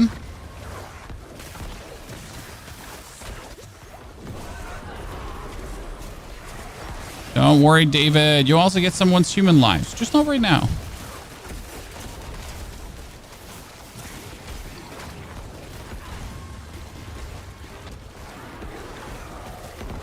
There might be a case to be made that you actually do want to play the goddamn Blood Boil aspect for real. You know, like for always. Just so good. Oh, we're making surprising XP. I did not expect to make this much XP. The problem, though, is that we're not getting our glyphs leveled up. I mean, I don't know if that's an actual problem, right? So, Ether Fiends grant more. Hellborn. No, I don't want Hellborn to hunt me. Killing spawns faster Ether events. Yeah. I don't want the Hellborn to start hunting me because I don't think I could stomach that. Right? So one thing they achieved is definitely the enemy density, because they promised that enemies would be more dense, right? And the whole thing would feel like more like an actual, like you're being really attacked by the forces of hell thingy, right? That's what they promised, and you know what? They delivered on that. I'm feeling positively overwhelmed by the forces of hell. In a good way.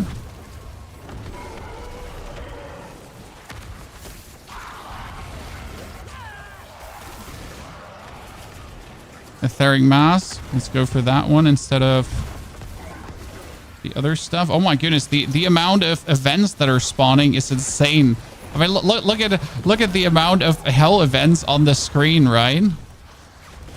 Oh Lord. Like, oh Lord, you can get so much ether. Holy. Okay, so what are we getting? Soul Spires drain health. 2 more. Ether Lords now spawn. Ooh, no, we're not going to do Ether Lords. Soul Spires. Well, why no Ether Lords? Well, because they're like, they're hard to beat, right?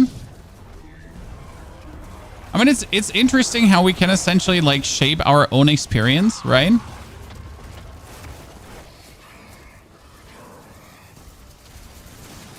Uh-oh, bad.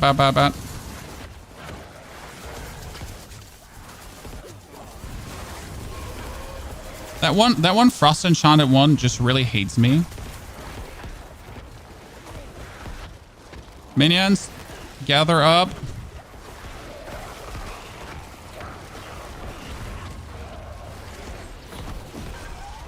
Next Etheric Mass. And I kind of have to fix my essence per second. Like I finally need items that give me essence per second, because this is what's missing. So we're not having like a single item that has essence per second happening, and that's an issue. Because essence per second is like so huge on Necro in general. Okay. I mean, let's fucking go, right? Soul Spires ground 2x ether. Here, straight up. Can you play the Golem build from last season? Not worth it. You can play the Golem build from last season, and it will still be worth it, but they nerfed the damage of the Shadow Blight, like, multiplier. So you are inevitably going to do less damage no matter what you do, because like your cool multiplier is just ruined. That being said, you got some other things to make up for it, like in the form of Shade Mist. So the thought is that yes, you got neutered to a degree, but you didn't get ruined. So the build is absolutely still worth it. And the Shade Mist might make things even more convenient if you do get the Shade Mist early for leveling. Because what does the Shade Mist aspect do? The Shade Mist gives your minions a shadow damage aura. But the cool thing about the shadow damage aura that your minions are getting is that this shadow damage aura essentially triggers Shadow Blight.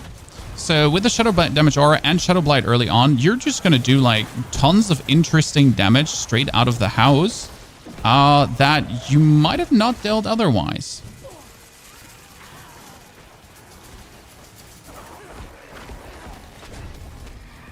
I'm surprised by the experience we're getting. Okay, Ether Lords ground 3 Ether. At the end of each wave spawn 1 to 3 Ether. No, here. So even faster events. I mean, you notice how we're barely able to actually catch up with the events, and Pony's like, you know what? How about we spawn more of these events, Chad? I mean, I have to say, like, this is fun. So, thumbs up for them. They did it. They actually made Infernal Hordes feel overwhelmingly like much. Because right now, correct, I could stack the killing enemies spawns like these ether events, but look at how many ether events are happening at any given time currently, right? Like I got at least 3 to 4 to 5 on the map.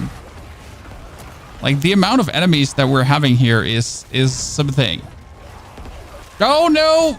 Shit, it was too much.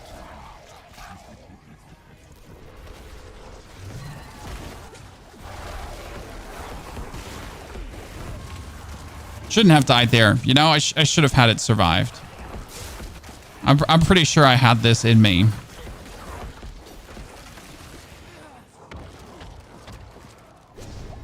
Okay, ladies and gentlemen, what do you think? Can we beat the council? We got 173 Ether. Like, how much are we getting? Okay, let's boost our HP up. So now we're officially at 20,000 HP, which is actually pretty good.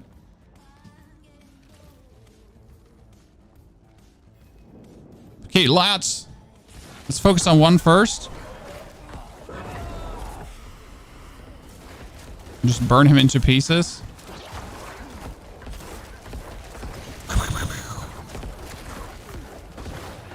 Actually, that's like the one good thing about Blood Surge in this fight. I might not be able to hit them with a Nova. So again, my Nova is limited to a certain range, right? But the suck from the Blood Surge hits both of them.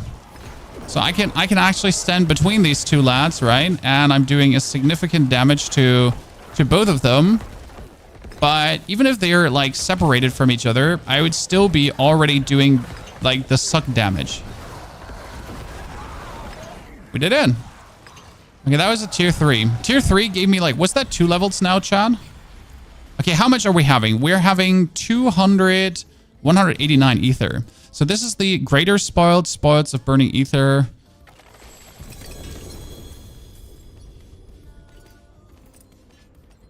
Then I can open the spoils of equipment and the material. Right? What does material give me? Shattered. Oh, materials can give you shattered prisms. No, it can't. You shut your face. Oh no. That's huge. Oh no. Scatter. Scroll. So why Scatter Prism so good? Well, Scatter Prism is the thing you need to essentially upgrade your, like, to make sockets in your gear. Huh.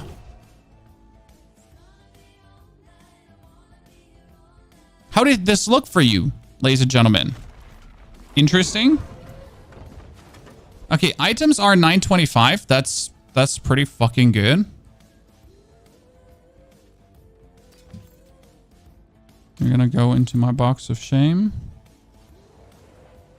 Essence on kill. Essence on kill would be really good for what we're doing here right now. But I would just simply need essence per second gear. ASAP.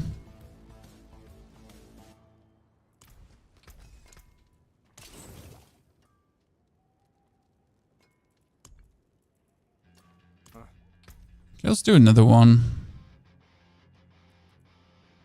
So that's 3. Yeah, let's do another one. Felt good. Let's do we had a 3. We have a 3. We're 3 hours in. Let's do like 30 minutes of Infernal Hordes and see how much level we're getting.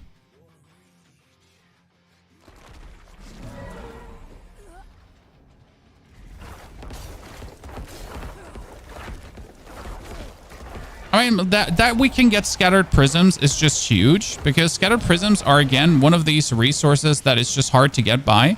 Because right now, the only way to get scattered prisms was actually doing world bosses, right? And, yeah.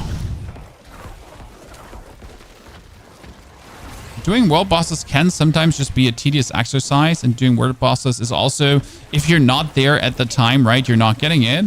But now with like I can essentially farm it, right? I have it in my hand.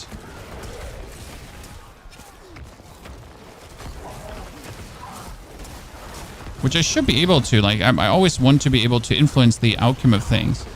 And don't just have to wait for something. But getting like 180 ether, like I felt really rewarded at the end of this. So that was like one problem with the old helltides, with the old Infernal Hordes. You put in the time, right? And you didn't feel rewarded. So you were done and you were like, why did I even bother? But right now it's like, damn, like, right? I got the experience, I got the levels, I get everything. I was like, thank you. Okay, we won movement speed, Ether Fiend's ground plus 1 ether. Yeah, let's do Ether Fiend's ground 1 ether, because with, like, the amount of Ether Fiends we got at the end, right? Like alone that's triple Ether Fiend right now. And each of them gets 1 more. That's significant, huh?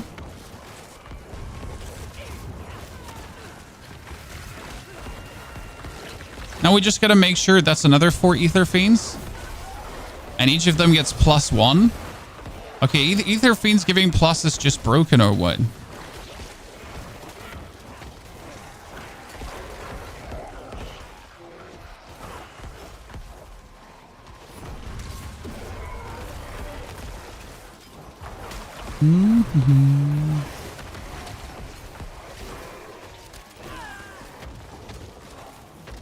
Oh no, the rushy glutton dudes.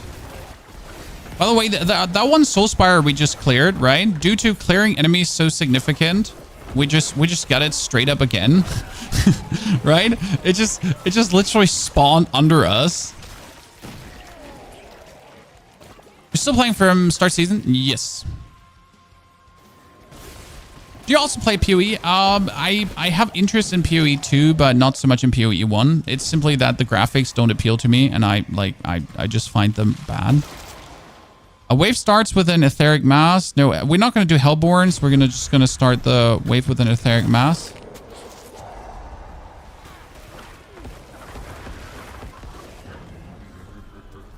And that gives us instantly something to knock out. On the other side of the map. A bunch of dreadnoughts.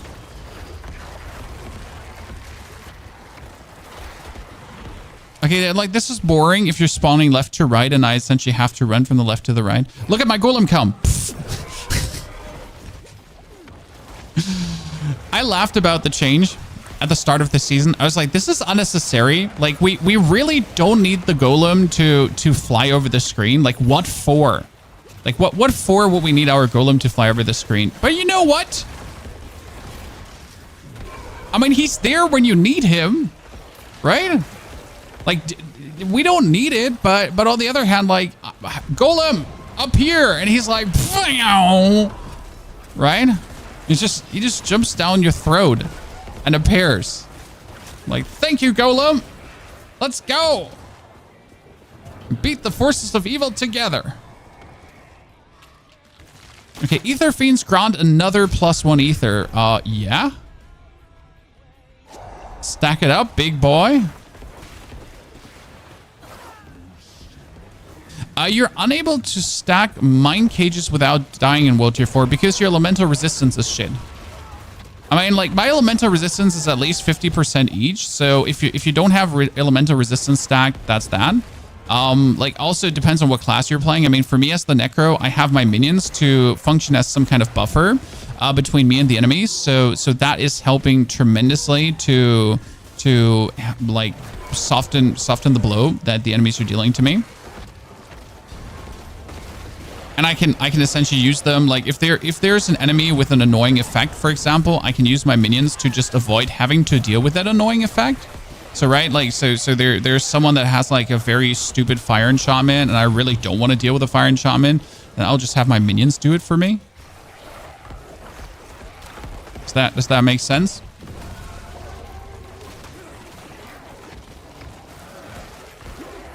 I had a run with 300 ether at the end. Yeah, I think there's like too much ether at some point, right? Like you want to also not just like keep clicking chests. I'm just not sure if the chests actually... Etheric Mons grant more ether. Yeah, thank you very much. I'm not sure if the chests actually give you experience too for opening. I don't think they do, right?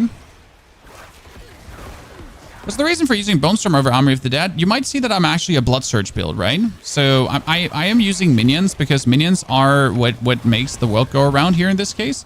But we are actually not going full minions. So this is, end of the day, a Blood Surge build, and we're using Army of the Dead to preserve our HP.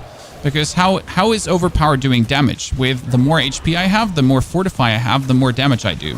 So I need to essentially make sure that this is preserved, right? That I can, like, preserve my HP to then be able to do more Overpower shebang. So that's why we're playing the Bone Storm. I mean, we also just recently flicked it on, so we're essentially able to do the Infernal Hordes. Okay, we're now doing Infernal Hordes for 7 minutes, and we're already got like another level. Honestly, Infernal Hordes seem like vastly more efficient than I wanted to give them credit for. I'm happy we gave this a try because I wanted to just spam down my Nightmare Dungeons. But it might be that's like, if I'm level 90, I could just do tier 100 Nightmare Dungeons, right? Soul Spires, killing... Yo, faster ether events. Okay, this is going to be power overwhelming. Okay, chat. We begin with an etheric math. Ether fiends that are randomly spawning, giving us more, like, per, right? And if we kill things, more events are spawning, which inevitably leads to more ether fiends, which leads to more ether, which leads to more fun.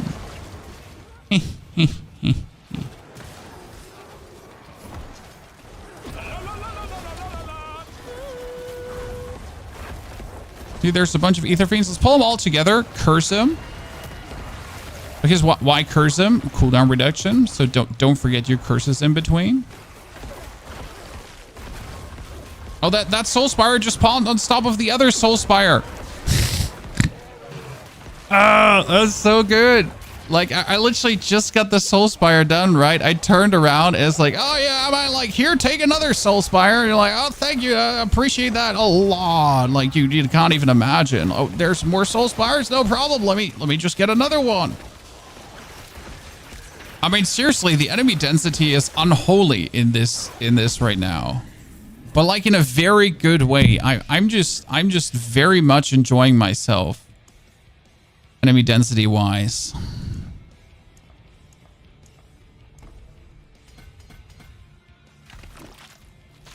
Thank you, Moofil, for the 21 centuries of support. Moofil, good to see you there. Did you progress through the season journey? Yes, I completely progressed. I did every single season journey quest as they were offered to me, which I highly do recommend you doing, actually, because the seasonal quests are like, if you do them later, they're just annoying because they don't give you any meaningful XP. So, like, if you do them as they're presented to you, you're at least getting meaningful XP. Which just does feel better in my eyes because you want to have an outcome from them. Like, you just don't want to just do them to have them done. So yeah. Also, as soon as you're World Tier 3, you should certainly unlock the Infernal Hordes. And then as soon as you're World Tier 4, you should do them.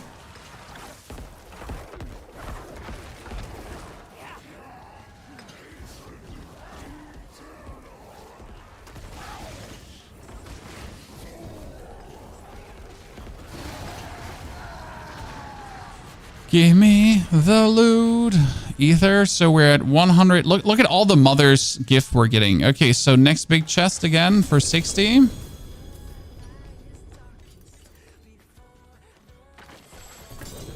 Oh, I got a helm. Oh my goodness, ladies and gentlemen.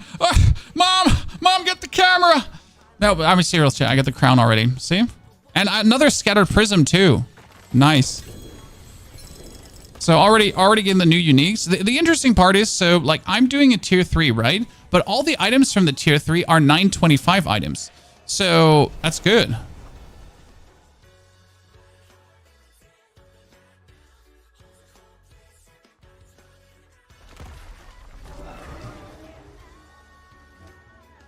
So almost another 2 levels in like minimal time. Jeez. What do we got? Cult resistance, useless. The crown goes there. We're not going to play the crown because it actually doesn't work for this build. Just as an FY. it doesn't work for this build. Cult resistance.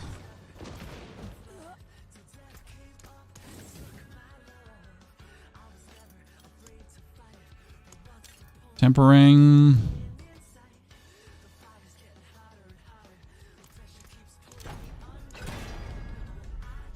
Lucky hit to restore resource. That is so useless because it literally is never going to be happening for the necro. Like resource cost reduction is just better. Okay, on we go. Next compass. I mean, like I got these tier 3 compass, right? I don't see like why I would do a different one.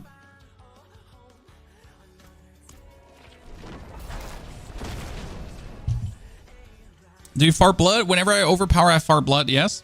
Is World Tier 3 you unlock the seasonal arena thing? Yes. In World Tier 3, you get a quest line. It's called Behind the Enemy. Flip some of that direction.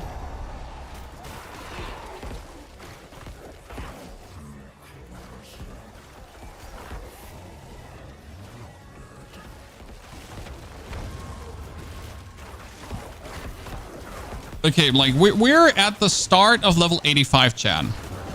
Let's track how much XP one like Infernal Horde would provide, because we haven't really paid attention to how much XP it truly gives, right? We're just kind of winging it, trying to survive. Let's see how many XP is this truly actually providing us.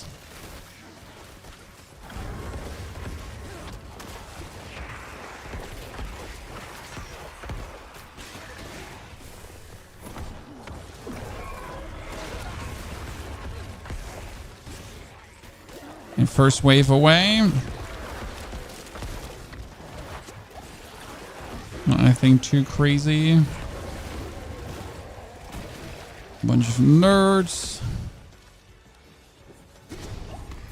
Okay, we're getting killing spawns ether events faster. Yes, straight up. Like just ether events faster. I just love it when these ether events are just layering itself on top of each other, right? So I think that's like that's the smartest one to take. Like won't be told different. I'm gonna change like my approach a bit. I'm gonna keep my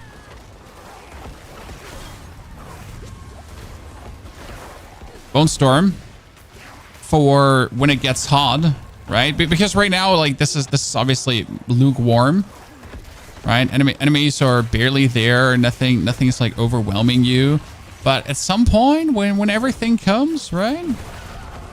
You're getting like Ether Fiend after Ether Fiend after Ether Fiend. And you're standing like in a quad jiffy of everything. Now, you know what? Maybe. Oh god, how many is this? This is what I was talking about. Like that's when, yes. That's when things are getting layered on top of each other. Give me more. Give me more. I mean, look how many things are spawning.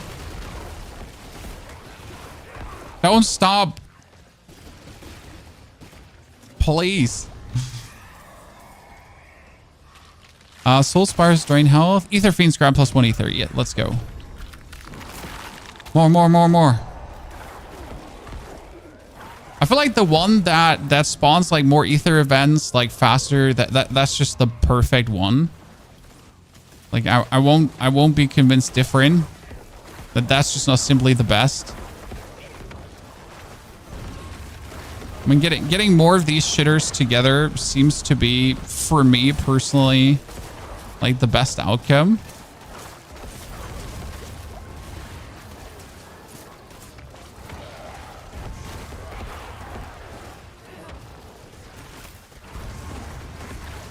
Come on, Golem. Eat that etheric math. See, like, my minions are doing damage, but the real damage, especially when it comes down to the etheric mass, that's when my overpower kind of tears it into pieces.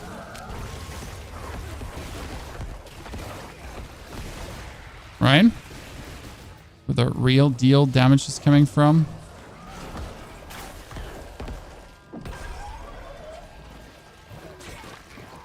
Okay, that's like, we started right here. That's almost a whole level so far. Slowed down. Mathers get more easier. More events plus spawn Hellborn. Yes, so I'm intentionally not spawning the Hellborn because the Hellborn are just a level of difficulty, right? That right now they would make me more prone to potential death. Like, right? Not a guaranteed death, more like just making it more difficult, and we don't need that layer added. I love the Hellborn later, so when my build is done, right, and have all the pieces to make my build go crazy, I'm like, please, like, spawn more Hellborn, right? You want to have, like, the chance to spawn Hellborn with a little bit more chance to spawn Hellborn, and then on top of the chance to spawn Hellborn, you guessed right, we're gonna get another chance to spawn Hellborn. And once you have that all together, then we're talking. Another Smoldering Ash unlock. That's more XP. Interesting pointer, chat. Thank you for saying this, because like the recommendation would be you level in Infernal Hordes until you have the Smoldering Ashes unlocked for the bonus glyph XP in dungeons. Felix, good to see you there. Trying my best. Okay, Ether Fiend's ground, another Ether. Etheric Mathis ground. You know what? Etheric Masses. I feel like we're spawning more Masses than we're spawning Fiends. I mean, we're still spawning Fiends, don't get me wrong, right? Okay, that's one level from the helltide so far. One level from the... That's more than a dungeon gives us. That's for sure, like a dungeon doesn't give us. So one Infernal Horde, like one level. But let's see how much more experience it is, because obviously there's more to be gained. And you kind of have it like in your hands, right? The more efficient we actually get, the more damagey we get. I mean, if I would get like essence per second here, or essence per kill, actually, we would be going crazy. Probably something I should pick up right now while we're leveling, while we don't have the essence per second yet. I should probably, like, I'm gonna change something in the Paragon board to pick up like a huge amount of essence per kill.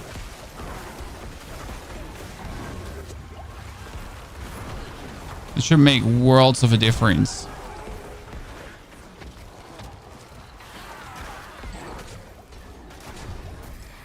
Let's do that for a second. I can actually do it right now.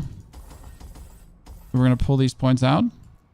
We're going to put them on the right side here, because this is like essence per kill, essence per kill, and essence per kill.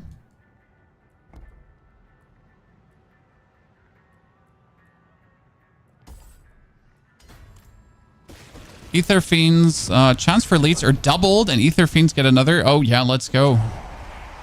So now when I kill them, like, I do essentially get essence back for killing them, and it's like 3 essence per. And as you notice, how many we're killing. So this is like a huge differentiator that should actually like catapult my leveling speed.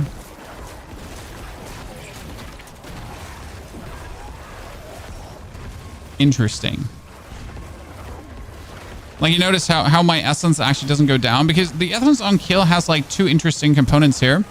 Because it is whoever I kill, but it's not only whoever I kill, it's also whoever my minions kill.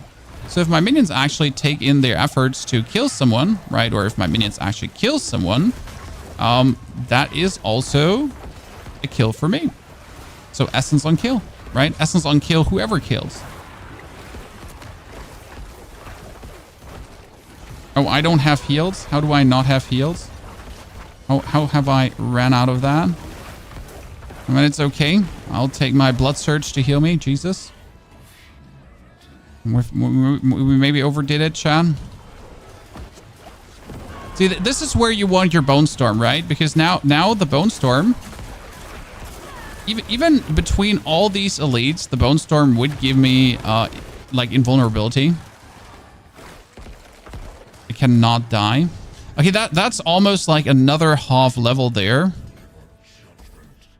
Okay, a lot of essence on kill. Give me a second, that's gonna be crazy. Did you ever play hardcore Diablo? No, I have absolutely no interest in hardcore Diablo. Hardcore Diablo is not hardcore for me. It's just simply boring. Okay, so I gotta play like a scared weasel, you know, and that's it.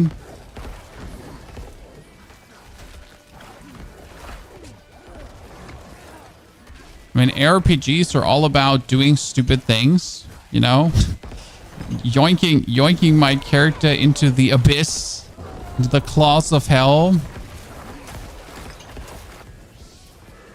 and blasting away. And hardcore always stood in the way of that.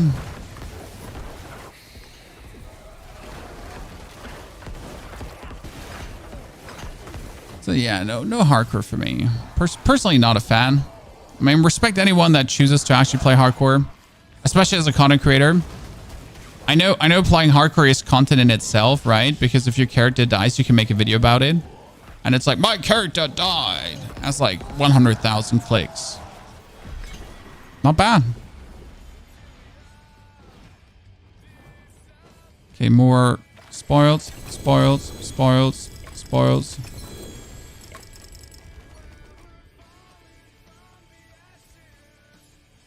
All remaining funnel into money.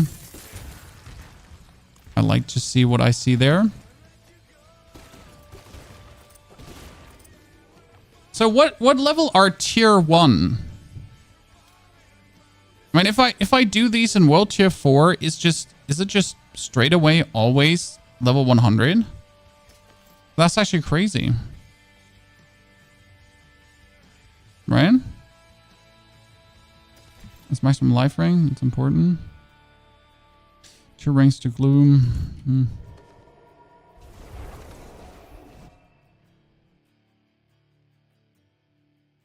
Level 60 monster in tier 1. No, I mean not world tier 1. I mean like tier 1 compass, right? What's a tier 1 compass? It's just level 60 monsters. And tier 2 compass level 80 and tier 3 is level 100 or what?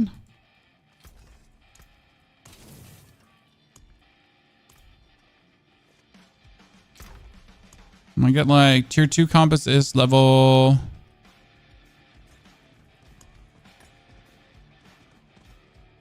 I mean, this has monster level 100, but this doesn't say monster level. Is then like the same level as I am?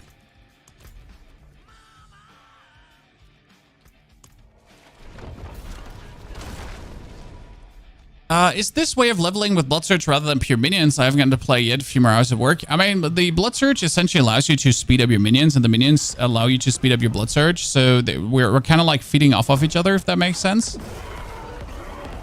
Like the one empowers the other, and the other empowers the one.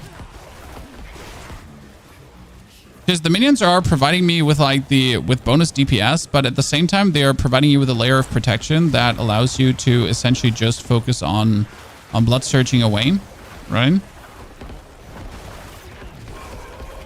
Because your problem with blood surge is that you're always being attacked by everything. I mean, now imagine like with the enemy density we're having here, if everything would just focus me at any given point, right? That would be annoying. I mean, I do have my Bone Storm to essentially take care of this, but you notice how fast the Bone Storm actually runs out. That's why we also do need Bone Storm duration, actually.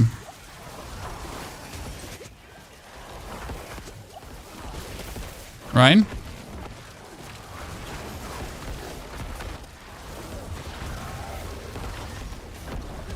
Oh, Jesus.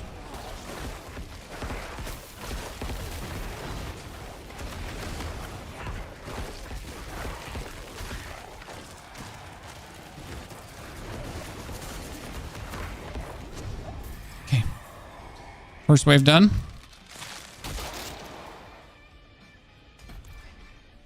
Soul Spires ground 2 ether. Etheric Masses ground more. Hopefully you get decent drops to start your season. I wanted to play Overpower, and guess what I get?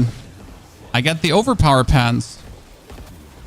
So I already have the one item I technically need for this build. Straight out of the house. Because the game was like, hey, so why wouldn't you? I was like, you're damn right, sir. Why wouldn't I? I mean, the problem is obviously now that I'm wearing a level 60 pants, I'm missing out like on 1,400 life. I miss out on quite some damage. So it's a little bit of a two-sided blade there. Oh, what? You froze me and then you shot me. Uncool, brother, man. Uncool. I'll say that.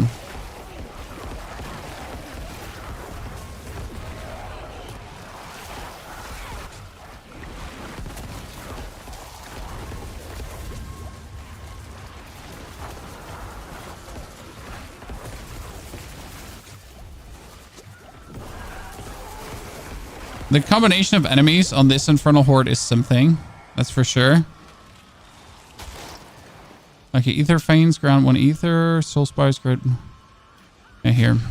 I mean, it's so weird. At the end of the turn, spawn 1 to 3 ether, right? But what is that? That seems so bad. Right? Because, like, what is 3 more ether? Like, if every ether fiend could spawn, like, 1 more ether, what does 3 more ether help you? Right?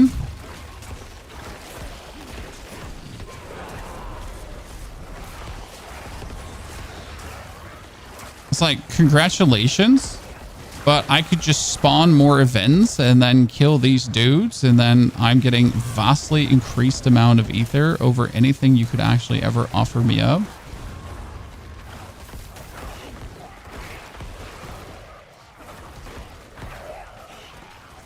Okay, that ether on kill was just so important for this build here right now, as we don't have like, oh, what, where, when, why, who, however, wherever, whenever, why, seriously, who?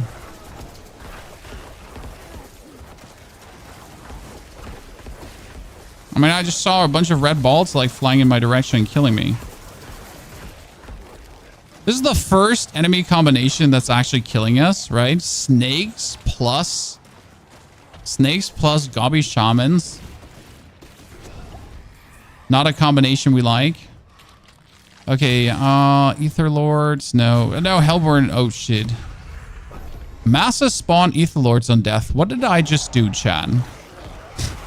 I made a little oopsie. This is actually not so... This is not so good. Because ether lords are actually quite sturdy for a second, right? We just spawned another ether lord. I guess not sturdy enough. Huh?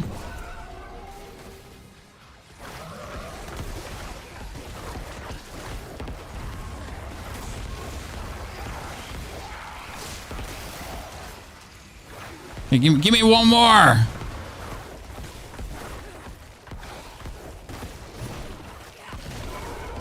Honestly, I had ether lords more sturdy in mind.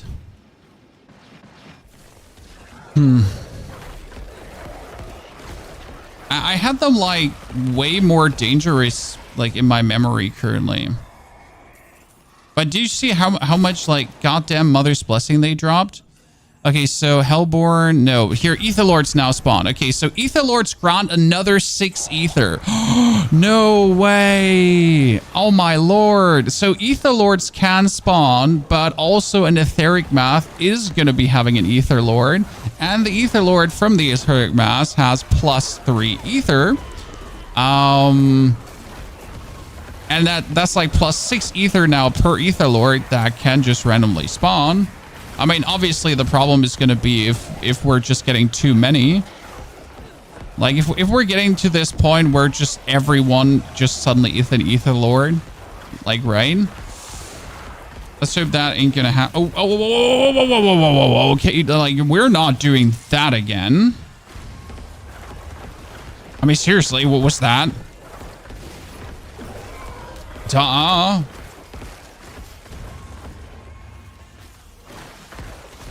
Just be like, look, mom, no hands. And vaporizes me. Seriously, uncool, brother.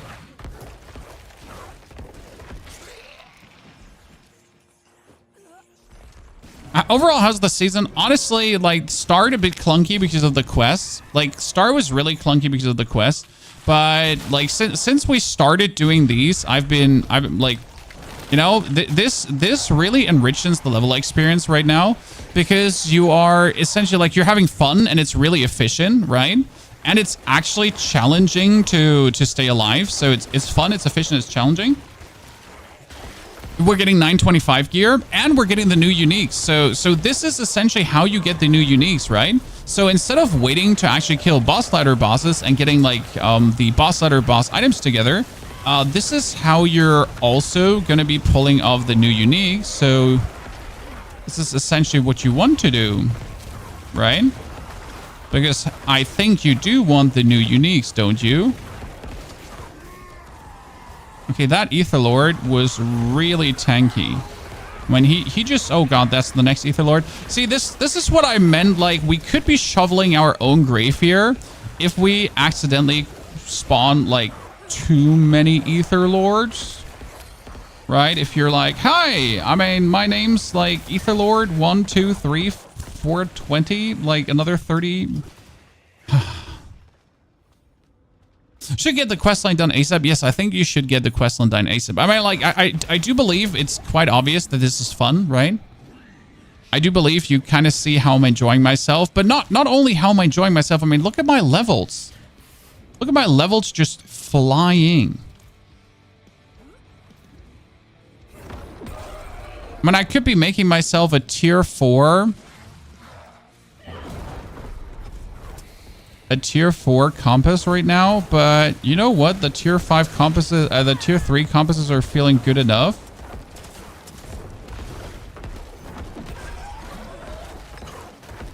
And harder in this case wouldn't actually profit me. I'm not sure if the enemies on a tier 4 are actually higher. That's something to find out. Because higher enemies, there would be more experience. But let's be fair. I mean, we're getting this one done like very efficient here currently.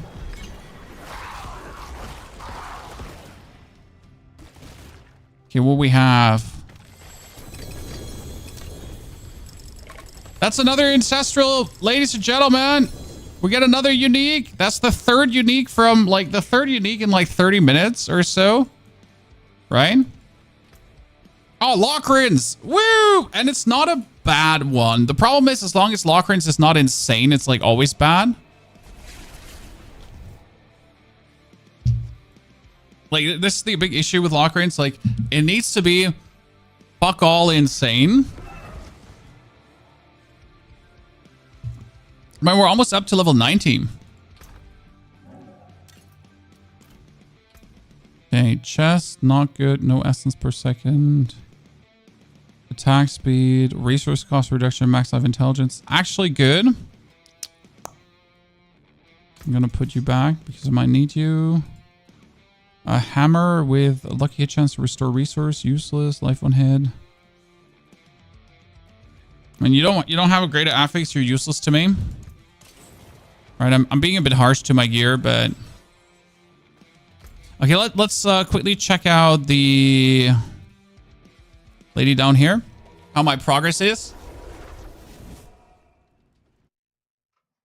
Lockrins can be used for bone spirit. Oh, absolutely. What's the most efficient way to level? You start with helltides, you unlock the Infernal Hordes, and then you essentially swap over to Infernal Hordes. Because of just the amount of experience they really provide you. Look at this, chat. I got just 4 levels done of... Wow. Okay. I mean, we just banged through another 4 levels of this. I got the Death Speaker's Pendant, ladies and gentlemen. Ladies and gentlemen, we got the Death Speaker's Pendant. Sorry. Everyone, clutch your pearls.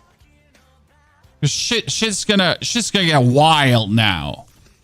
We're talking about wild, okay? It's gonna like hit the fan and get out of control. Okay, so we have core power overpowers, increased damage, blood surge nova, the shadeless aspect, warriors. We get the damage reduction and the barrier.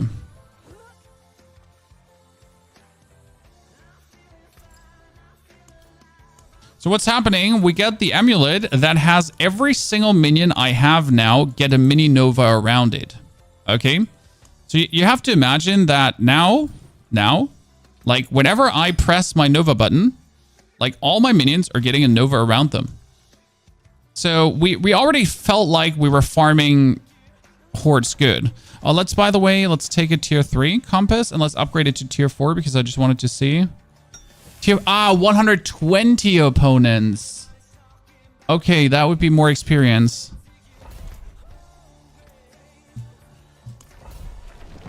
So right now, my recommendation is probably from level 80 on, I would farm tier 3 compasses. Yeah, level 80 felt like the right level to do this, right? You could barely survive. So like, do you see that everyone is now having a mini nova? Okay, so whenever I press the mini nova, but everyone is getting a nova, and that nova scales with my overpower and everything. So now you have to imagine the density that this is getting, right?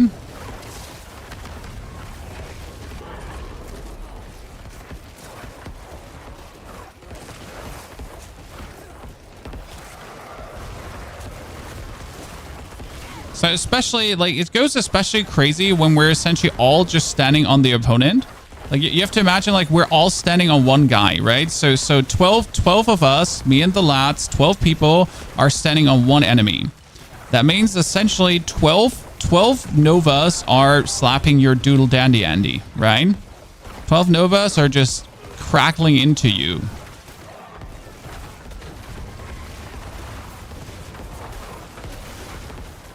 The only thing I could do to make this here more convenient is probably by having the curse boots. Because right, to do the right amount of overpower damage, I need the curse boots.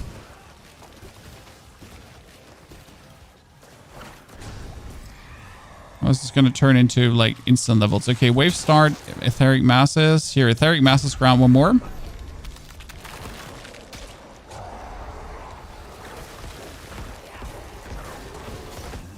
I wish there was always the option to take the one with bonus event shebang. You know what the real interesting thing is? So for every enemy that my blood surge sucks, okay guys? For every enemy the blood surge sucks, I get essence. Like, listen. 1 essence for every enemy that gets sucked by blood surge. But you have to understand that, again, blood surge hits everyone in the room. So everyone that you see on my screen right now, all these 20 enemies, they're being sucked at the same time, right? So that means that I am essentially functionally unable to ever run out of essence again. I mean, look at my essence here right now. Even if I'm trying, right? You know, I'm just standing like in the middle of the room and like not even focusing on anything.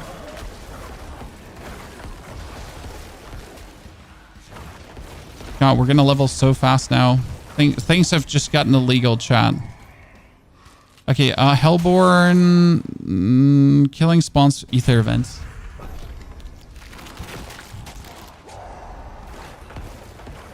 Rob is already 100 and has Shaco. I'm so done. Well, you have to understand that Rob is playing like with X other players together, and they're all like going into the helltide together, right? And then one of them is getting helltide invaded, and then the next one's getting helltide invaded, and the next one's getting helltide invaded, right? They're doing every single tormented boss with like 4 people straight away. So don't you ever compare yourself to the most efficient way to play the game. Like, you should probably look at me. I mean, I'm playing the game alone with the season way that is intended, right?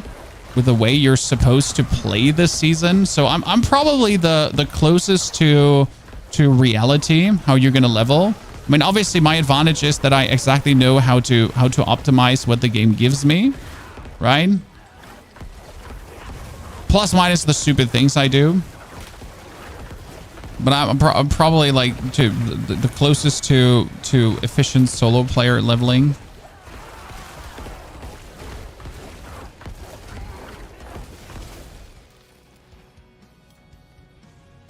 Hello, sir. I don't like this one enemy that's sometimes stuck in a corner. I feel like they should make them Ether Lords now spawn. Let's go.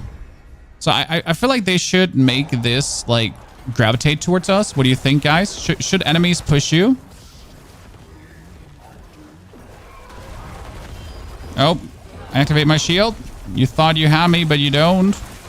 I am... Oh my goodness, he just got shit on. That exactly worked the way I wanted it to work.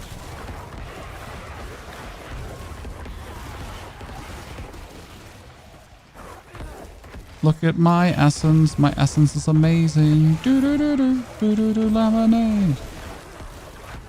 Ether Lord. Oh, the worst of them. No. Why is he the worst of them? Because he does this stupid attack. And he's also very tanky. He just bullies us around. We don't like that.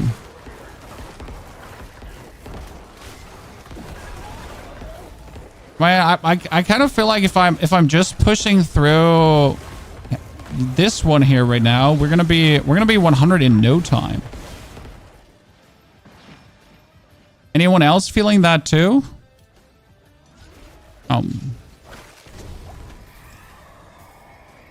Okay, if you massive spawn Ether Lords on death, let's go!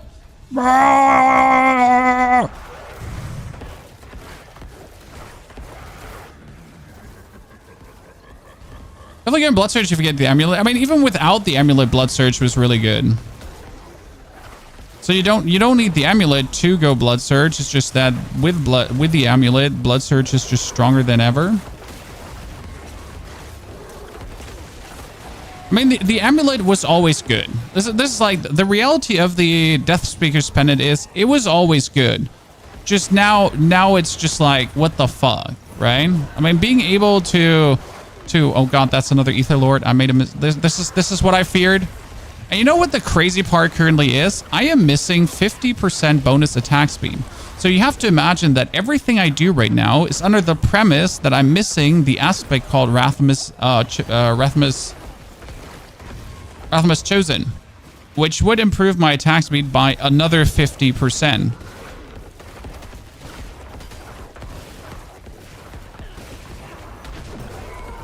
So imagine what we're doing here, right? With 50% more attack speed. As we're not running out of any essence that could, like, slow us down. Okay, so unlimited resource. Ether fiends explode and damage foes. Yeah, sure. Do you have a guide for this build? Yes. Exclamation mark MOBA shows you the guide to this build. I'm probably going to make an updated version on this, as it's just an absolute, like, slayer of the Infernal Hordes right now.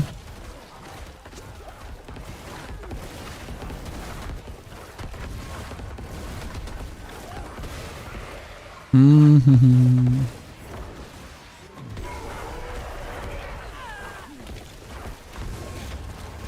mean, look at me just not running out of essence anymore. Bah, ha, ha, ha, ha, ha. Can't be stopped.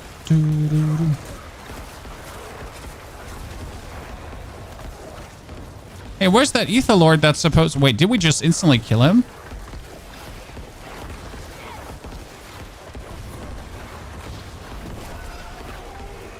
Did we just instantly kill that Ether Lord that was supposed to come out of that one?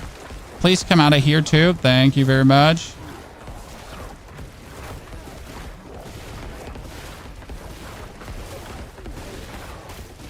Recule shit.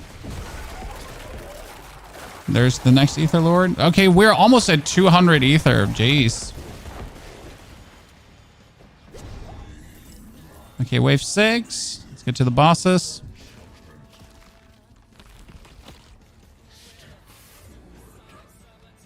Almost 90 in 3 hours 44 life. So we're 3 hours 44 life today. That means in 4 hours, we have now made...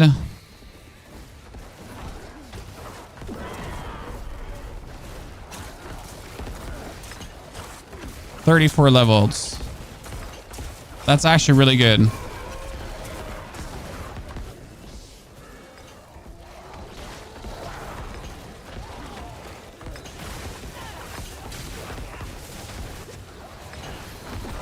Sorry, Lon.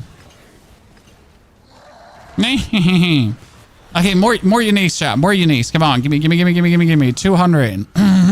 We opening this, that, there. Uniques. Why am I opening the material chest too, guys? Because the material chest actually gives me all the materials for crafting the gems and so on. So that's actually very useful.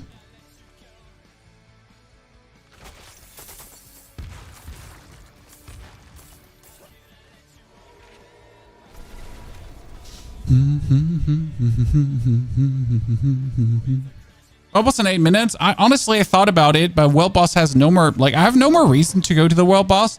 I get scattered prisms. Oh, 13.5% attack speed. That's what I want. Fuck yeah. 12% cooldown reduction. Oh. Don't mind if I 27% movement speed. Jeez. Okay. Sure. Don't mind if I do.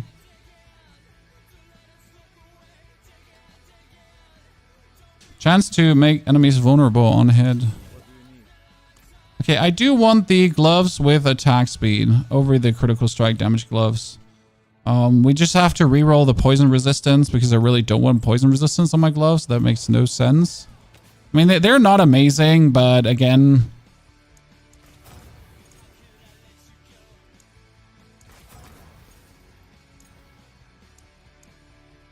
let's just keep it like this. It's fine.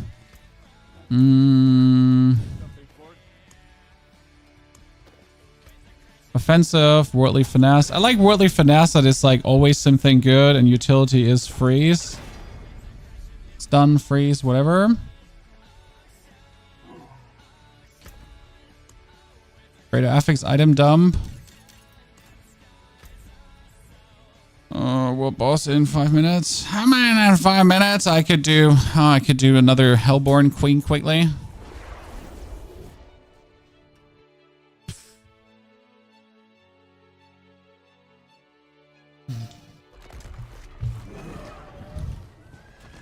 Okay, I technically wanted to end the stream a bit earlier today to make a YouTube video, but you know what? As we're just flying through the levels, I am not willing to stop. Right? I feel like the last 10 levels we could knock out so easy.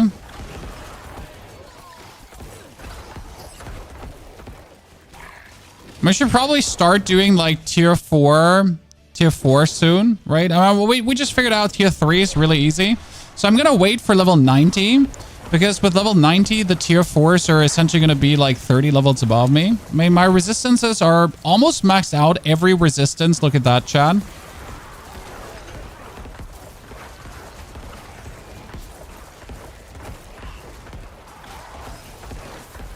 Can you believe that?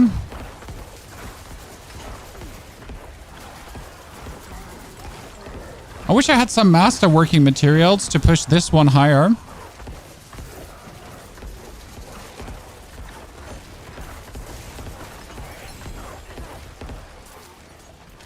Be somewhat useful.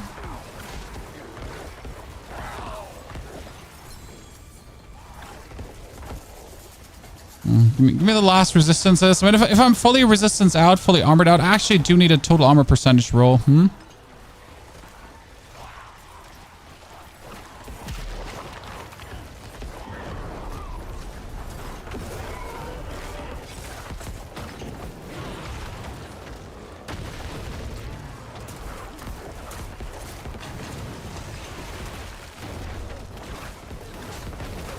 Gosh, she just got bullied. Chat, she just got bullied. Oh, double greater affix dagger. I mean, lady still got bullied. Is leveling faster or same compared to last season? Leveling last season was faster due to the Holy Bolt Elixir. So you had that Holy Bolt Elixir that was essentially just fast tracking you so quick, like you were just blasting everything into pieces. So you're naturally slower because you do actually have to care about what you're doing, right? You have to, yeah. Maximum damage and damage over time. Interesting. I mean, don't need any of like damage over time right now, but that could sell good, right?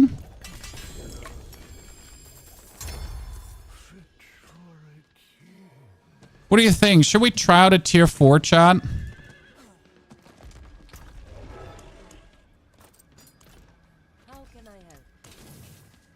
Should we try out a tier 4? Tempering. Mobility. Stun.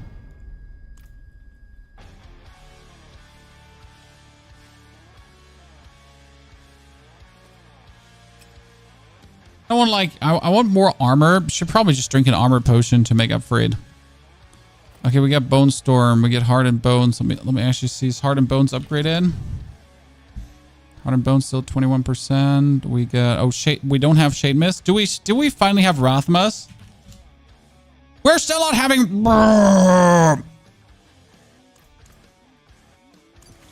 It's beyond frustrating.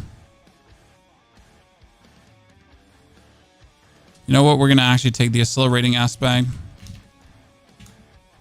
Because accelerating is going to give me more attack speed if core skills hit. So tier 3 or tier 4, chat? Let's try tier 4.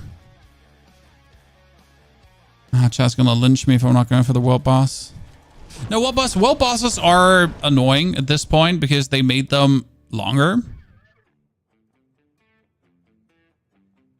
So yeah.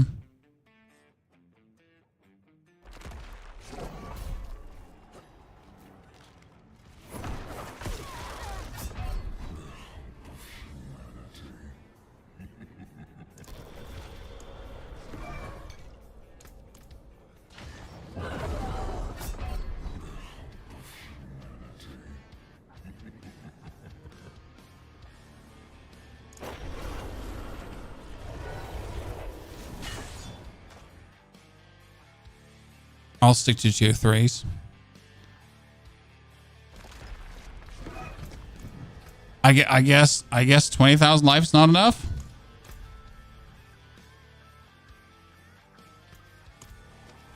No, Lumhoffen, they're dropping from the Infernal Hordes. The scattered prisms are dropping from Infernal Hordes. I don't have to do world bosses ever again. I'm getting more. Like, I've gotten 2 to 3 scattered prisms per Infernal Horde.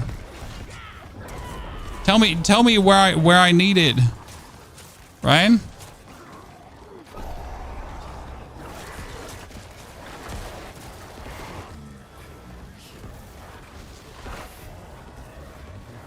Do you notice my attack speed right now? How much faster we can essentially attack, Chad? And this is like with only 25% boost, but what we're actually looking for is a 50% boost in attack speed. So this is like only half the attack speed boost we're actually looking for to get.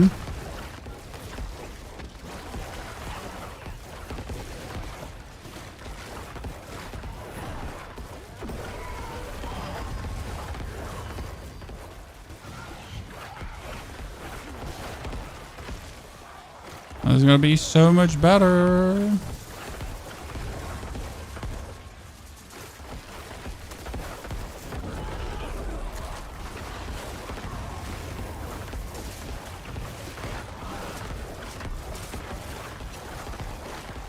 And we're still not running out of essence. We're still not running out of essence. Okay, 50% faster. Let's go. Soul Spires 2 more. Yeah, so tier 4 is brutal. Like, I mean, we just tried, and it's just like, we have maximum armor, right? We have almost maximum resistances, and he just, like, I mean, I just get eaten. The difficulty spike between tier 3 and 4 is massive. I mean, seriously, what was that, chat? We just vanished. There wasn't like right there. There wasn't even I couldn't even blink. It's just like one time you were there and the other time you were gone.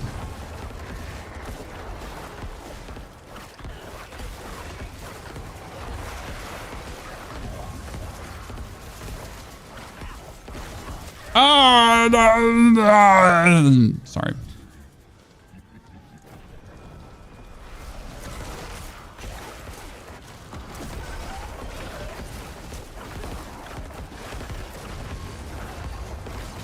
Yeah, we gotta work on our max life at this point.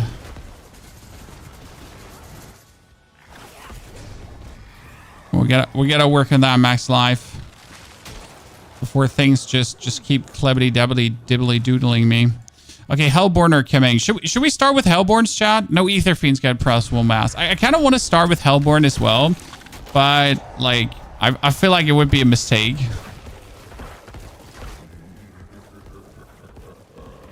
Is Rune Shard a random drop from Nightmare or sure drop? You have to open the chest at the end. There's where the Rune Shard is in.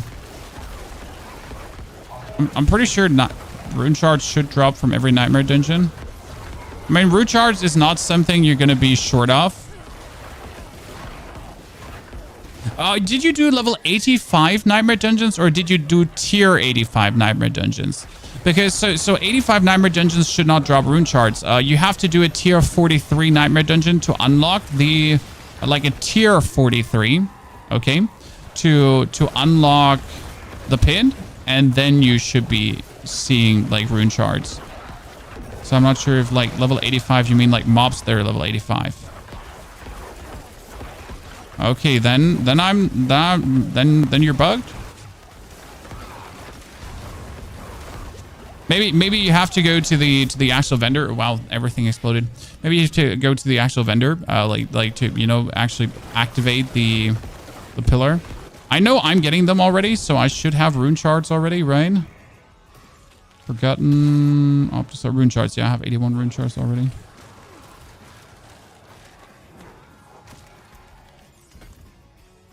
Ether Lords now spawn. Let's go.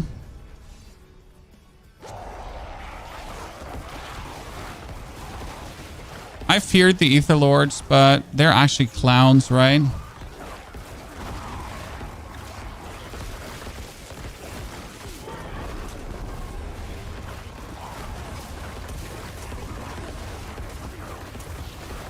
Clowny little Ether Lords.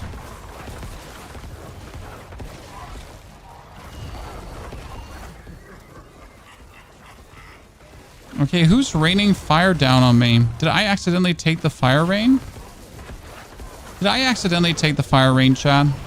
I try to avoid taking that because there's already like enough damage happening, right? Before you actually take the fire rain, that I never felt like, you know what? Taking the fire rain is always a mistake.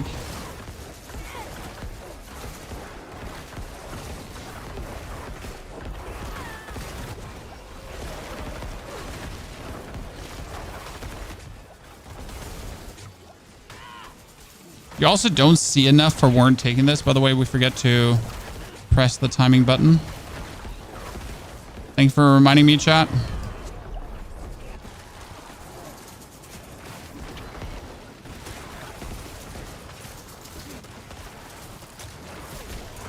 How's the season so far? Very good fun, my friend. It is surprisingly better than we expected it to be. Simply because like the Infernal Hordes were lackluster in the PDR. And this is now the Infernal Hordes. In case you don't know what we're doing the Infernal Hordes. So it's like this wave-based game mode where you kill off things. And it's quite fun because we're finally getting stormed. I'm not sure how much fun it will be towards the end. Because towards the end, I'll be just so strong that the actual challenge ain't a challenge anymore. But right now they're difficult enough to be fun, if that makes sense.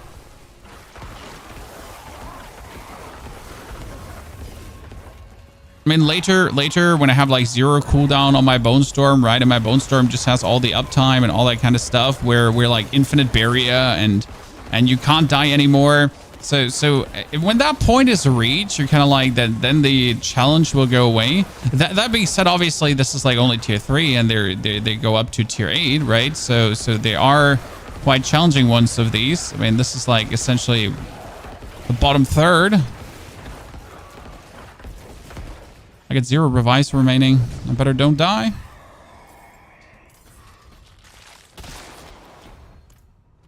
Okay, Ether Lords. Massive spawn Ether Lords. Okay, so this is it, chat. This is the end game now. We're gonna be bothing in Ether Lords in a second. So my etheric masses are gonna be spawning Ether Lords. Ether Lords just randomly spawn as well. So that's Ether Lord number 1. Hello, partner. Nice to meet you. Goodbye, partner. Why is he dying so fast? Overpowered damage plus 150%.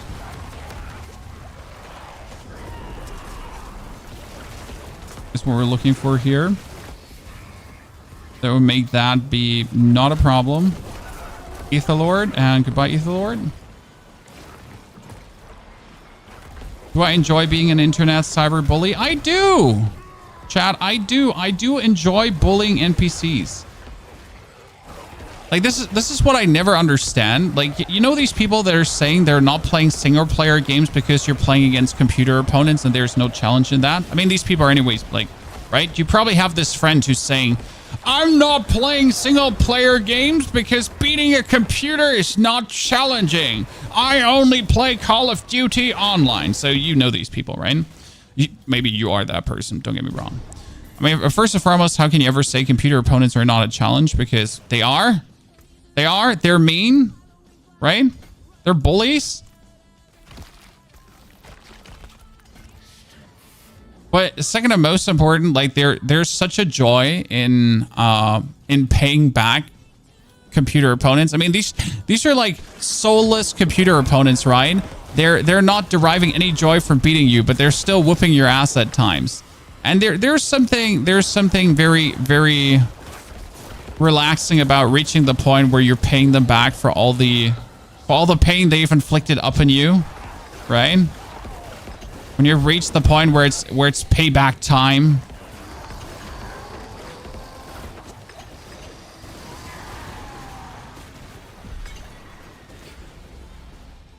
Okay, let's get it all. That is Uniques. Uniques. Give me more Uniques. Give me more Uniques. I'm getting so much gold. So that's like, you know, that's 3 abyssal scrolls. That's 4 abyssal scrolls. Holy. Damn. Okay. Other Varshan parts are being turned into hearts, and then you summon him with hearts.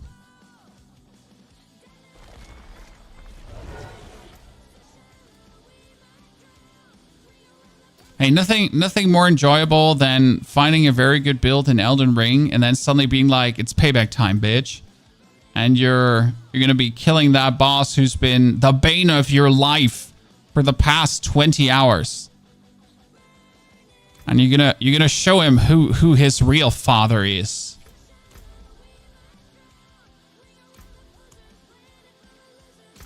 The only thing that is like, the only thing that's bad about Infernal Hordes is how we're not getting like more Infernal Hordes from doing Infernal Hordes, I guess. But I think that's a non-issue, right? If I need more composites, I'll just farm them. They're like dropping like M&Ms.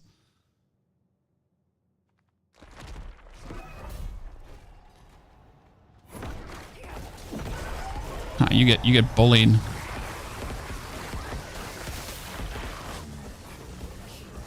This might be one of my favorite level experiences right now. I'm not gonna lie. Like arcane tremors and vaults like that. So you know what this reminds me of? Doing arcane vaults.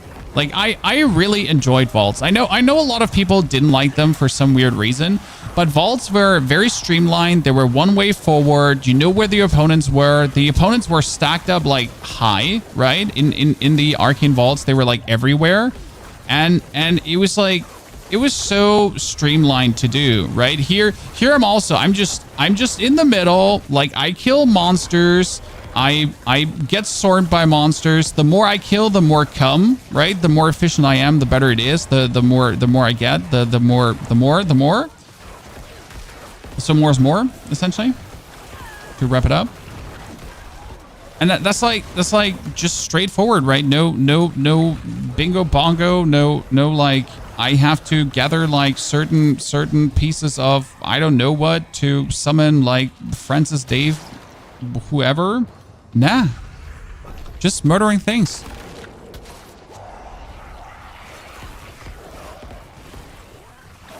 This is very good for people who just like to mindlessly murder stuff.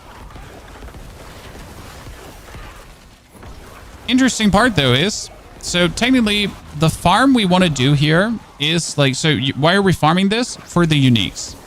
So you're essentially getting the unique farm out of the way before you're level 100. And when you're then level 100, you can actually straight up focus on doing the pin.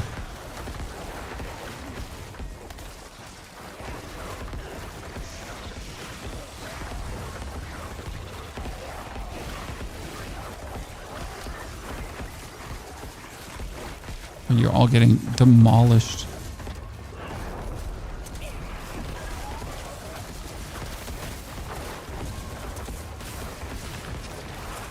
And most of the time, I don't even bother going for maximum damage. Maximum damage would be me applying the curse, right? I don't even bother about doing that.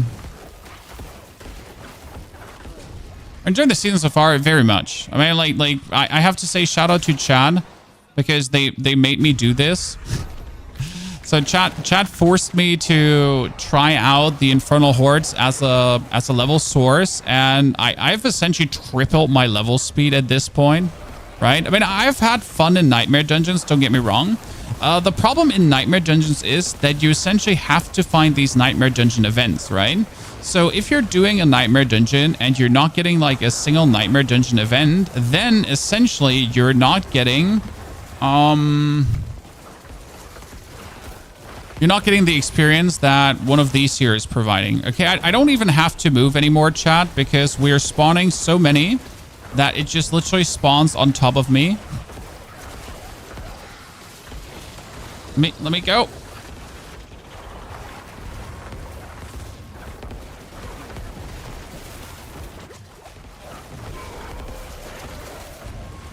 They're just spawning on top of each other.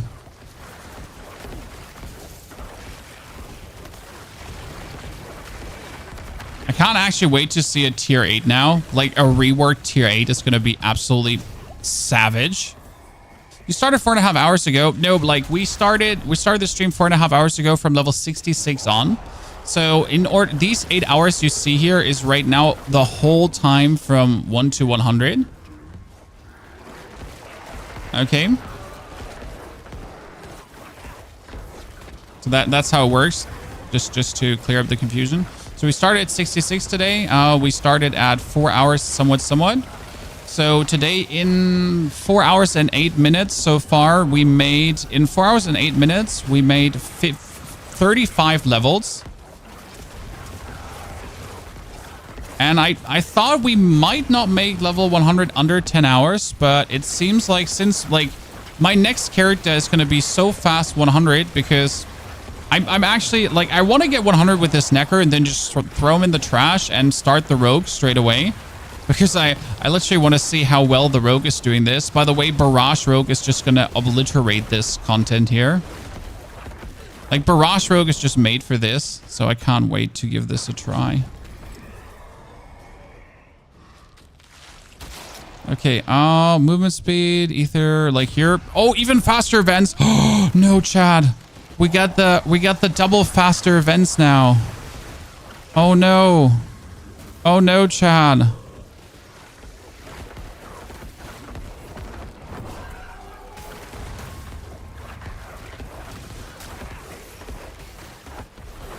We get the faster events into faster events. No. No. No, yes. I mean, yes, but no. While we're killing the Ether Lord, below him spawned an Ether Spire. Okay. Right? Like we're just still fighting off the Lord, and then below him is like, oh yeah, Soul Spire. I mean, sure. Just don't mind if I do.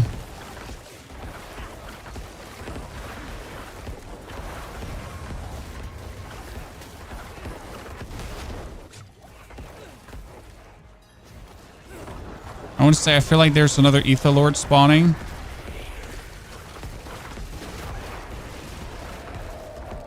Good, good, good, good.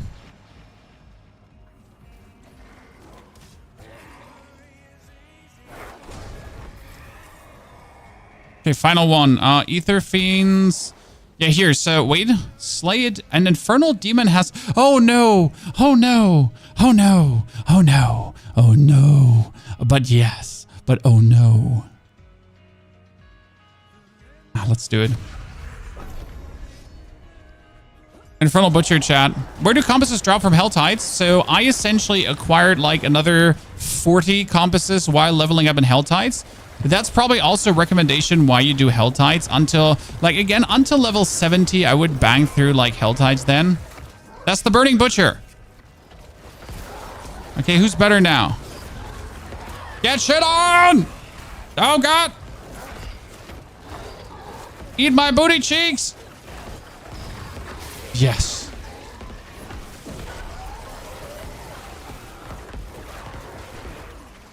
Sorry. For the verbal abuse there, chat.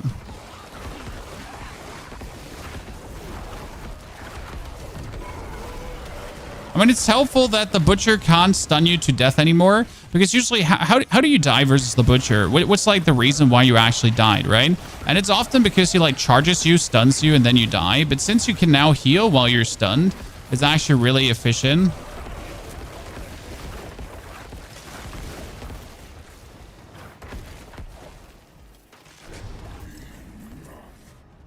Okay, ladies and gentlemen, almost 200 ether gained from this. Almost level 93. I mean, seriously, what is this leveling today?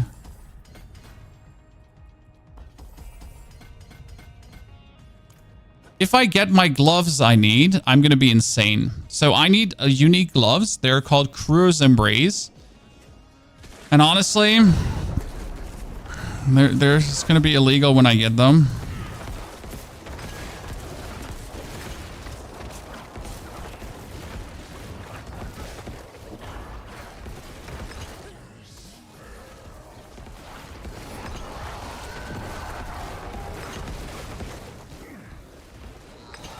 Now, where's the other demon?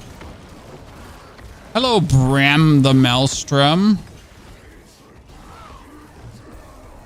What a peculiar name you choose for yourself. So, next greater spoiled. That's the first time I didn't get a greater affix. Oh, there, ladies and gentlemen. Oh, 2 uniques. 2 uniques.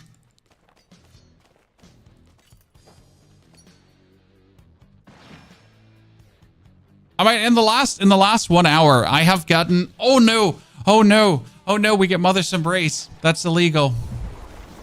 You know why Mother's Embrace is illegal, Chan? Do you want to know why this is illegal now?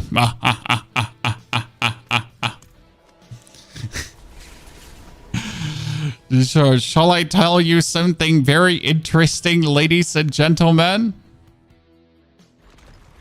So I'm getting 1 essence per enemy drained by Blood Surge. But how about me getting another 54% of the resource cost back after I hit 4 or more enemies? Huh? Anyone interested?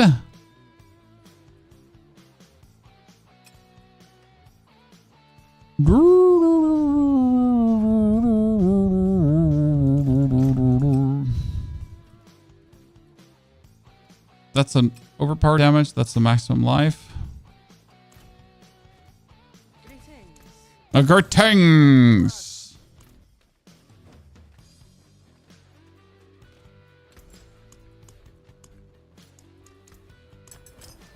Okay, let's see if it gets even more dirty. I mean, it has already gotten very dirty. Wait, maybe we get Rathmas Chosen finally. I'm checking. I feel like Rathmas Chosen doesn't exist anymore. What the f... I mean, give it to me. Like, seriously. By the way, for the people asking, hey, Pony, why don't you do a tier 4? The answer is because I suck. You gonna try Sork? What build? I want to try chain lightning. The problem is that chain lightning is limited to the amount of enemies that it can chain through. And I feel like, wouldn't Frozen Orb just be absolutely insane for this? I mean, it feels like that Infernal Horde is just yelling Frozen Orb Sorg. Right?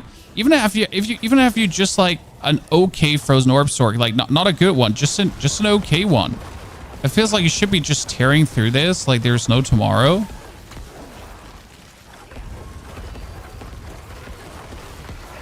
Correct me if I'm wrong.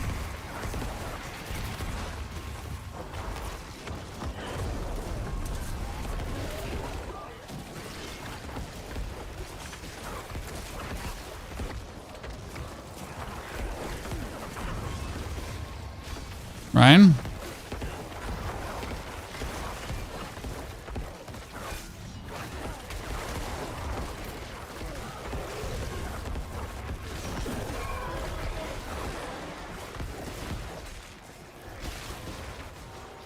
See how we're now not like look at my maximum essence. So we get 60% of the resource back when we hit 4 or more and 4 or less enemies.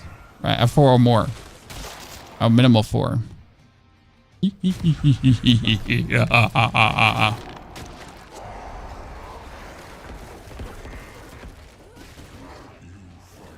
just got Rathmas chosen. I hate you. I hope you step on a Lego. I'm just rather surprised with the amount of uniques I'm picking up, right? How do I not have Rathmas chosen? I mean, seriously. Well, my other question rather is, can the normal uniques also drop from the... I don't think the normal uniques can drop from Infernal Hordes.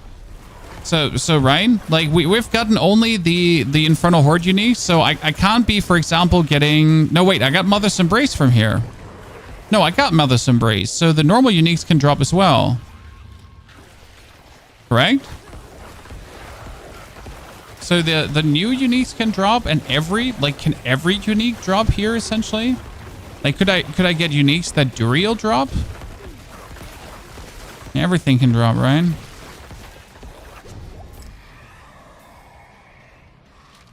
Everything can drop, including the new ones. Ether Fiends, grab one more ether. Thank you very much.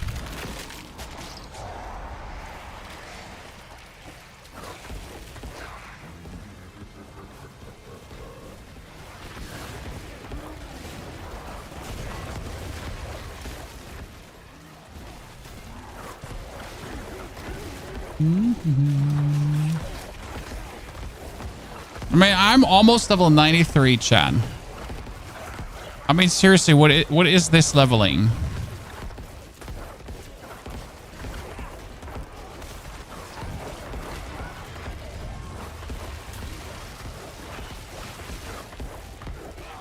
I kind of want to try out tier 4 again, but I feel like I really need way more life. But I also don't feel like my leveling slowed down, so it just seems like still 1 or maximum 2 of these per level.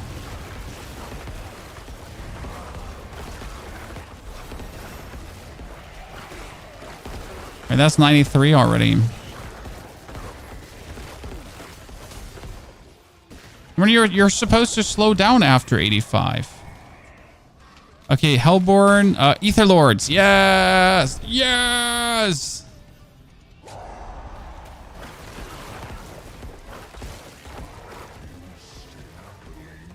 I take too much joy out of killing Ether Lords. It's confirmed I am... Oh god, what happened? Hey chat, what happened? He tripped and died? Or what just happened to poor Jimothy? I mean, he was there one moment, and the other moment, he just wasn't.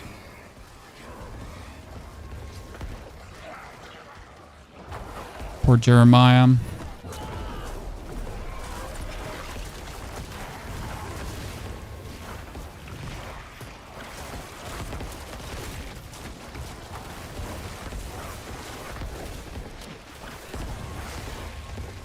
Oh, that's... You're all the way on Narnia, huh? Hello, Mr. Ether Fiend. Nice to meet you. Can't decide between minions or bone spear. Do both. Do minions with bone spear. I mean, doing only bone spear would be stupid. Imagine like you're doing only bone spear here, right? Like you notice from how many corners you're being attacked. Unless you have a night perma uptime on Bone Storm, you would essentially just be consistently attacked, pummeled, and hit in the back of your head. Right? Why would you want that if you could just activate minions for the cost of nothing? Because that's the thing, right? Like getting minions into your build is like an absolute no-brainer issue. Like it's so easy to actually put minions into your build. It's like almost stupid to not do that. And you're just having minions then going on, right? As a little bonus. It's almost criminal to not play minions in this day and age currently. I mean, like if you don't want to have them later, that's okay. But during leveling, you're playing minions or we're throwing hands. Like no matter if you like them or not, you don't even have to resummon them anymore. I mean, like see my dudes, they don't even die, right? It's not like I have to pay any attention to like upkeep or something. No, they just exist, and that's it.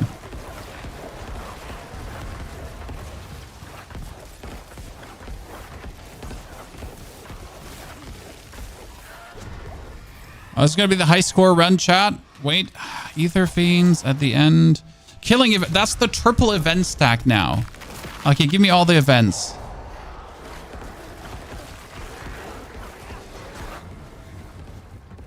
With a triple event stack, I should be able to stay AFK on... Now, I should be able to just stay AFK on one event here.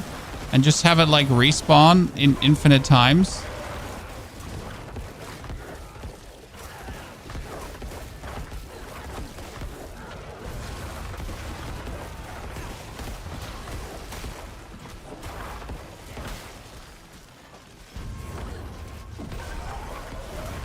There's the Ether Lord with an Etheric Mass right below him, right?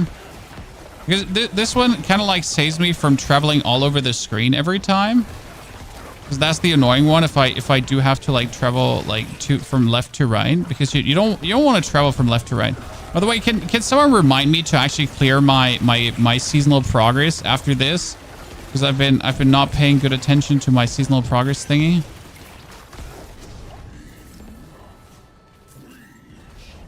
Oh god, almost 94, Chad. I'm like give me like one more hour. Maximum 2 hours, correct? Chat, what do you think? Like one to maximum 2 hours, and we should be leveled.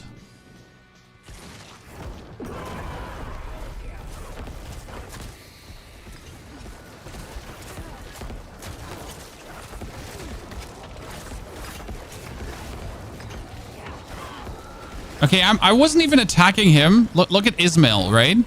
I wasn't even remotely close to him. Only my minions were close to him. And he essentially just took the damage from our Death Speaker's Pendant explosion. It was enough to like wreck half HP away from him.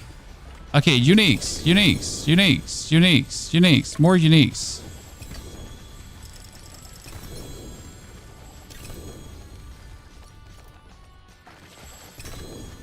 No uniques, Pony-san. Greater affix stuff left, right, and center, huh? The season's super fun. It took you 140 to level from 80 to 90. Do you think you can do it in less to 100? Currently 25. Yeah, like it's just going crazy, right? From 80 to 90 it took us so long, and from 90 to 100 we're just like, I'm sorry, pardon me. What is exactly happening here? I'm with you on that one. I don't know what's like happening there. So seasonal progress, thank you. Yep, let's check. We got probably 5 more smoldering ashes. So boost the chance to receive a legendary item from the spoils house with the chance for existing sources to drop additional mother's gift. No, we want here more legendaries, right?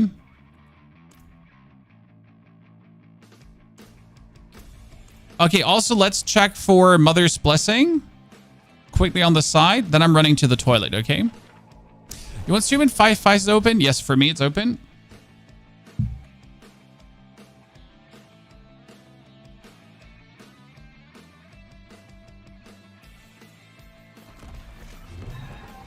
Okay, this Infernal Horde banging is just going crazy. Okay, I have Mother's Gift. We're almost done here. Let's see what we're getting now. Oh, I got unique gloves. Chat, I got unique gloves. Oh, no. Oh, no, it's Enduring Faith. No. No. I thought it could be Crew's Embrace. I'm sorry. Ugly cry.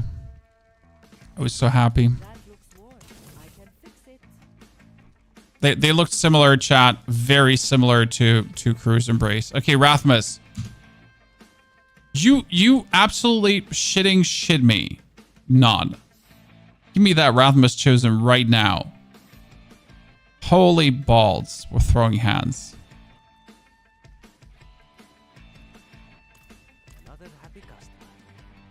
Okay, so quick toilet run, chat, and then we'll continue. Be right back.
Back together, together we will win.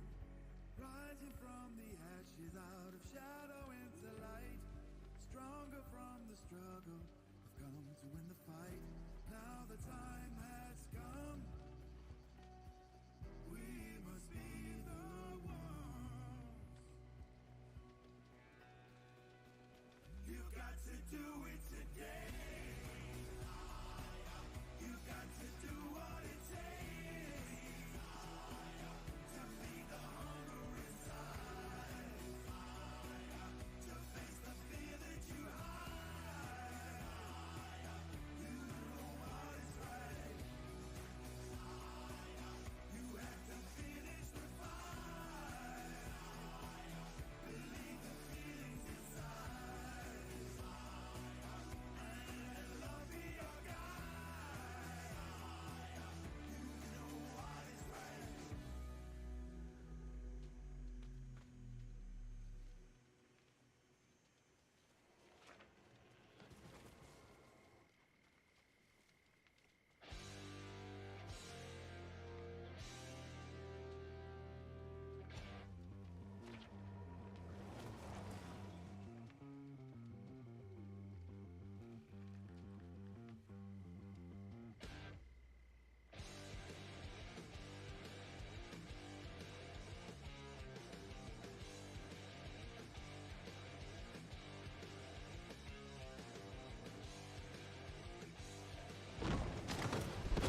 I'm back.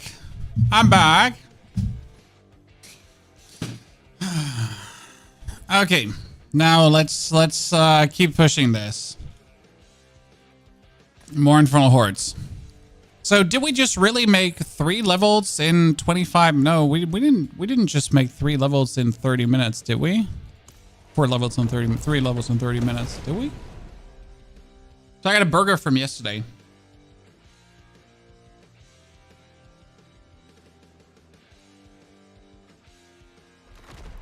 My wife bought some Irish beef. I made burgers. The first question I asked her, what do you want? What are we renovating? What happened? You know?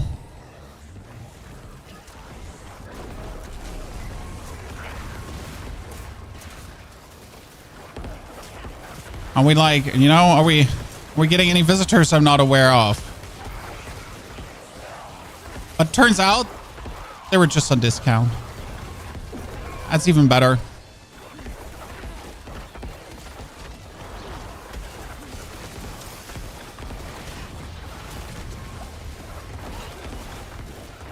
Things on discount always taste better. Sorry, I'm German. I can't help myself. Discounted things always taste better. It's like when you go into the store and you buy yourself some quality meat and it's just like, oh, this is cheaper because it's going to expire in 2 days. No fucking problem. It's going to taste twice as good. Right? You say ice beef. I said Irish. Irish. From the island, Chad. Don't you speak proper English?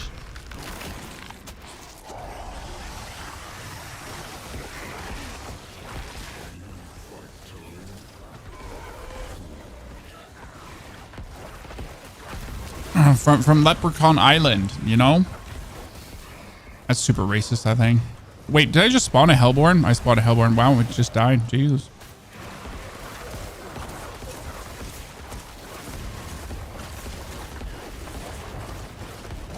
Pronounced Irish? Yeah, it's pronounced Irish. Exactly. It's completely correct. And we're saying the same thing. Come on now. Why are you going to be that way?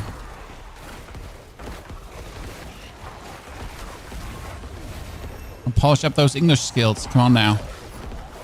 Okay, that's level 94 already. On my way to 95.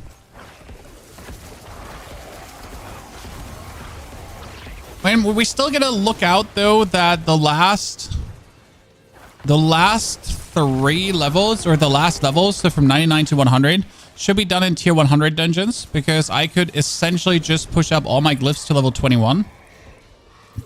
Right, so you're level 100 with all the glyphs to 21.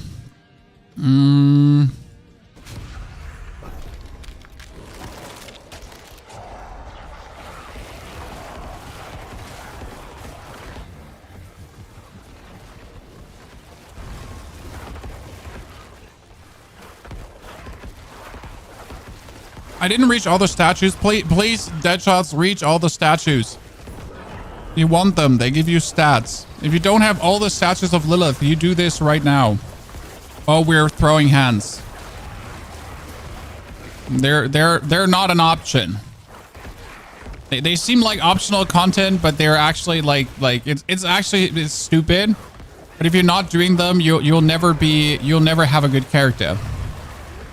Facts. Sorry.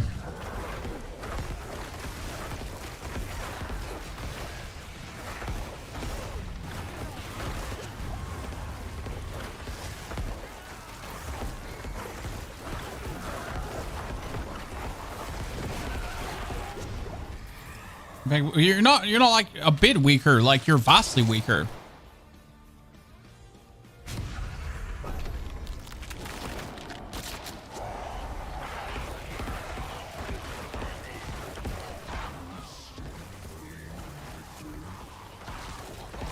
Some Infernal Hordes have like really sad rolls. I mean, right now, correct. I was looking to get like some good rolls, but honestly, this was just sadness here right now.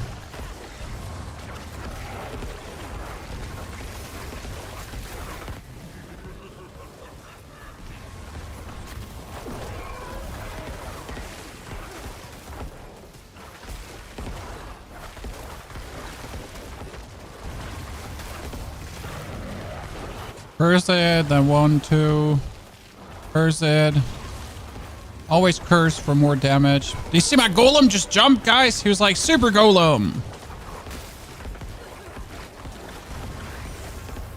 This build is doing everything I imagined it to, but better. Oh, wow. What happened to you? Everything I imagined you to do, but better.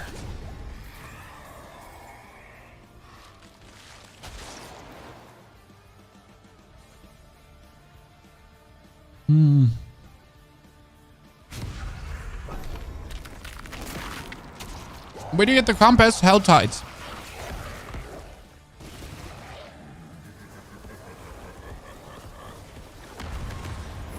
By doing helltides, you get the compass. And then you essentially, like, you get tier 3 compasses, I think, from helltide. And then you have to upgrade them to higher or just craft higher ones. But honestly, the only thing you need in the beginning is level 3 compasses. Like right now, we're just doing tier 3 because I can in fact not do a tier 4. I mean, the thing just one-hit me, right? In order to do a tier 4, I gotta push my life total higher to at least 30,000 before I even think about doing it. Which I kind of like, so I think it's okay that I'm not able to do a higher tier right now. As it really doesn't fucking matter, right? I mean, I'm getting 925 items. My XP is crazy. So for leveling up, tier 3 just seems to be perfect. I mean, tier 4 would essentially just have me kill things slower for more XP. But if I'm killing things like with one hits everywhere, right?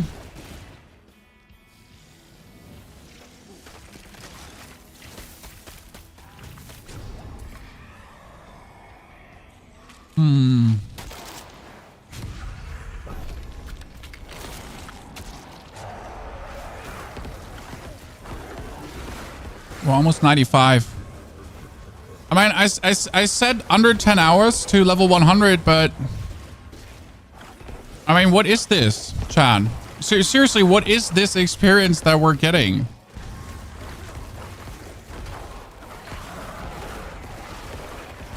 I mean, it helps that we got better gear, but the good part is we got this better gear from here, right?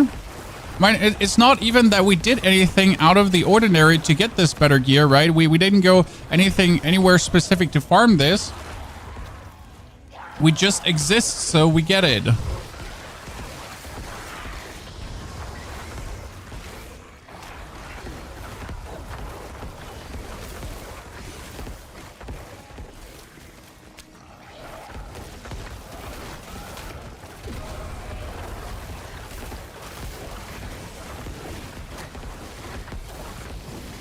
Okay, surprisingly, we still stacked up 170 ether. I thought this was a dud.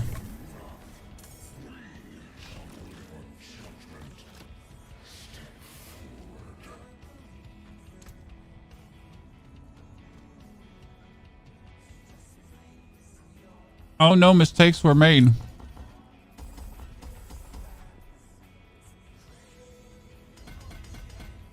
I don't have the space to do what I want to do.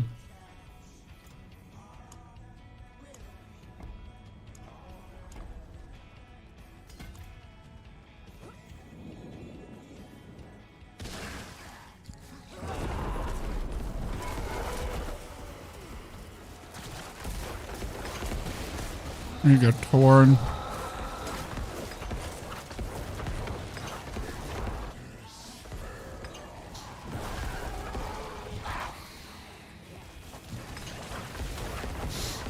My favorite part is that we're like very far away from maximum efficiency with this build, right? So we don't have many glyphs leveled up. It's like so far away from maximum efficiency, and it's still just going crazy.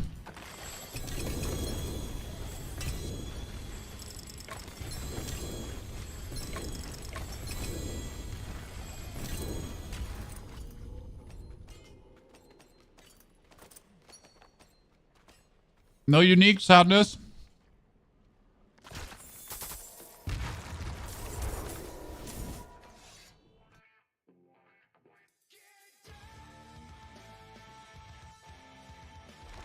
Howdy, Mr. Dust Moon. Thank you for raiding yourself and your friends over. Father bless. What do you need?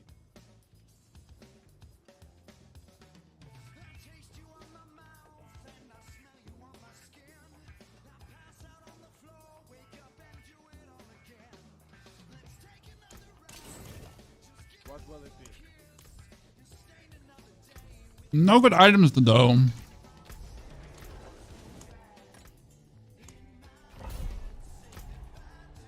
No good items though.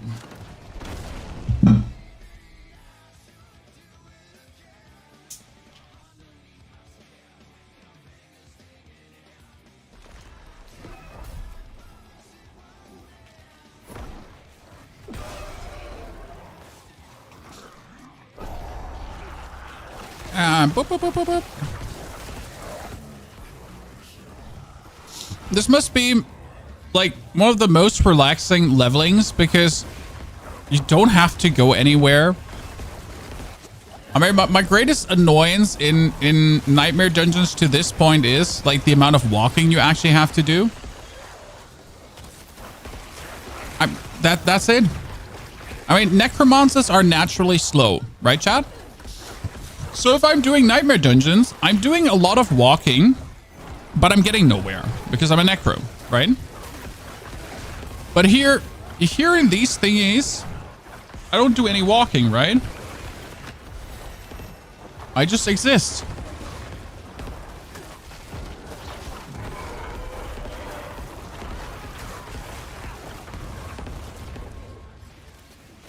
I think that's why I'm just enjoying it. That makes the most sense to me, right? It's simply because I don't have to walk much. Once human after this? No once human today. I'm pretty much gonna have to play some once human probably off stream to check out what season 5 has to offer, or week 5 has to offer, or phase 5 has to offer. But I'm pretty sure phase 5 actually doesn't have much to offer, which is like the sap parn. So it's probably not even enough to make a video about it. And we probably would have to make another Diablo video today. I'm also not sure if we're actually going to play the necro tomorrow, or if I'm already going to level up the next character tomorrow, because I'm quite interested to take everything I learned today to the test, right? So we've been now rocking this, like we've been doing the helltides. I would be interested to know how much faster we are if we actually focus on like the Infernal Hordes instead.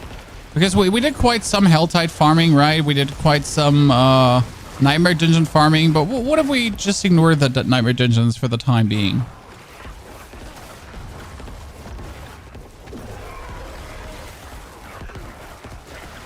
I'm kind of really intrigued to test this on a new character tomorrow.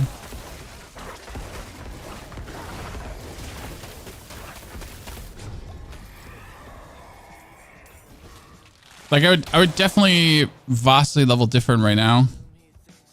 Okay, Hellborn spawn, guys, and they give me ether too.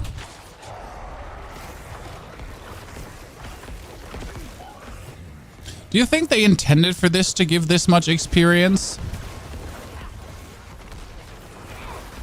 Or was the calculation just simply off and we're getting more than anticipated?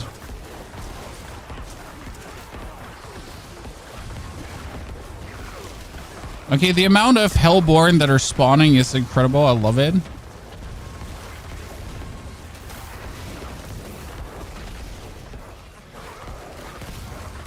I mean, I don't think it's a bad thing. So again, like, Infernal Hordes are difficult, right? I mean, if you suck, you're not going to do them efficient. If your build sucks, you're not going to do them efficient. So if you don't know what you're doing, you're actually not really profiting from the XP gain that you could get over Infernal Hordes, if that makes sense, right?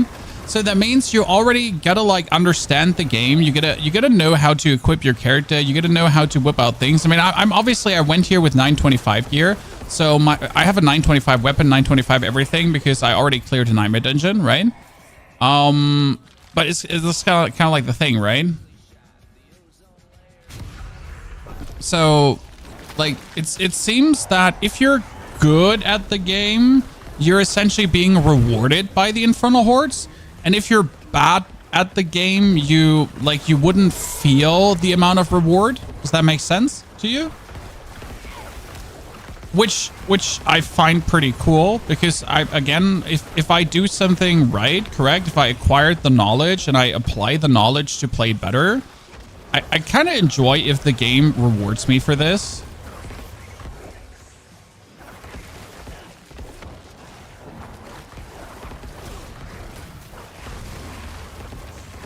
So thank you, game, I guess.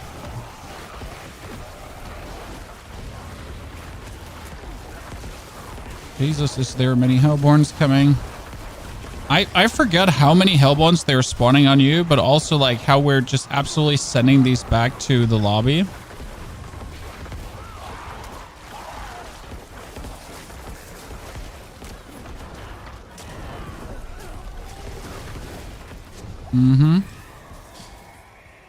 This is going to be a good one. Okay, Hellborn invigorates you. No, Etheric Masker and Ether Lords now. Is there a way to farm the new uniques? Infernal Hordes. I already have like the Crown of Lucian 2 times. I got myself the Lorcan's Amulet. I got a Mother's Embrace from this. From the seasonal quest line, I got myself a Shard of Varathiel. So I've been making tons of new uniques already, left, right, and center.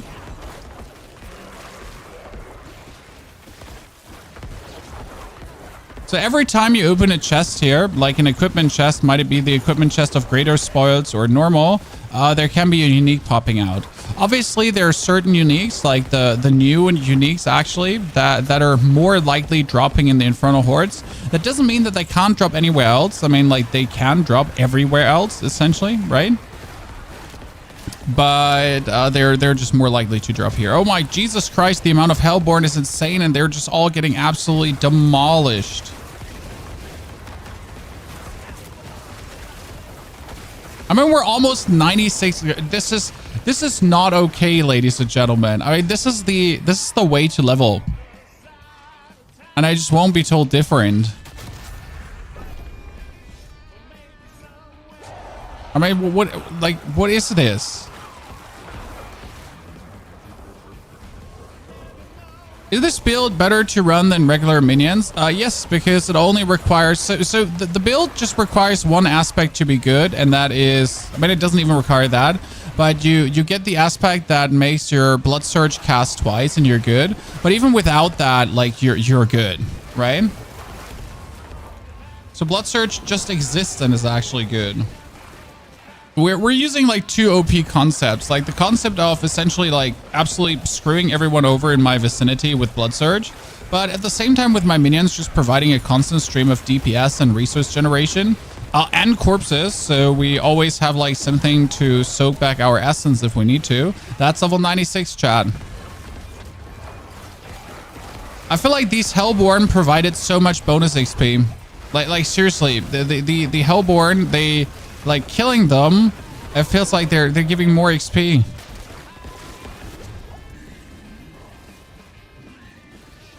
And there were so many of them. I gotta do more. That's almost 300. We run Bone Spear Blood Surge for the endgame. I mean, right now I have very high hopes for Blood Surge to actually be incredible. My Blood Surge is already good. So, like, I mean, it's factually good. There's like no argument. There's no question. Is Blood Surge good? It is done. But what I'm looking is to like see how good can it really go? How good can it really be? How much can I fix like any kind of essence issues and all that kind of stuff? Like, I'm currently missing my essence per second gear. So usually I would play a chest that has essence per second, and I have not gotten one, which frustrates me beyond belief. I would also play a helmet with essence per second for the time being. And this chest here, by the way, chat, the chest of materials, scattered prisms. Oh, there, gloves, ancestral, chat. Give me more.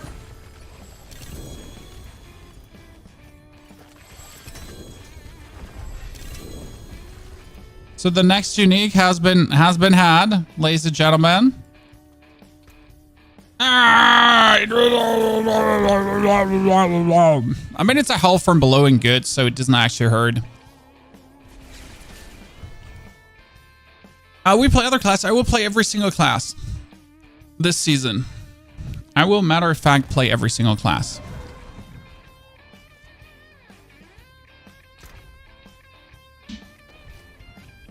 Okay. Curse skills, life per second.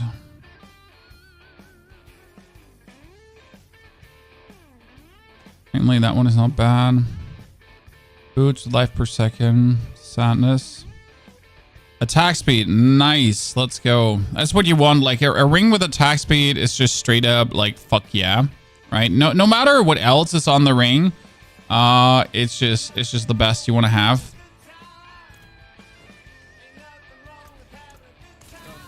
More attack speed is just always... So look at me. I have how many scattered prisms? I have another 8 scattered prisms, and I haven't done a single world boss. And not only do I have scattered prisms, I'm actually get the materials to also craft all these beautiful rings, right?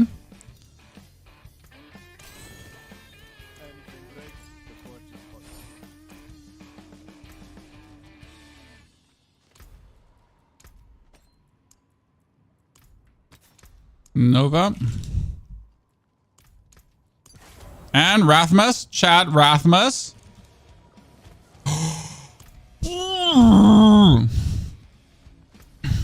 Give it to me. By the way, Abyssal Scrolls I have beyond belief. Like, see, these are all my Infernal Hordes. I have so many more of these. Like, I cannot run out of them, right? I can make tier 8s of them already. Couple.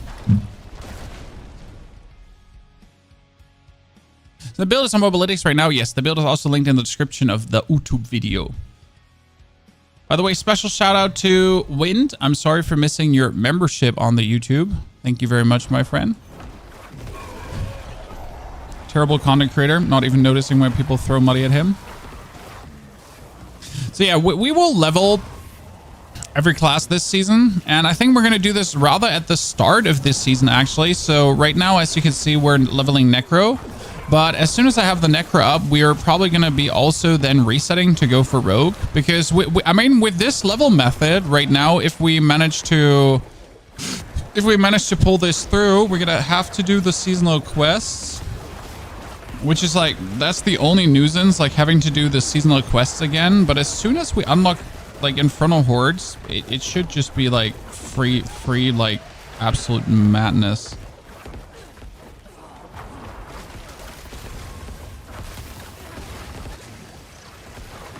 I mean, the amount of XP this is given, like, you could probably cut it to 6 to 8 hours at least, right, Chad?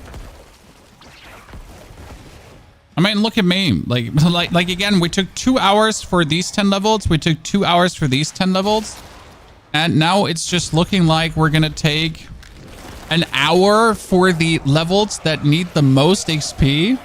How?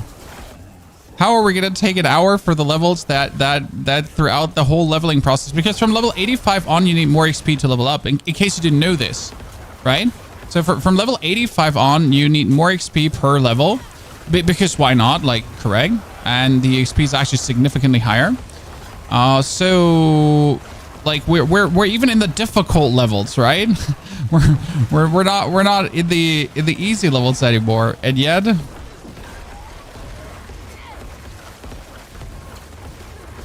Well done, Blizzard. Well done. See, like, this is something most people won't see because they're not giving the season a chance. But I feel like this changes my perception of the season vastly.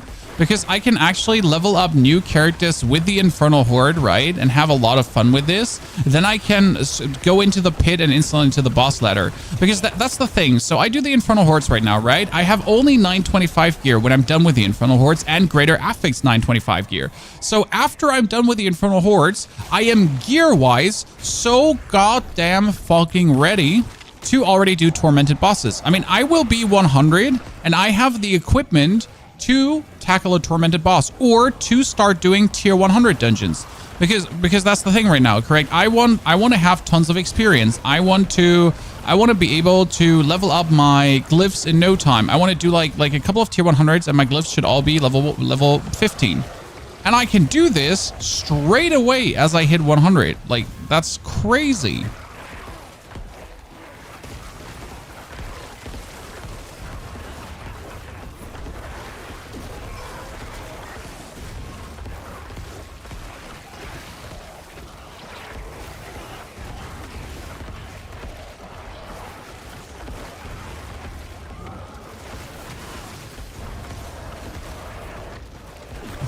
Oh no.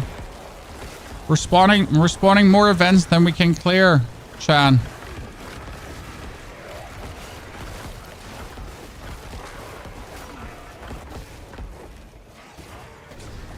Okay, now with all the events we're spawning, we need some... Okay, Soul Spires 2 Ether. Yeah, here, Soul Spires 2 Ether.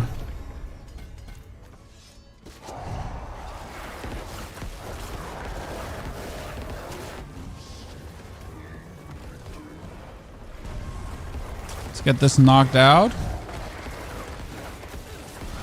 By the way, Infernal Hordes are also now forever in the game, right? So this is important. These Infernal Hordes, if you're having so much fun leveling with them right now, do you know what you can do next season? You can level with them again, right?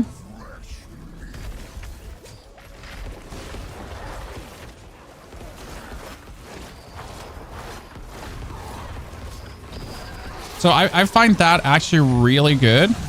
And not only this, like in the expansions, so there's the expansion coming. We're getting a new raid or something. So there's something coming called the Citadel. We don't know what the Citadel is going to be, but something called the Citadel is essentially coming, right? So that's level 97. Holy. So we're getting also some even more endgame content, plus the reworks of the classes and everything.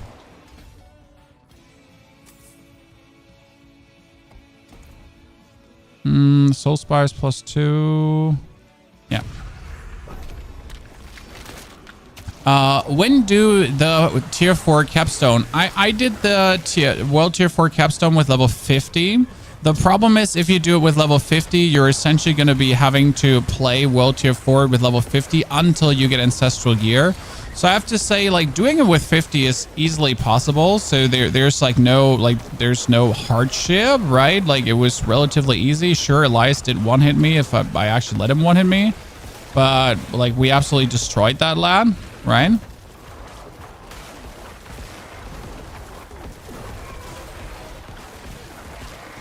So possible, but you're just like gonna have to wait for your ancestral gear. So technically it would be better to do it with 55. So right now what I would most likely recommend is do like in world tier 3, do Infernal Hordes until you're level 55 because it goes so fast, right? You do the Infernal Hordes to 55, you're so fast to 55. It's just like silly how quick you're gonna be there. So yeah.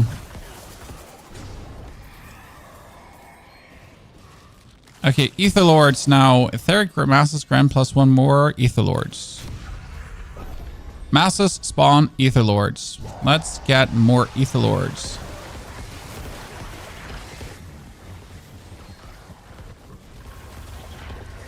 That's our first Ether Lord. Come out, come out, come out.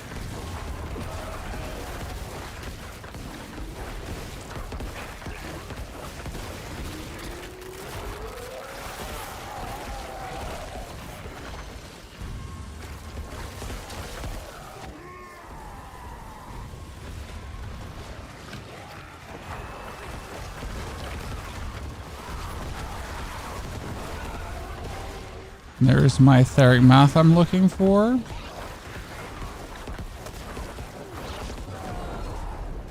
There's the next etheric mass I'm looking for. I'm not even caring about the one Ether Lord back there, guys, because the one Ether Lord will just die by proxy.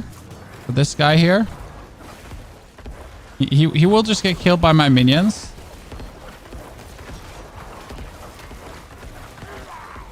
So my minions essentially exist and they like here.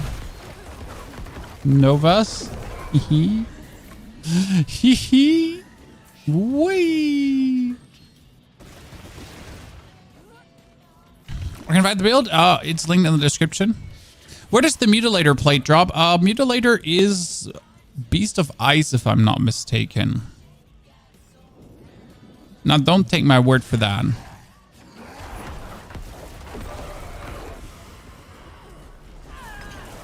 But I'm almost certain.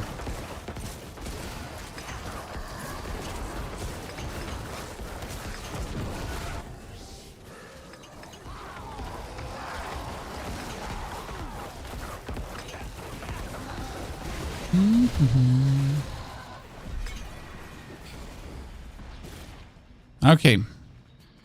Uniques. Uniques. Uniques. Uniques.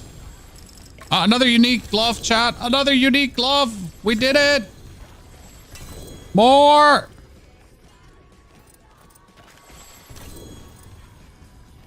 Which one is it this time? Oh no, we're getting robbed again. It's the Enduring Faith another time. More Uniques. More Uniques. I'll be able to have a bunch of Uniques to trade for you, Chan. Okay. I mean, we not only have a 1 p.m. up and coming, and we're oh, silly goose, Chad. Silly goose. Okay, essence per second, essence per second, essence per... Does essence per second still exist? I'm asking for someone who is seriously concerned, because for the love of God, he hasn't seen essence per second in a hot minute.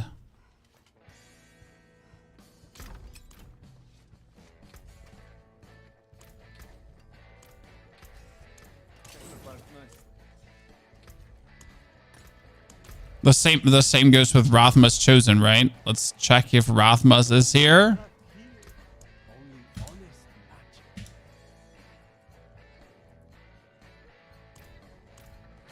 Still not there. Next Infernal Horde. Are you done with one stream of Magic? No, we're waiting for week or phase 5 and then phase 6. But, you know, like I can only stream that many hours per day, that many games per day.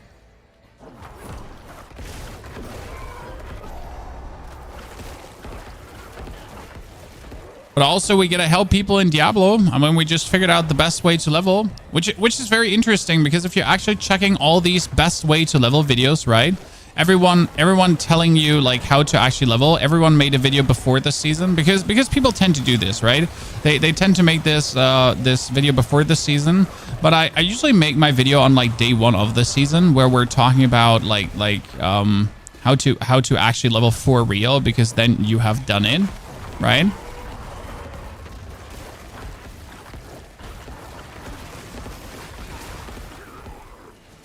I always like really prefer to drop it 1 day later.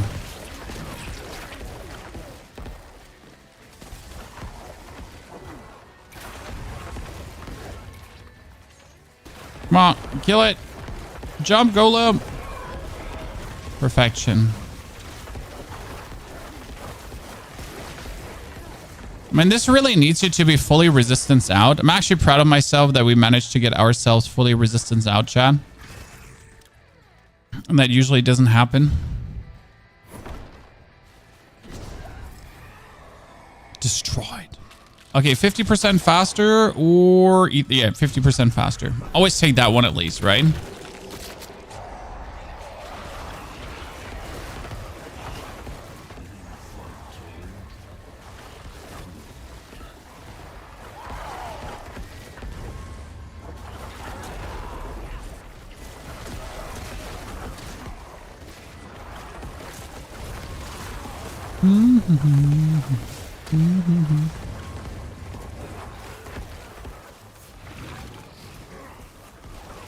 Oh, what is that? Triple Ether Fiend just spawned there?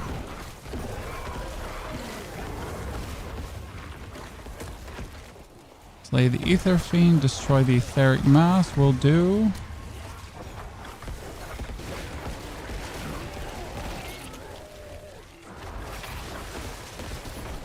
I kind of feel like now after doing like the Infernal Hordes, like everything else has too few opponents. Like after having like this amount of opponents, right? How are you ever going to go back to content that has less opponents? Right? This is really encapsulates what Diablo is, like hordes of minions that you want to kill, right? Ether Fiend's ground +1. Yeah. So hordes of enemies you want to kill. Your build weapon is main hand and offhand, right? I mean, usually I would go for main hand and offhand, but I simply just don't have a good main hand and offhand right now. So we're running a two-handed weapon. I mean, during leveling, you essentially take whatever is available, right? There's an optimal, and then there is just do it, right? I'm obviously not gonna like only because I'm adhering to a certain build, like not take the better weapon. Even though it would be two-handed and we're kind of lacking that in aspect, which we're doing right now.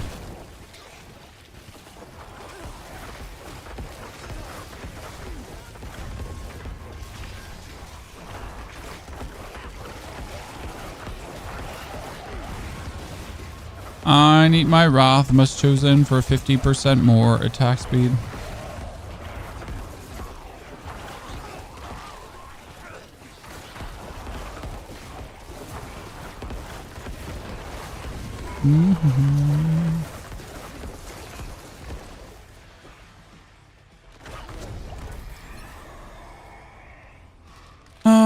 Are fiends explode? Hellborn. Ah, yeah, Hellborn. Like, remember how many times we get now stormed by Hellborns? Let's get it done. Please, Hellborns. Don't mind if I do. There's already 2 of them. And they're just gone.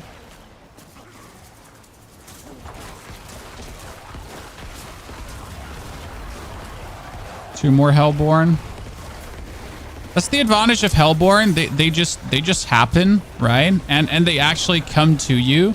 So with these Ether Fiends, you have like this problem where you have to like go close to the Ether Fiends so they actually spawn. But with the Hellborns, you notice like they're just rushing me down, right? I mean, I activate them and they're just like, come at me, bruh. 98, ladies and gentlemen, fucking 98. That is currently 8 levels made in the span of an hour of like the hard levels, right? Are you gotta be kidding me?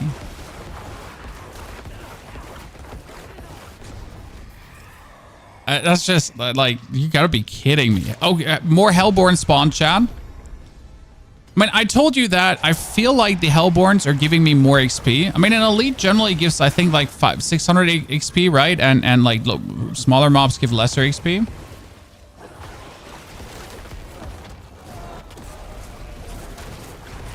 And for me, it doesn't matter if I kill like 1 Hellborn or 3 Hellborn, right? Same to me.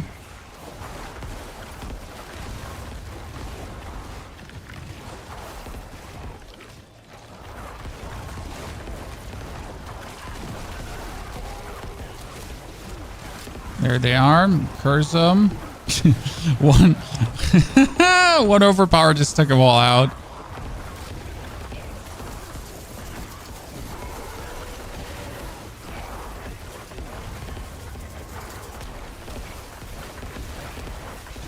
By the way, yes, we tried a tier 4 one over a tier 3 one, Chan.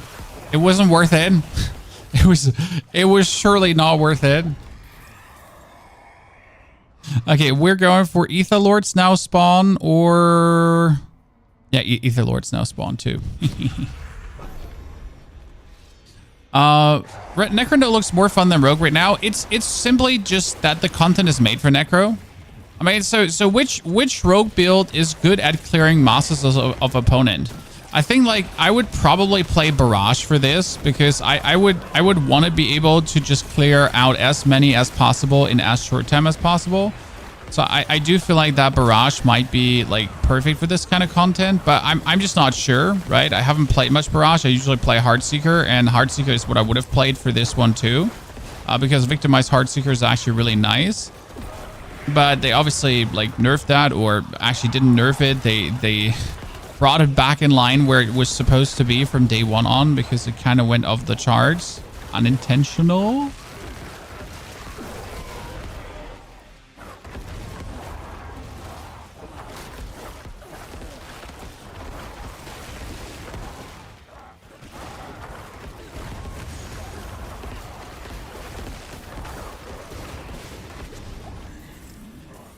Damn, son. Did we not just get 98, guys, and we're already halfway to 99? I guess.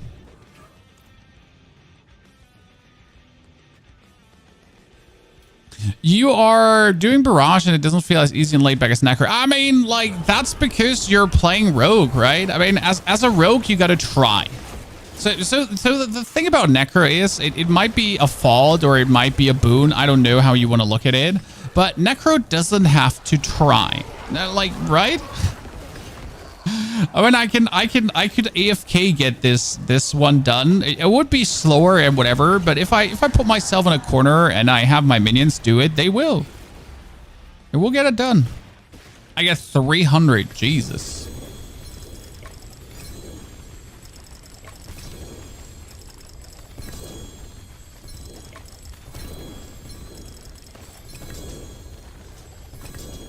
On a single unique, Robert. Oh, double greater affix amulet. Holy. What if I wasn't so picky with my gear? Another scattered prism, Chad. Another scattered prism. Okay, what do we have? Assets on kill and maximum life. Technically very good, right?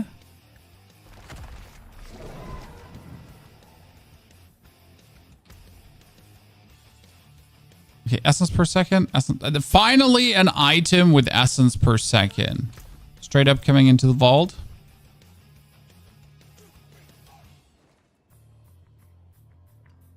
Resource cost reduction. I'm saving these in case I want to do a build where I reduce the resource cost of something to 0. Yeah, you know, like things you do. Things you do like sometimes when you think about, hey, could I reduce the resource cost of something to actually 0? Almost.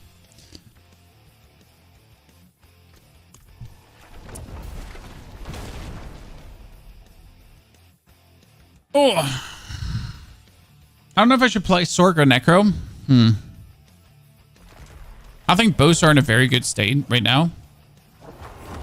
I would argue Sork got more buffs than Necro because, let's be fair, Necro actually only got nerfs. The thing is that just the unique changes really profited Necro. I mean, you alone see it on the Death Speaker's Pendant, how, like, the Death Speaker's Pendant gives me 4 ranks in Blood Surge right now. 4 ranks in Blood Surge. So no matter what else the Death Speaker's Pendant gave me, right? I mean, worst case scenario, I just got another 4 ranks in Blood Surge.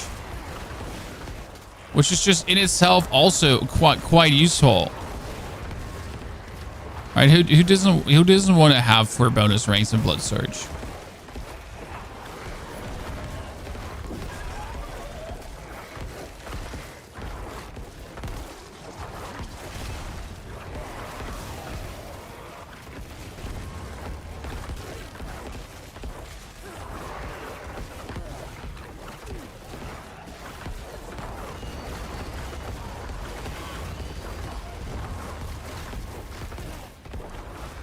Almost 99.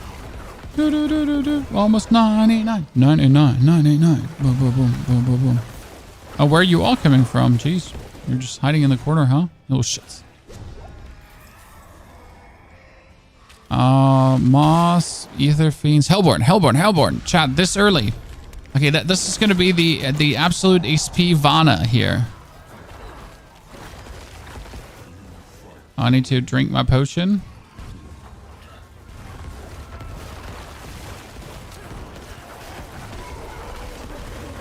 Oh, they see like 5 Hellborn spawned that soon. I feel like they over cranked the, like, I love how much the Hellborns are spawning, right? But I feel like they cranked that up a bit too much. I think like it's not a problem. It's kind of just like, you know, I'm not sure if that was intended to bump the spawn rate up this much because they're like really, right? They're just there always, and tons of them too. Right, I can't turn around without having like a Hellborn just try to crawl up my... You see that, like there's 2 and there's 2 more. I mean, this is great, but I kind of feel like they might have not intended. Like that's my feeling right now. They might have not intended to crank it up this much. Anyone else feel that like too? Like, again, please don't change it. Like, this is important. Do not change it. But, like, was it intended, Blizzard? You really want to make that many spawn?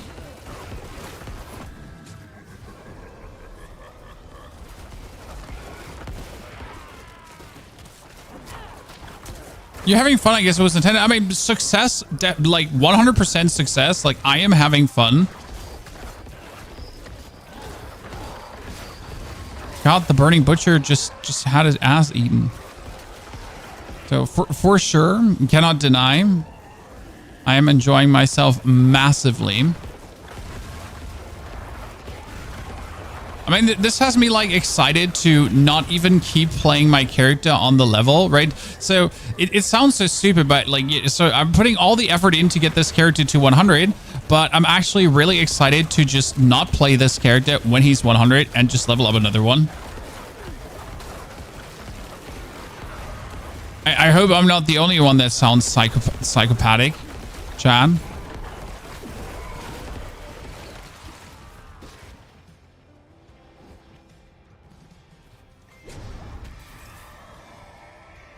Okay, Soul Spires, Waves. Yeah. Soul Spires give 2x Ether.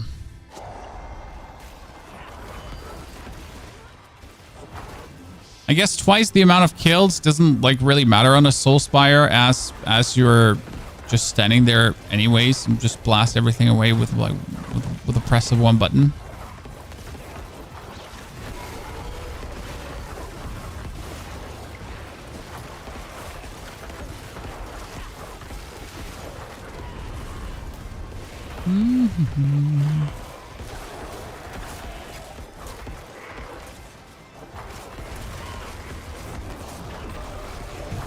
That's the new season. Haven't played D3 for ages. D4, sir. And the new season is very good. Dragon's Mercy, 666 viewer count. Seems fitting. It does. It does. Okay, ladies and gentlemen, officially level 99. Officially absolutely pumped. Now, I would usually level up my glyphs before I reach 100. But I think I'm not going to do it this time. I'm just going to be like pushing through. Oh, wow. All of these are useless. I haven't had that one in a while. That everything is just useless straight up. Is there anything new today other than helltides and rifts this time around? I mean, helltides are like obviously the buffed helltides. Then you do have the infernal hordes. You do have every single unique in the whole game reworked. And you have barbarian finally being nerfed. That's about it though.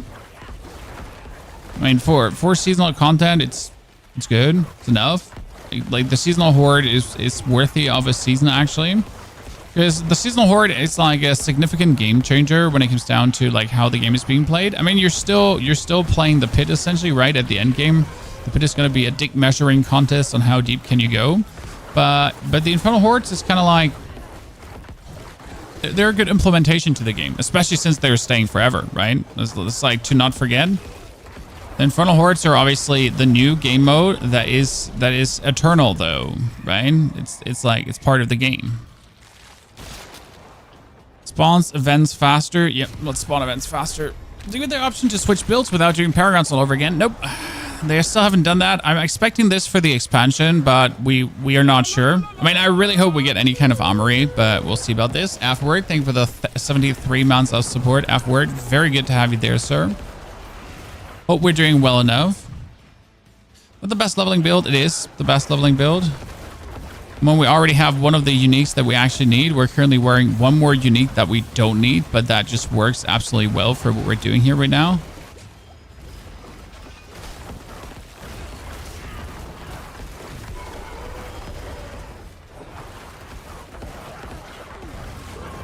And we are so close to level 100.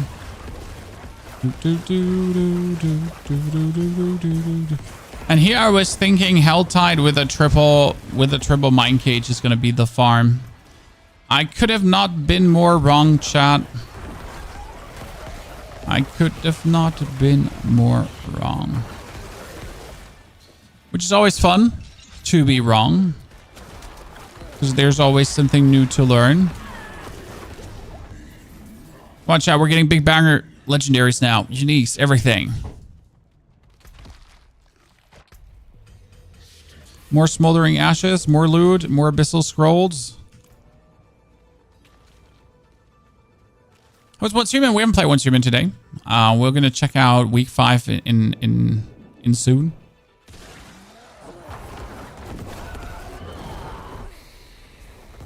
Thanks for turning me on to Once Human. I'm like, thanks to the community for making me do Once Human. I wasn't myself sure if I wanted to do Once Human. Like it's funny, right? So right now, the games that I was never sure about if I actually wanted to cover them, like if I wanted to make many videos, these games have turned out to be my most successful videos. I mean, Once Human has been like an absolute carry. Like, I've gotten more views with one streaming videos than Diablo 4 Season 4. And Season 4 was the big season everyone was excited for. Chat, we got a Sword Ancestral. What could it be? Is it a Doombringer? Did I just get a Doombringer? Chat, is it a Doombringer?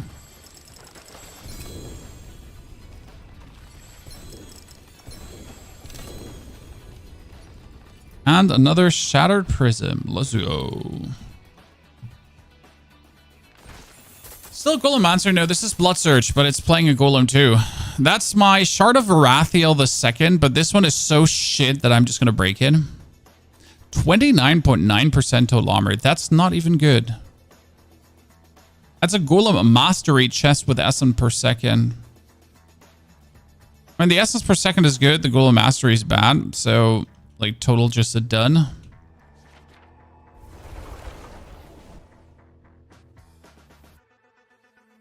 Bone Spirit has two different builds. But right now, I would have not a single piece of equipment for the Bone Spirit build. So about the Bone Spirit build, I have not a single piece of equipment to do the Bone Spirit build. So, yeah. I mean, ta-da! What's new in Season 5? Well, so in Season 5, you can now stack 3 mine cages in the helltide. So enemies 30 levels above you. And by the way, if you kill enemies 30 levels above you, they give you more experience. It used to be 10 levels above you.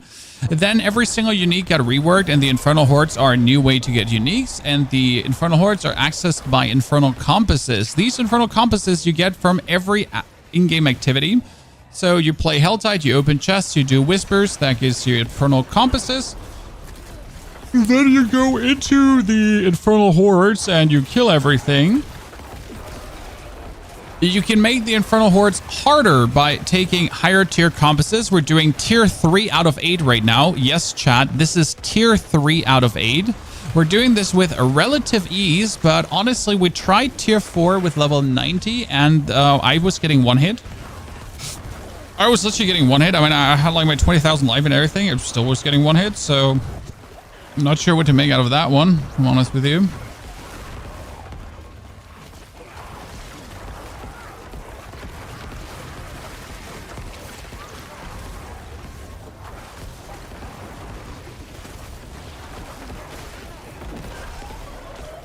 Yeah,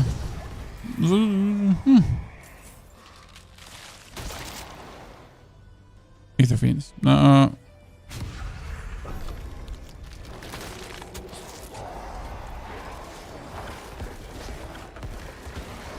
It's pretty fast leveling. The fun part is this is fast leveling, right? But we could have been faster.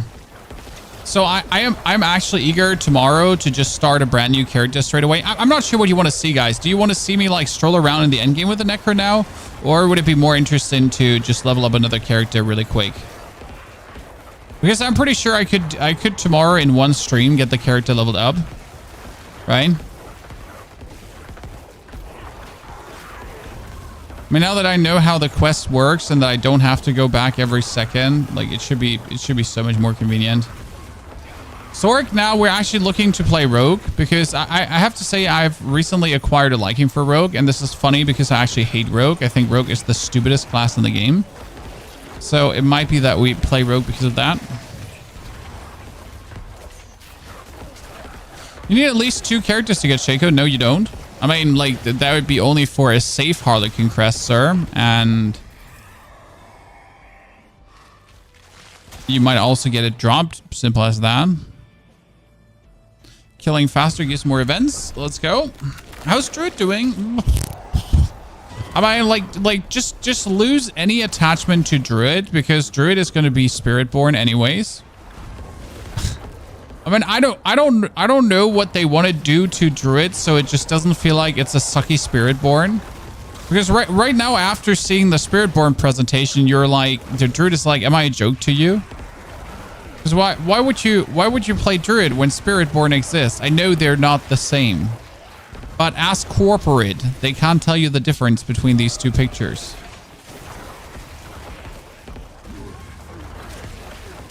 Right? Insert they're the same picture meme.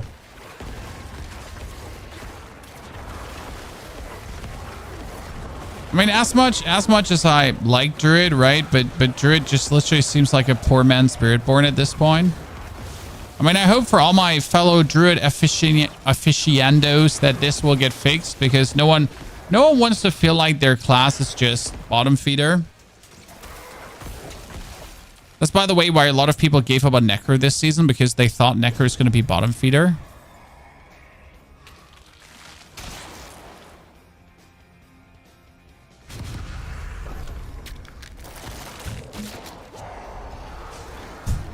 Explain how you level a character from 1 to 100 in one day. Oh, it's actually very simple. So with level 1, you're going to start in the helltide. You're straight up just going to level helltide, right? You kill everything. You open the chest, like very chill experience. Then with level 30 to 35, you're essentially jumping over into World Tier 3. While you're then jumping over to World Tier 3 and doing the helltides, you're also going to be knocking out the seasonal quest. As well, the seasonal quest is just there for you, right? In World Tier 3, you're going to start the Infernal Hordes quest, and as soon as you have that one unlocked, you're actually going to start doing the Infernal Hordes, because the Infernal Hordes give you tons of experience. So it would be stupid to actually not do them. As you then jump with level 55 into World Tier 4, you're going to be starting to do some helltide in World Tier 4 until you're level 70, roughly. So that's where we mostly did helltide. And then you're just straight up going to jump into the Infernal Hordes Tier 3. And you're just going to be farming that down. That is level 100, ladies and gentlemen. Done. 9 hours, 26 minutes. And it was slow. So I could have done this in 9. I could have done this in 8 probably. I might even be able to do it in 7. So there is a lot of room for improvement. Like a lot. But yeah, that's my 100. Peace. Now instantly delete the character and go for the next. Oh, not delete it, but you know, go for the next character.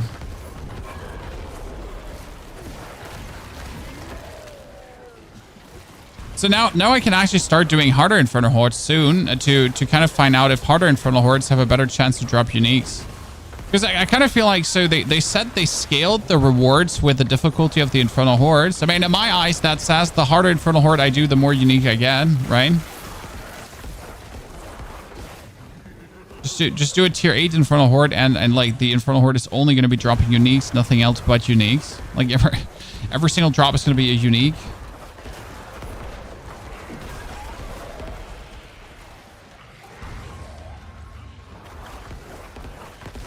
It's only hit 25. Yeah, I can't wait to give this another try to like see how much faster we can actually level.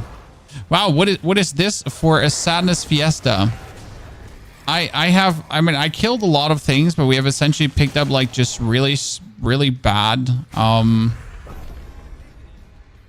multipliers, right? I mean, last time we got 300. I'm so used to the Hellborn right now. Just give me my Hellborn back.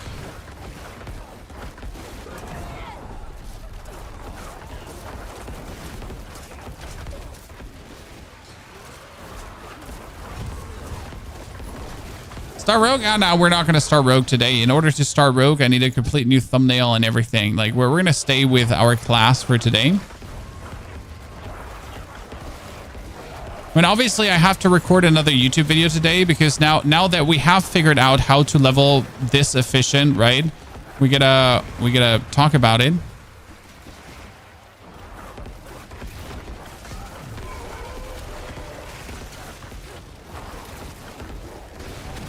We gotta talk about it.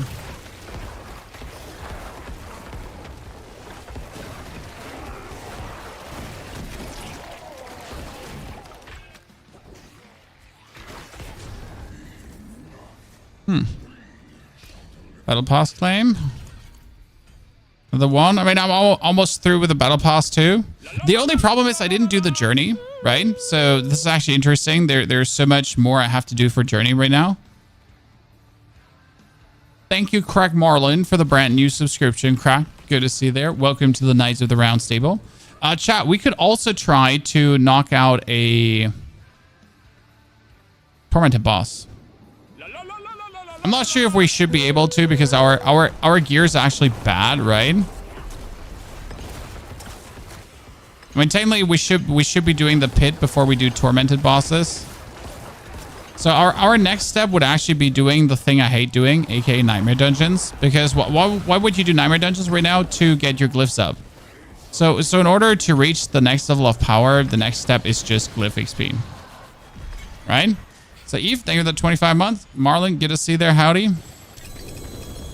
Oh, another unique. Let's go. But it's gloves again. And I have gotten the gloves so many times. It's probably going to be the same gloves again. I'm going to be like really mad because it's the same gloves again. And I'm like...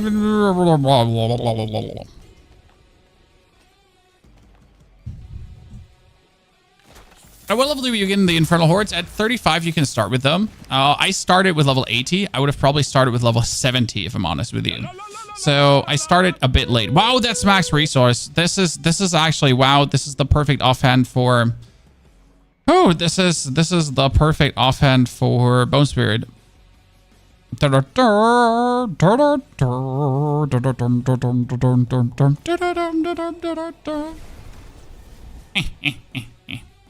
Lip Gloss Ninja, thank you very much for the 11 months of support as well. Are the minions going beyond good? And we are still not having the aspect we're looking for, Chad. We're still looking for the aspect of Rathmas Chosen.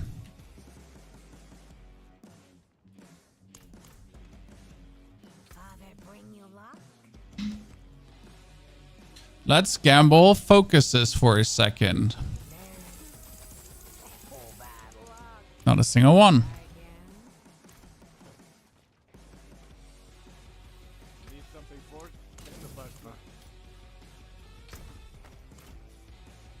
Okay, so what I would do right now. So I'm level 100 now, correct? I have the 9,000 armor and everything. So what you technically should do at this point is I should just craft a sigil that is close to tier 100. It doesn't have to be tier 100. It just has to be close to tier 100 because this is going to be like the maximum amount of experience you can get. The maximum amount, like the glyph XP. So between 90 and 100 is not much of a difference. But you should now just simply do tier 90 dungeons, correct? Do you think Mother's Embrace can be used for Bone Spirit? Nope. Because you against bosses, you only hit a single target. Right?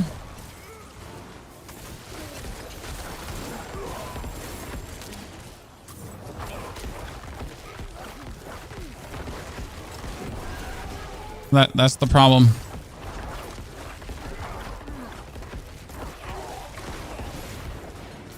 You're only hitting a single target. Mother's Embrace is useless.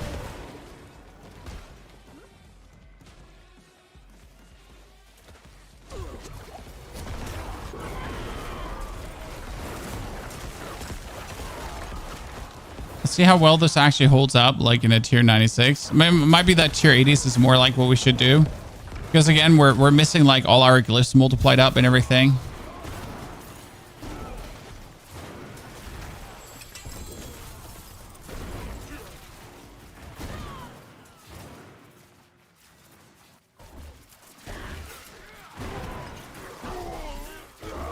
So no, I still don't think Mother's Embrace is an option for Bone Spirit, no. I mean, end of the day, give it a try if you have Mother's Embrace, right? See how you like it. If it turns out good, then use it. If it turns out bad, don't use it.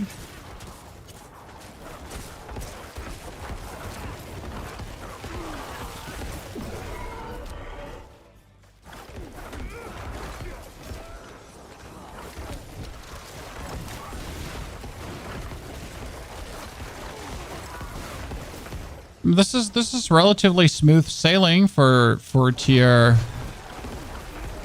96 dungeon, right? I mean, fresh minted, leveled up character.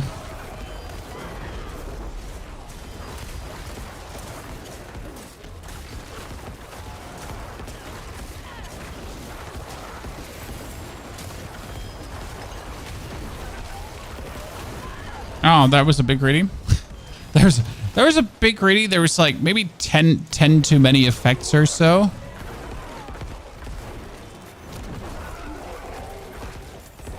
Right? Maybe a few too many things. Helltides are seasonal quests. In World Tier 3, you're instantly going to do your seasonal quest to essentially unlock the Infernal Hordes. That's what I did. I mean, you anyways want to do the quest because you got to knock it out, but you really want the Infernal Hordes ASAP.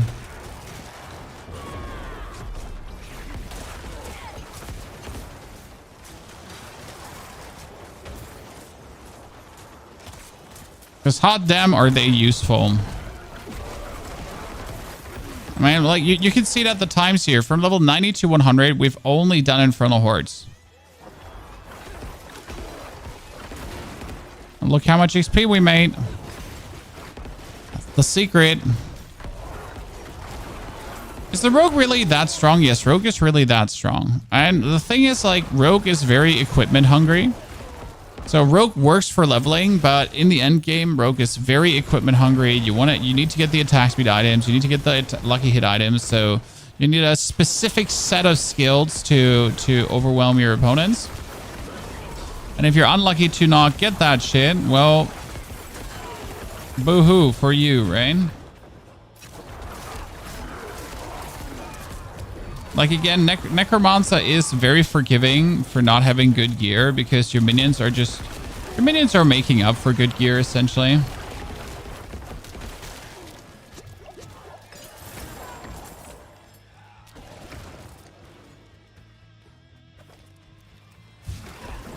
You go broke right now? I mean, we're making enough. I'm at 20 million. This is kind of fine. It's not a lot, but it's fine.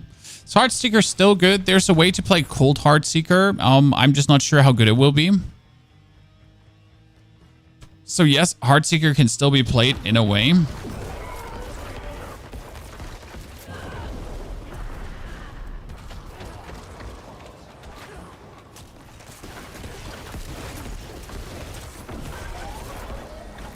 No, once in a while, actually running out of resource hasn't happened in a jiffy.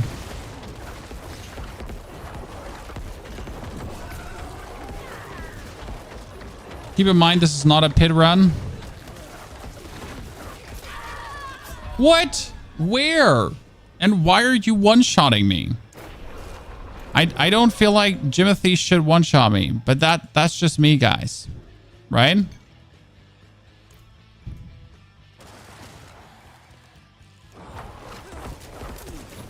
Rogue has to suffer the first two helltides until you find a decent weapon. Oh, that's for sure. But that's just like the way it is. So the same goes for Barbarian too. I mean, until you finally find like a actual good weapon or your first yellow weapons, it just stings. But like, doesn't that go like for anyone that actually uses a weapon? All right, for me as the necro, it doesn't really matter that much. I mean, it still matters, so saying it doesn't matter at all would just be wrong.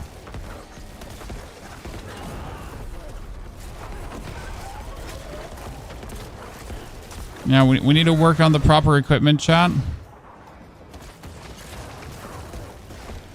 Because right now the damage is lacking, which isn't a surprise. I mean, we're like don't have like a single piece of equipment that I wish to keep. We also need more attack speed for our minions. Okay, which one are we going to level up first? I could do Corporal to the full level. We could do Amplify, but we also have Dominate. Dominate is just like straight up our damage. By the way, look at this, guys. That's 11 levels. And this is why I'm saying, like, right? I could do Nightmare Dungeons later, but I just made 11 like levels on my item.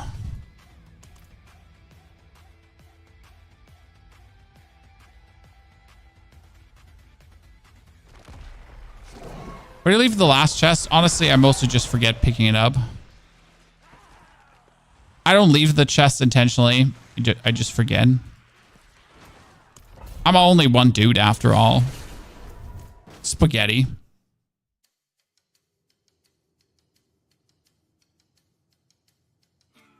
I got an aspect that has something to do with decompose and thorns. Do you know if there's a no minion thorn build for necro? I mean, no minions and thorns makes no sense. Because minions inherit your thorns, so like if you're going thorns, you better go for minions as well. Because it just doesn't make sense to not mash these two concepts. What you have to imagine is, so if you have minions out, okay, and the boss is a big boss that does big swings, and it hits multiple targets at the same time. So if that boss hits your minions and you at the same time, he's getting thorns damage from everyone. Which actually makes thorns and minions so good, because if the boss then does these long-winded super swings, he's suddenly going to do damage to everyone. And since he's doing damage to everyone, that includes all your minions. And then for every minions, he's taking like a significant large amount of thorn damage. And that's kind of like how the whole thing works.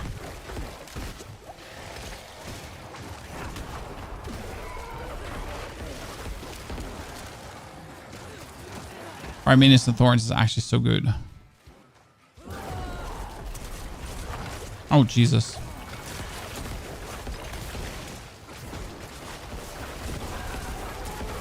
A corpse bow in the bag just took me out almost with one shot. Not cool. Doing those 97 dungeons as a freshie still feels good. What characters just solo bosses? I mean, necro. Either bone spear, or you can go for bone spirit, or you can go for pure minions. You can go for shadow. You can go for bloodlands. But let's be real. Necro does it all.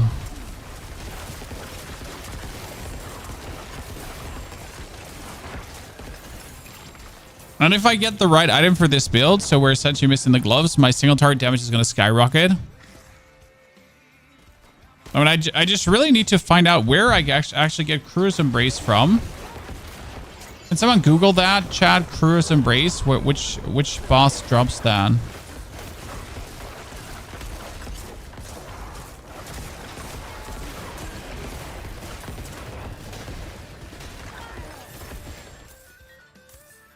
I mean, again, I could also just wait for tormented bosses because my chances are higher.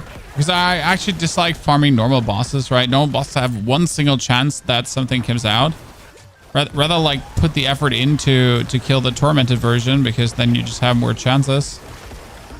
And it's less frustrating.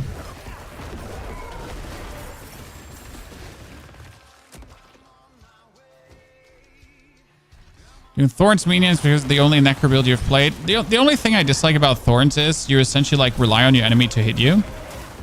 So right, like unless your enemy hits you, you're just missing out on vast amounts of damage. And that's just always sits wrong with me. Like to play a build that's not doing any damage, quotation mark, if you're not being hit. Thorns is a weird concept. I think of Sork. I haven't looked into Sork this season, so I don't. I mean, I think Sork is great, right?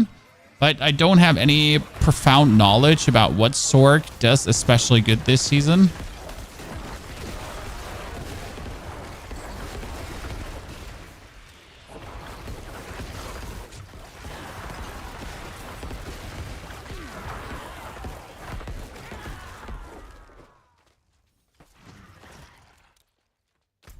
Oh, I was like, where am I going? Where does it go next? What is happening here? The best build for Necro this season, best build for what? I mean, best build for deepest pit push is going to be Bone Spirit in 2 different variations. As much as I want Bloodlands to be the #1 build, I just don't think it will be. I just simply don't think it will be. It is very strong, so Bloodlands will come out on top, relatively nice, but it's just missing a lot to be the absolute S tier ultra build. For that, we will have to get like significant gear pieces together. That might then lead to awesomeness. But even with all these gear pieces, I think there's a limit that... Oh, what?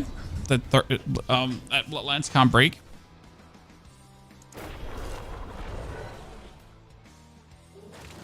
Don't feel like we should have died there.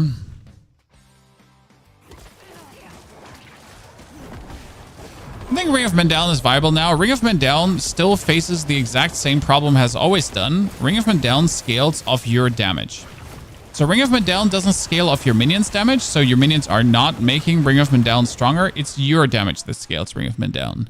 And they just nerfed the blighted aspect to the ground. Why is that so bad for Ring of Men Down? Because the blighted aspect would higher your damage by 240%, which is fantastic, right? But the 240% bonus you're getting was also going over to the Ring of Men Down. So not only is the Ring of Men Down now actually better as it's buffed, but due to the nerf of Blighted, you're sitting there with a Ring of Men Down that essentially does 190% less damage than it used to. Because you can't multiply it up that much anymore. Ta-da. That's like the sadness about it. Okay, Scorch of the Land.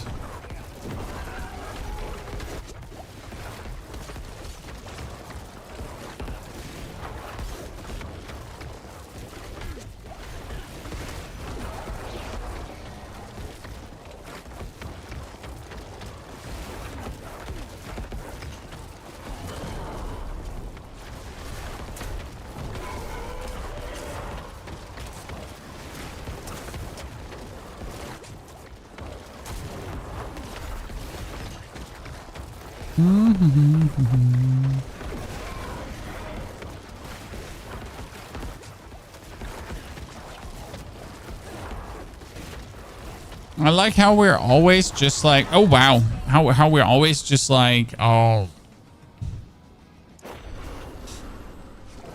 fully buried with a bone storm. Feels good. Why do you not use Slitless Wall with the build? That's a very good question. And first and foremost, I don't have it, right? But second and most important, the Bone Storm is currently working around me and the Golem, correct? And therefore, I already have 2 Bone Storms. The thing is, if I would use the, what's it called again? If I would use the Slitless Wall now. The Slitless Wall gives you more Bone Storms, the more sacrifice bonuses you have. I think this is like what a lot of people always forget. So I don't have any sacrifice bonuses right now. I did not sacrifice anything. I am playing all my minions. So the Slitless Wall would essentially be, frankly spoken, useless, since half of the effect of the Slitless Wall wouldn't just simply apply. Does that make sense now? Slitless Wall is a very amazing item, just not for any build that actually plays all the minions. Okay, so we got 500. 500 XP is not enough to get this up in one go.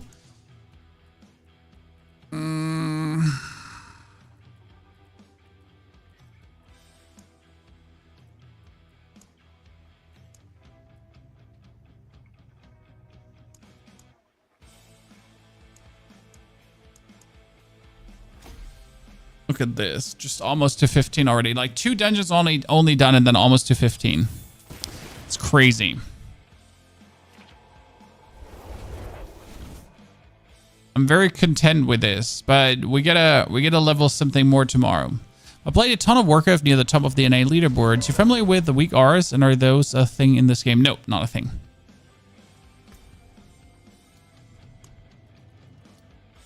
We get the Infernal Compasses tier 5, which is 140 opponents. I think tier 8 is going to be level 200 opponents, so we're going to have to significantly boost our gear up.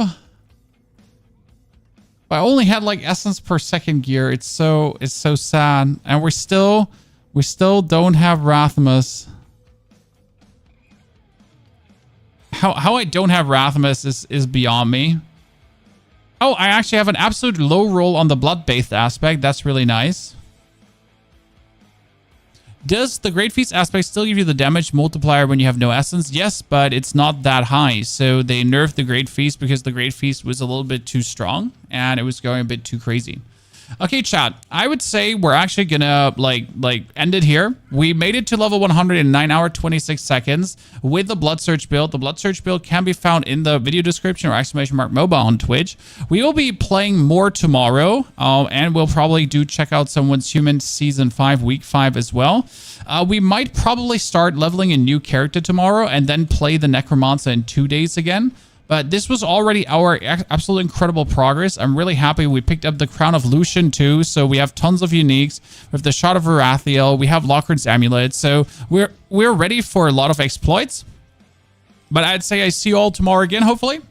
Have a great, fantastic rest of your day, night, evening. And thank you for watching.